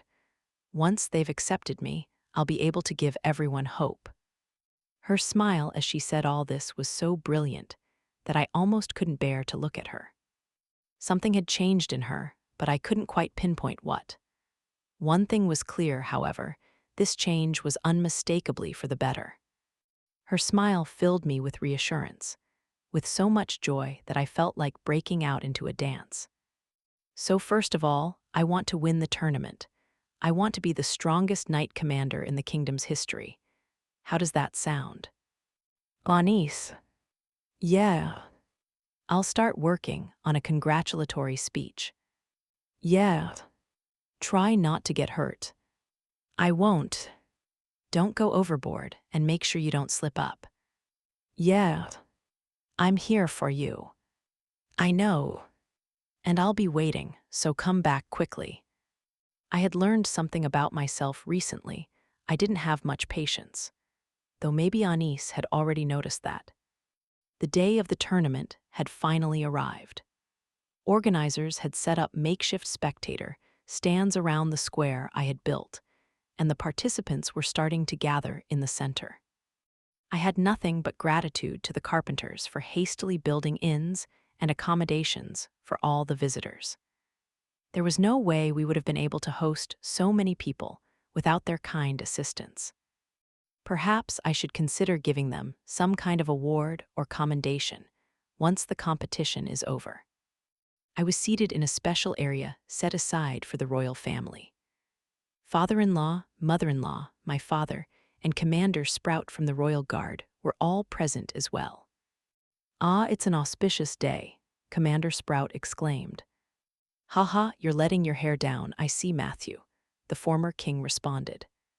"You could say I'm on vacation, although officially I'm here to observe the tournament. You're getting awfully cunning in your old age. Did you pull some strings to watch your son compete?" "Dear me, your majesty, you shouldn't bandy about accusations like that." "It's not your majesty anymore. Just call me orphans like you did in the old days." "Ha ha ha, begging your pardon, orphans. Since when had the two of them been such good friends?" As I looked on in surprise, mother-in-law leaned my way with a gentle smile. Matthew was deeply involved in suppressing the coup, so he and orphans became quite close. He's a very serious man, though. He doesn't like to flaunt their relationship in the open. "I am the commander of the Royal Guard, so it behooves me to keep public and private separate," he said. "You always say that when trying to shirk your duties. Did you think I hadn't noticed?" My father interjected. Now, Grants, are you selling me out?" "Whatever do you mean?" Both the former king and my father seemed to be enjoying themselves, at least judging by their mischievous smiles. I found it rather startling, knowing my father's personality and all. "I'd rather you not be in such a sightseeing mood, Matthew. You're technically here for official business," my father pointed out. "You say that, but you're referring to me on a first-name basis, Grants. I'm telling you to use some discretion. You're as fastidious as ever. Wouldn't you agree, Queen Euphyllia?" "Huh, oh haha, Duke Grants does have a bit of a mean streak." "Ha ha ha, there are no prying eyes here. No one will complain if you treat him like your dad, the way you used to," Commander Sprout said with a cheerful laugh. As I struggled to respond, father-in-law flashed me a knowing grin. "No one will chastise you for being yourself in our presence, Euphyllia. But still, it's common knowledge that you and Grants have cut ties and that you often clash when it comes to political matters. It's all well and good to be cautious, but there's no need to completely sever your relationship. You just need to keep it under wraps. Even Matthew here loosens up in private." "Is that a compliment?" Commander Sprout asked. "It's only a recent development. You used to be so hard-headed and inflexible, orphans would run away from you. Mother-in-law chuckled. Commander Sprout let out a laugh as he scratched the back of his head. Right, I picked up these bad habits from orphans. Don't be presumptuous, I've always been discreet. Ah, I miss the good old days. I used to go the marketplaces in disguise, while Matthew insisted on accompanying me. Yes, your majesty used to be a real troublemaker. Now you're a hard worker through and through. Stop it, people are finally saying I've started acting my age. Well, you've definitely filled out and put on a bit of muscle, haven't you? Yes, you look a lot like you did when we were young. You were never a good fighter, but your stamina and agility were second to none. You still hold a grudge against me, Matthew. Ha ha ha, not at all. Ever since you became king, life has never been boring, no, it was wonderfully peaceful, Commander Sprout said with a grin. He certainly seemed to be enjoying himself, but then again, so did the former king. It was nice to see. All of a sudden, I noticed that father looked unusually relaxed. Another new discovery. He must have noticed I was watching him, as he made eye contact with me. If you can separate public and private, then there's nothing more for me to say. Do as you please. I can. If you're not confident, you can just keep going as you do in public. I don't mind. Now that got on my nerves. Why did he always have to be like this? I think our relationship is fine the way it is. I wouldn't want people to think we're still close. That could invite unneeded trouble. I see, we wouldn't want that. It makes life easier for me as well, not having to act differently around you because you're my daughter. How long are you planning on treating me like a child? Well, let's see how long we can keep it up. I clicked my tongue in annoyance. Mother-in-law gawked at this childish reaction, but she quickly let out another laugh. I can't believe I just saw you do that, Euphyllia. Excuse me. Grant's father-in-law said disapprovingly. Oh, would you look at that? The first match is about to begin, my father said, changing the subject as he stared out over the square. Cheers echoed all around. Many of those in attendance had been involved with the Magicology City's construction. Since the city wasn't yet completed, there were few sources of entertainment available, so the tournament was warmly received. In addition, there were those like my father and the others who were visiting from far afield. The Kingdom of Paletia had begun seeking out talented individuals, regardless of background or social standing, a trend that probably started with Anis's Magicology City. Plenty of individuals had decided to seize the opportunity and were stepping up to take a chance. I hoped this tournament would help further encourage that trend. It's quite a crowd, Commander Sprout remarked. Yes, it is, I answered. It's a good thing the kingdom is finally settling down, he murmured in a voice so soft. It was almost drowned out by the hustle and bustle. Commander. He was staring at the contestants as if witnessing some dazzling sight. Why was he acting like that? And what did he mean by what he said just now? Perhaps sensing my lingering questions, he continued. When orphans took the throne, we didn't have the time or luxury for things like this. If we had tried holding a competition back then, the other lords would have criticized us as wasteful spendthrifts. That was after the coup was put down, so frugality was to be expected. Though I do remember being left speechless to see how many people were throwing parties. I always thought if they had that much money, they ought to put it toward something else. The people at the Ministry of the Arcane loved to cause us headaches. They were always such a nuisance. They were all like Count Chartres back then, always thumbing their noses at the royal family. Was it really that bad? I asked. I wouldn't say bad. They were always very subtle about it. Orphans knew that if he didn't assert himself strongly, he wouldn't get any concessions from them. And of course, they didn't want to be seen as upsetting the crown directly, so they were always very circumspect. Frankly, it was quite impressive how they always managed to stand in the way while maintaining a veneer of plausible deniability. Enough, Matthew. You're making me feel old now, the former king grumbled. Commander Sprout gave a light shrug. They publicly supported orphans' succession to the throne, but in reality, they weren't much help. They didn't contribute much during the Civil War, either, for that matter. Huh, really?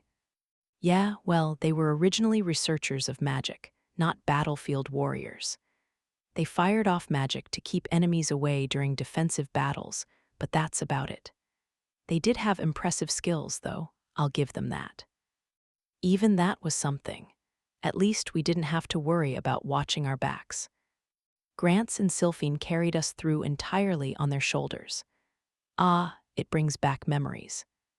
It sounds like you didn't consider the previous minister of the arcane a trustworthy partner. Either father-in-law, I observed. Well, he was always complaining and scheming. But as much as I hate to admit it, the government wouldn't be able to function without the ministry.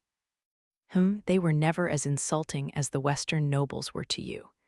Even Chartres found that lot insufferable. But as much as I couldn't stand him, he also despised me as an unreliable king. Which of us was worse, I wonder? It would have been nice if the trustworthy nobles could have escaped punishment after the war, though. If they had surrendered, they might have. But seeing as they wouldn't accept me as king, their fate was sealed. Many notable families, my own included, have died out. Mother-in-law murmured with a distant gaze. I'd looked over the records myself after becoming queen, and found that a considerable number of noble houses had been extinguished following the coup attempt. Many families, especially those that carried royal blood, were eliminated during the post-coup purges. Only a few such houses remained. The remaining families had adopted children from blood relatives to lead and serve as their house's heads. In exchange, the crown offered them its protection, but it meant that they lacked any real political power. The next hardest hit were those that lost their prestige as punishment for their treachery. Strong houses often had their holdings split into two, effectively reducing the forces under their control by half. Many houses effectively went extinct, leaving behind only their family names. The Marquisal House of May's, mother-in-law's family, was one such example. I couldn't hold a candle to Grants or Sylphine in battle. You might say I had an inferiority complex, Commander Sprout mused. An inferiority complex. They both possess incredible skills with magic, yes. And with how splendidly they performed on the battlefield, they earned themselves a lot of recognition. We all thought we could make names for ourselves, enough that we could establish our own households. But in reality, Grants and Sylphine were too powerful, easily eclipsing everyone else. I see. Everyone was so desperate back then, ourselves included. We were young, and we couldn't fully grasp the situation that fate had thrust on us. We didn't have the luxury of time or patience. It took all we had just to bring stability to the realm. Seeing you now, Your Majesty, I worry we weren't diligent enough. I wonder if people would consider me a good queen. I found myself murmuring softly. At this, all eyes turned to me. Oh, I thought, but by then the words had already escaped my lips. Sorry, forget I said that, I urged. A good queen. I'm afraid I can't say, Commander Sprout answered frankly. Taken aback, I glanced up at him. When our eyes met, I noticed he was holding back a smile. Whether or not you're a good ruler isn't something you can decide yourself. Of course, you can strive to be good, but that doesn't necessarily mean people will think of you that way. That's true. In the end, it depends on the person. If you ask me, people can only decide if a ruler was good or bad after they've finished the job. When I'm no longer queen, you mean? Even a good king or queen doesn't know how long they'll reign. Isn't that the case with orphans? His reputation still isn't settled. Some call him gentle, others indecisive. Oh, for heaven's sake, stop it, father-in-law muttered. Orphans also tried juggling a whole host of issues, hence the divided opinion. What do you think, Your Majesty? Would you say Orphans was a good king? He was to me, at least. Now that's an honor, wouldn't you say, orphans? Why are you asking me that? You're acting like I made her say it, father-in-law grumbled in annoyance. But it wasn't like that at all, I thought to myself. I'm happy to hear you regard orphans as a good king, Queen Euphyllia. But there were those, like Count Chartres, who thought otherwise. In the end, who decides whether you're a good leader or not? I don't know. Indeed, no one can decide. That's why you have to find the answer within yourself. I believe this person was a good ruler. Though if I had to define what exactly makes a good ruler, I would say someone who is chosen by their people. How so? Strictly speaking, it doesn't really matter who does the choosing. It's fine if it's only one person who makes the selection. If they trust in you, if they believe in you, if they're willing to follow you. People who are seen like that tend to make the best rulers. Then what about me? Am I on the path to being a good queen? Let me ask you a question. Do you see yourself as lonely, Your Majesty? What? I was surprised by this unexpected question. Was I lonely? How about it, are you alone? No, I don't think so. I have someone who matters the world to me by my side. Then that's your answer. No one wants to follow a fool of a leader. If you aren't lonely, then you must have someone who loves and admires you. Of course. Anis's face was the first to come to mind. Then, one by one, those of so many others flashed before my eyes. Right, I wasn't alone. You can't become a good king or queen simply by wishing for it. Yes, it's important to strive to be a good ruler, but you'll always have moments when you doubt yourself, when you ask if you're really setting foot down the right path. The only way to find the answer is to look at those around you and use them as a mirror. Ah, I understand. Come to think of it, the others had all said something similar at one point or another. Lumi, Lainie, Anis, and Commander Sprout. Each of them was conveying an incredibly meaningful lesson to me. Take care of those who walk with you. They'll help you one day in ways you can't even begin to imagine. I will, thank you. What do you think, Grants? That sounded pretty good, if I do say so myself. Is that supposed to be a jab at me? My father said, narrowing his eyes in a squint. Commander Sprout responded with a shrug of his shoulders. Ha ha ha, I have absolutely no idea why you would think that. HMPH, if we're talking about good rulers, you should consider what makes a good vassal. Someone who endeavors to work diligently in the service of their liege lord. Naturally. Commander Sprout here seems to be acting more like a father or friend, I'd say. Surprising, isn't it? Very. Given my father's personality, I had cause to wonder if he had any friends other than father-in-law and his entourage. Commander Sprout, for his part, nodded his head repeatedly as though he found all this amusing. Yes, yes. It's all well and good to keep a firm boundary between personal and professional matters, but that principle can only go so far, wouldn't you agree? I wouldn't have expected to hear that from you, Matthew. I'm simply learning from Grants's example, both good and bad. I'm deeply moved by your assessment of him. Father-in-law, having been listening on to the pair's exchange, breathed a deep sigh. The next moment, my father turned his gaze toward him. Are you laughing at me, orphans? It's Sylphine who finds this amusing, I'm sure. I'm just worried. But you already know that. You're goading me.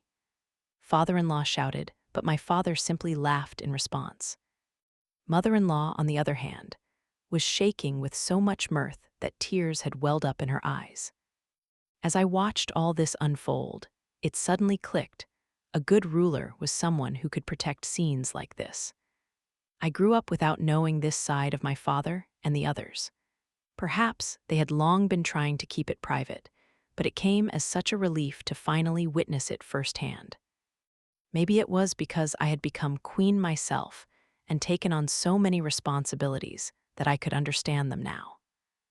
Something told me I wouldn't be able to bear this burden if I was either too carefree or too uptight. Over and over, People came to me wanting to know what to do, and I would no doubt continue to falter under the pressure they all placed on me. That was why, to avoid going down the wrong path, I had to cherish my human connections, the people who truly cared about me. A whole new world was opening up before my eyes. I wished I could laugh like my father and the others were. To do that, I needed to keep my composure. I had to make a country where everyone could afford to laugh with one another. Yes, that was my idea of a good ruler. With that thought, I was struck by an overwhelming urge to see Anis's face. "Oh, Matthew, isn't that Naver?" mother-in-law asked. "So it's my fool son's turn. He's been improving a lot lately. Well, let's see how he does." Turning back toward the field, I found it was indeed Naver's turn. His foe, judging by the staff clutched in his hands, appeared to be a noble. Once the signal was given to begin, Naver dashed forward. His opponent, meanwhile, stepped back to maintain his distance as he prepared to cast a magic spell. Within moments, however, Naver cut through the magic, closed the distance, and brought his mana blade up to his foe's neck. The match was over in seconds, and his noble opponent was left completely dumbfounded. That was no good. He was just your typical noble, relying too heavily on magic. Naver is still wet behind the ears, but that man was a cakewalk even for him, Commander Sprout said. The only way that noble would be able to contribute on the battlefield would be by staying in the back, father-in-law added. Why did he enter? Did he think he could win just by using magic? Mother-in-law wondered out loud. He's probably a Western noble, one who doesn't want to be sent to the South, my father answered. All four of them made scathing comments. It was certainly true, however, that no one would relish the idea of being banished to such a remote location. Some might even end up abandoning their posts and fleeing the kingdom altogether. Unperturbed, Naver bowed to the audience before leaving the ground. I had hoped to see the fruit of Naver's training today, but he's going to need a better opponent than that, Commander Sprout continued. He's wielding a mana blade, but if he brought out the vent that Anis made for him, he would be a force to be reckoned with, I noted. You mean the new magical sword? I'd like to try it in my own hands. What do you say, Queen Euphyllia? Do you think the royal guard could get a hold of one? I'll consider it. While we were busy talking, the next round was getting underway. I was particularly interested in seeing how the Knights of the Magicology Guard would perform. There were many local participants, and it seemed quite a few of them had advanced to the next stage. Gark, I couldn't help but notice, was among them, having won his first match without so much as a hitch. Most of the nobles that my father and the others looked on unfavorably, on the other hand, were eliminated in the first round. I felt like breathing a disappointed sigh at the thought that most were from the western regions, but a few of their members had managed to secure victory, mostly former members of one knightly order or another. They were clearly determined to carve out a future for themselves in this tournament. Numerous concerns continued to linger in my mind, but the biggest one of all had to do with Anis. I wasn't worried about her per se. Her first opponent was a knight, but she easily claimed victory with a single strike, the audience erupting in cheers at her brilliant display of skill. Mother-in-law, I noticed, was watching with a proud look, while I felt my heart warming as well. I'm just worried she'll hurt her opponent, I heard father-in-law murmur under his breath. Seriously, his concerns were in the opposite direction. Before I knew it, the first rounds were complete, and having watched them all, I was convinced that Anis really would emerge victorious. That wasn't to say the other entrants weren't skilled or capable, only that they paled in comparison to Anis, as she was now.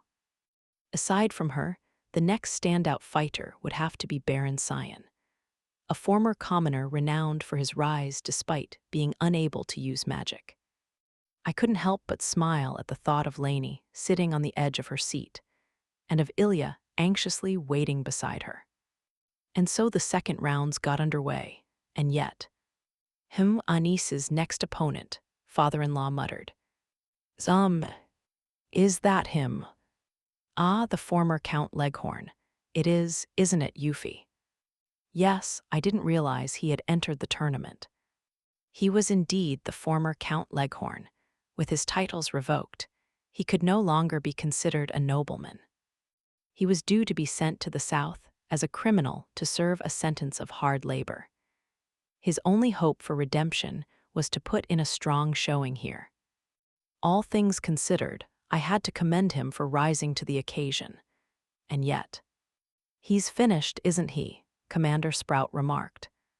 "What rotten luck, running into Anis like this," mother-in-law added. "Please don't kill him, Anis," father-in-law murmured under his breath. Leghorn was holding a staff. Somehow, I must have missed his first match. Maybe it had taken place while I was busy talking with Commander Sprout. In any event, he wouldn't stand a chance against Anis if he relied on magic. Anis's abilities made her a natural foe to traditional magic wielders. The two faced one another, and the referee gave the signal to begin. I had hoped I could watch them free of worry, and yet, "O spirits, hear me at my time of crisis. Grant me a spirit covenant to bestow a true awakening upon this realm. Give me the power to make miracles come alive." Did I just hear what I thought I did? Puzzled, I turned toward father-in-law, our eyes locking. He seemed as confused as I was. Was this really happening? But it looked like it was. The two of us breathed exhausted sighs. My father, I noticed, was as expressionless as ever, while mother-in-law wore a broad grin. There was, however, an unmistakable tension in the air. Then came Commander Sprout. He was normally soft-spoken and gentle, but right now he wore a rare smirk. Actually seeing him firsthand, I don't know what to say. "He's every bit as impudent as the rumors tell," father-in-law said. "What crisis is he talking about? His own disgrace." "It seems he's the one who needs to wake up," mother-in-law added. "If he needs a miracle to beat her, I suppose that speaks to Commander Anisphia's prowess," Commander Sprout joked. "He certainly seems to lack the ability to learn from his mistakes," my father muttered. None of them held back with their harsh opinions, and I couldn't disagree with any of them. I never would have expected him to come out with such nonsense while confronting Anis directly. "Xaniz, you won't kill him, I hope," I whispered. If she did intentionally injure or kill him, she would be disqualified on the spot. Was that his goal? Was he prepared to sacrifice his own life in order to bring Anis down? Before I knew it, I felt like my mind had waded into quicksand. It was too much. And no one could say anything to ease my concerns. I stared at her worriedly, but she showed no sign of moving. A heavy silence filled the air for the longest moment. Even the spectators in the audience had fallen silent, anxiously waiting to see how this situation would unfold. Leghorn didn't move. He continued to stand there, his staff raised high, eyes squeezed shut as though deep in prayer. What in the world was he playing at? The next moment, Anis started speaking to him. Unable to hear what they were saying from this distance, I used a little wind magic to pick up their voices. "I said, what do you want? Can we resume now?" Anis demanded. "Why won't the spirits answer me? Why won't they give me a spirit covenant?" "Hey, did you even hear what I said?" "But why do they look on you, a princess who can't even use magic, so favorably? Your position, your power, everything about you, you're blessed.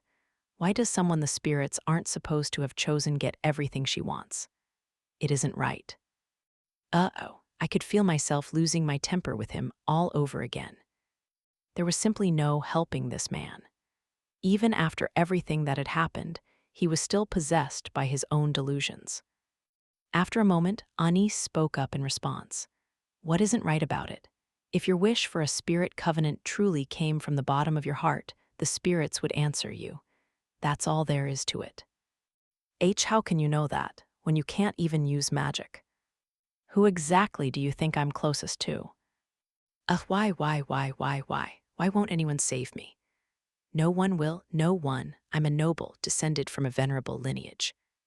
If you want to appeal to your blood, you have to behave accordingly. Otherwise, no one will acknowledge you. Ugh, ugh, ugh. If you're not willing to fight, then surrender. This is no place for prayers.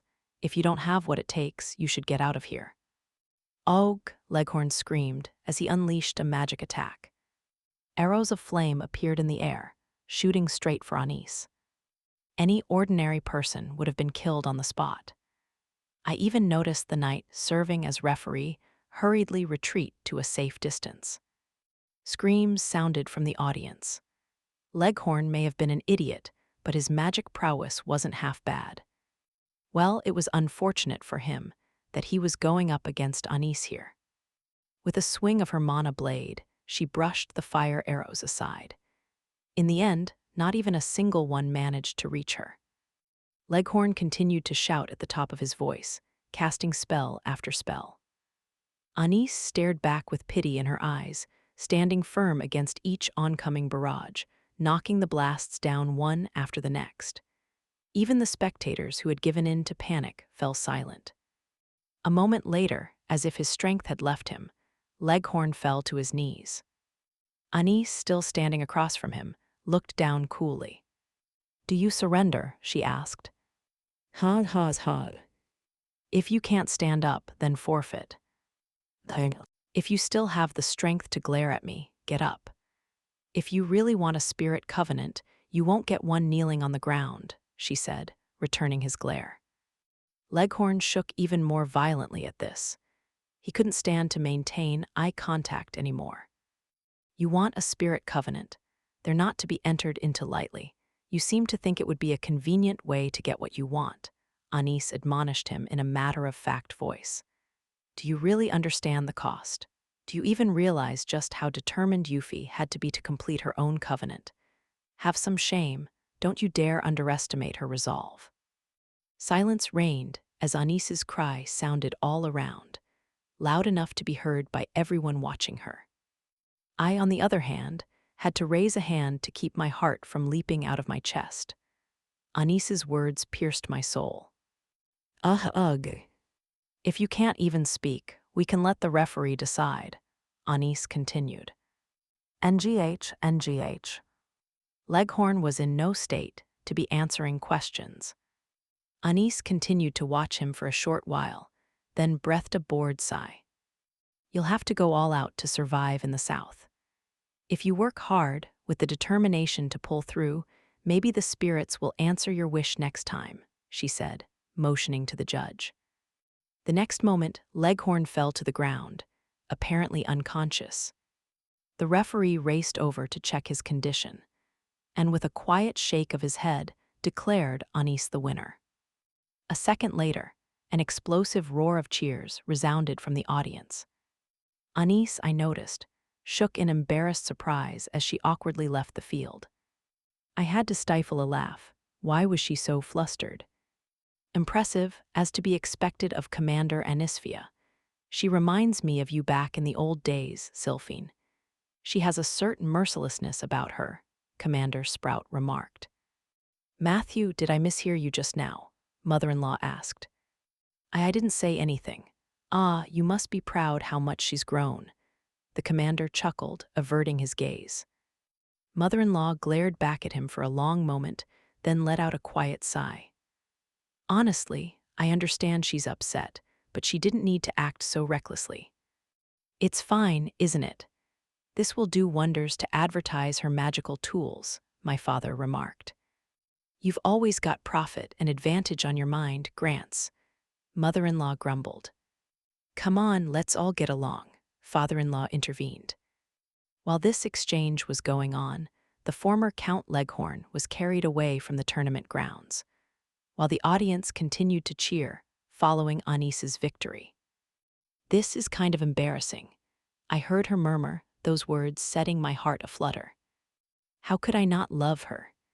She was willing to accept me, my desires, my resolve with all her heart. All I want is to hold you close, Anis.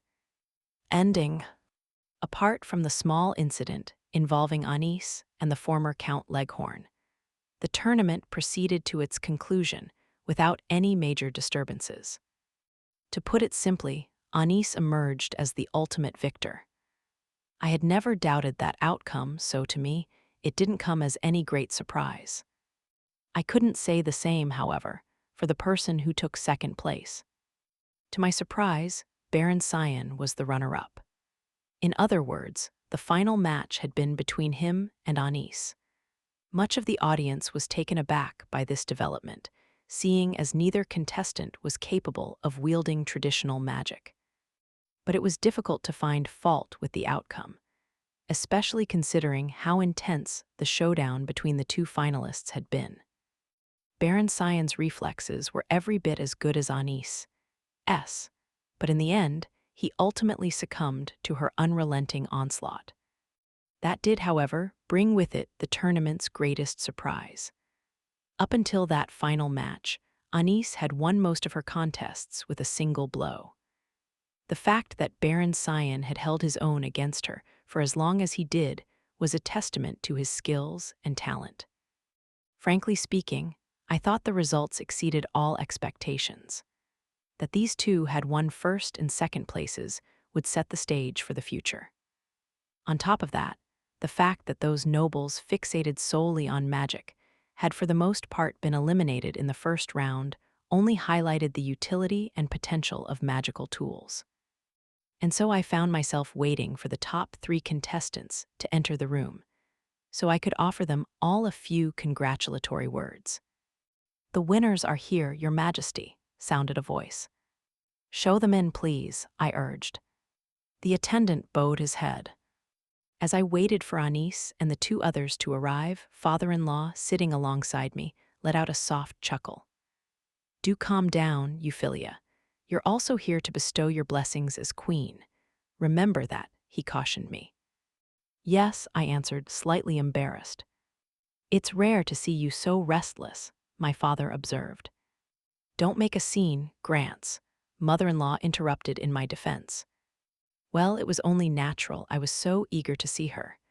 Anis did win after all. Though I had always known she would win the tournament, I was overjoyed that she had managed to do so without suffering any injuries. What was so bad about that? At that moment, the door swung open, and in walked the attendant followed by Anis, the victor, Baron Cyan, the runner-up, and a middle-aged man who had placed third. His name was Count Derek Celadon, a knight from the north with dark green hair and soft yellow-green eyes. For some reason, his face broke into a joyous smile when he laid eyes on me. "It's been a long time, Queen Euphyllia," he said. "I'm glad to see you're doing well." "A long time. Have we met somewhere before?" I didn't remember this man. Inwardly, I was a little flustered, but Count Celadon flashed me a warm grin. Strangely, Anis and Baron Cyan were also smiling. Just what was so funny about all this? "I apologize. You probably don't recognize me, seeing as we've never properly spoken face-to-face. Allow me to introduce myself. I was the knight captain who took part in the dragon-slaying mission. Does that ring a bell?" From when we fought the dragon." "You weren't expecting that, I'll bet," Anis said. "I was shocked when I heard he'd reached the semifinals. I wouldn't put it past her to recognize an old acquaintance." "Right, so this man was the knight captain from back then. Just as Anis said, I was truly surprised. I would never have foreseen us meeting again this way." "Ah, if you helped subdue the dragon, you must have been responsible for defending the Black Forest, I assume?" father-in-law asked. "That's right, King Orphans. I still serve as a guardian of the forest." We were all immensely grateful for Princess Anisphia's and Queen Euphyllia's help during the dragon attack. It makes for a heartwarming story, but truth be told, my daughter decided to storm out alone to show off. It all turned out well and good in the end, but I'm sure she caused you no end of worry. "No, it was no trouble. Actually, seeing her defeat it up close really inspired me. I'm glad to see my efforts since then got me so far today, though Baron Cyan did best me in the end," Count Celadon said. Baron Cyan shrugged his shoulders as he broke into a grin. It was luck, that's all. Once you've got a proper handle on your own mana blade, I won't stand a chance against you. Don't be modest. People said all sorts of things when you first got your barony, but the proof is in the pudding. You've just demonstrated that the former king made the right call, elevating you to the nobility. It's wonderful, really. Father-in-law nodded. I'm pleased as well, Baron Sion. It's reassuring to have you and your daughter supporting Anis and Euphyllia. I can breathe a sigh of relief. You honor me, Your Majesty. This is all thanks to Commander Anisphia. I'll continue to endeavor to live up to her expectations as Lieutenant Commander of the Magicology Guard. Ha ha ha, who would have thought Lady Anisphia, who we first met at the Black Forest as a simple adventurer, would end up leading her own knightly order. Life sure is unpredictable. Celadon chuckled, prompting Anis to let out a small laugh as well. I never thought I'd see you again here, she said. You certainly gave Navarre a good workout.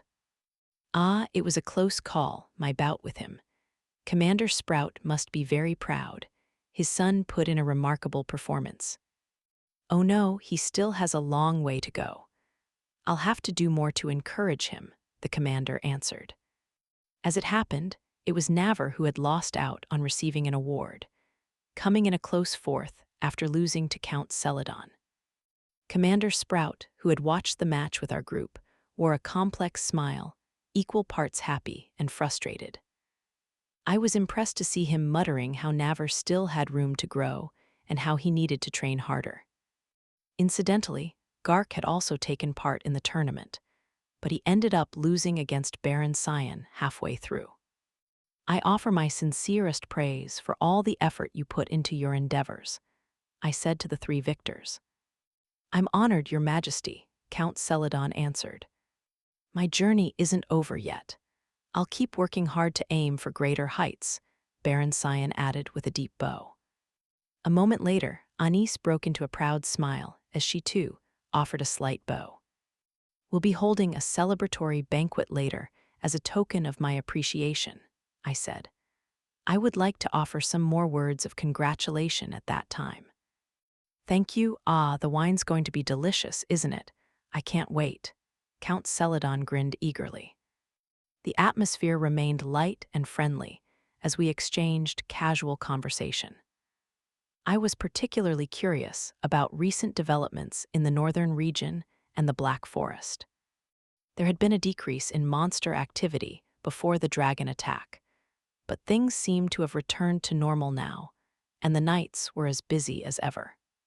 Even so, there were several pieces of happy news, such as Count Celadon's marriage to a woman he had met during the dragon attack. All of us in the north, especially those involved in taking down the dragon, sing your praises, Lady Anisphia.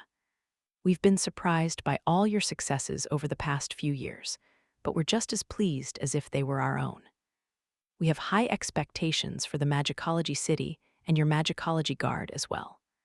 I hope we won't have to wait long to get more magical tools available in the north, the Count said. I'll do my best to make it happen.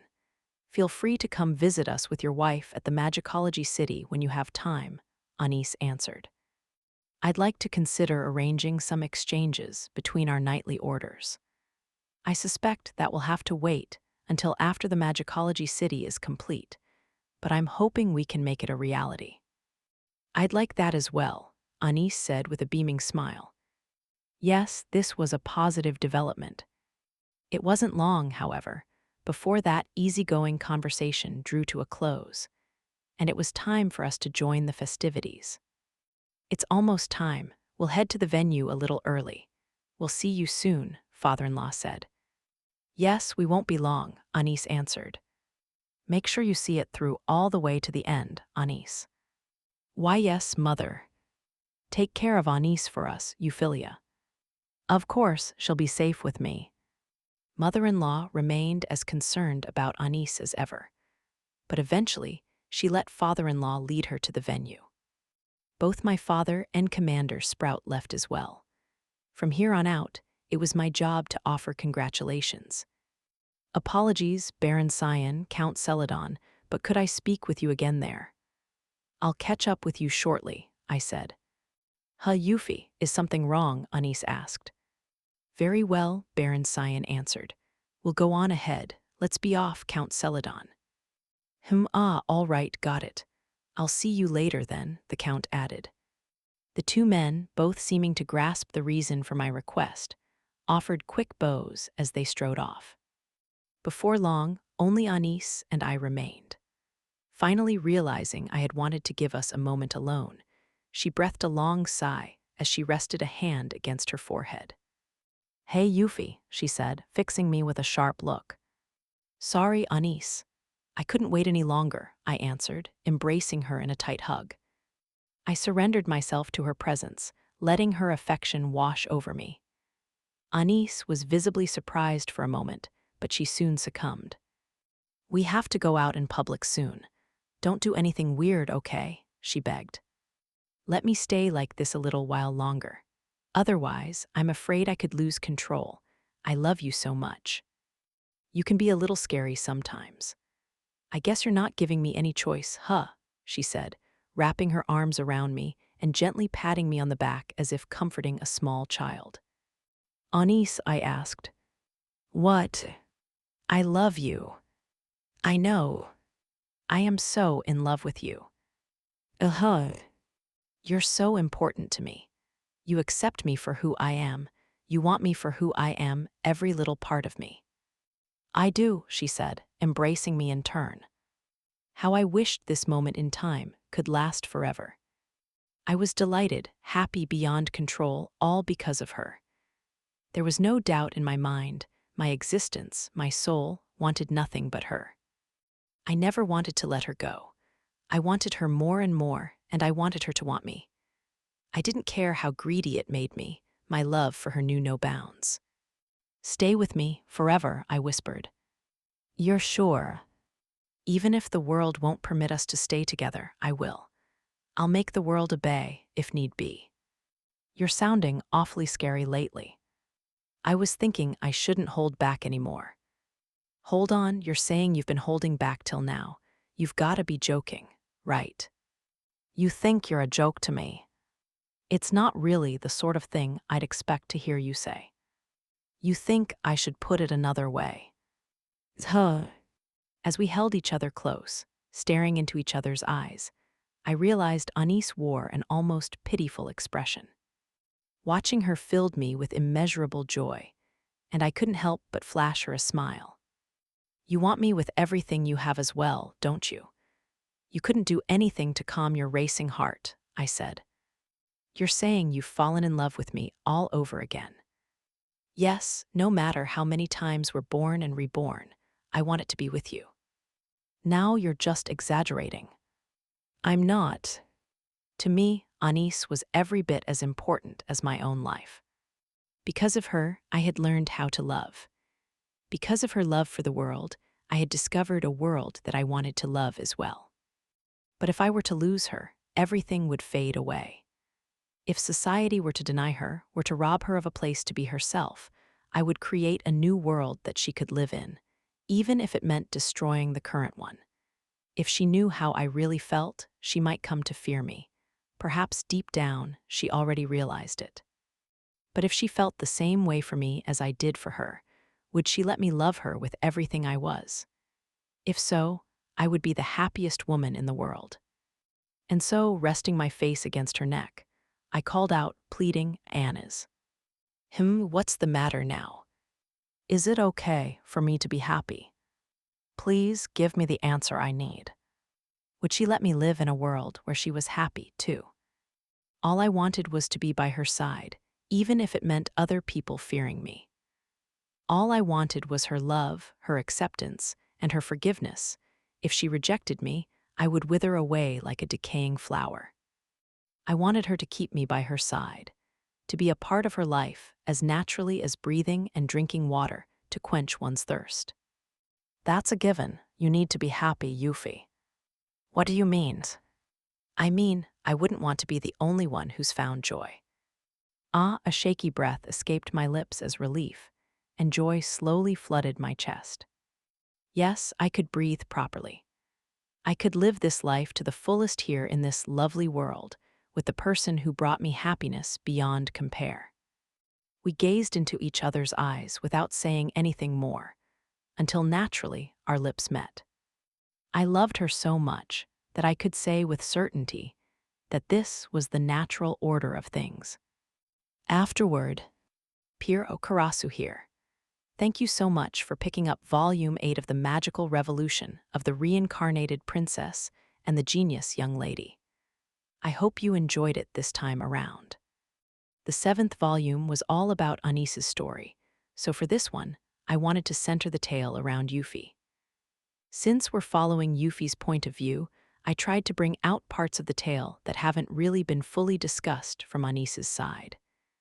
However, when I sat down to write, I had a good amount of trouble including everything. At the same time, though, this was a good opportunity to reflect, so I'm really grateful I'm able to keep the story going. It's thanks to everyone's support that we've made it this far. I think I mentioned in the last Afterword that I've been reworking the tale somewhat compared to the web version. Well, the contents of this volume weren't touched on deeply in the web version, so the end result is a full-fledged story completely different from what you may have read before. I was pleased to rewrite it, and it's an incredible honor, but it wasn't without its own difficulties. While writing this work, I discovered there's still a lot more I want to bring out in the world of this tale. I couldn't be happier that I have the opportunity to keep going and further develop the story with this realization. With the new year having dawned, I'm determined to make a fresh start and do my best to keep delivering new volumes that everyone can enjoy. I'm going to keep on developing the world of Magical Revolution, so I'm immensely grateful for your continued support. Now then, I owe special thanks to Yuri Kisaragi for bringing out new surprises in this volume's wonderful illustrations. Really, they're becoming more and more emotional with each new volume. Thanks also to my editor for patiently sitting down with me through several consultations, and to my family and friends for all your help with the writing. I appreciate everything you've all done. Last but not least, I have another new work that came out on the exact same day this one did. Madame Saint's magic is progressive. I put everything I had into writing it, so I'd love it if you could pick up a copy.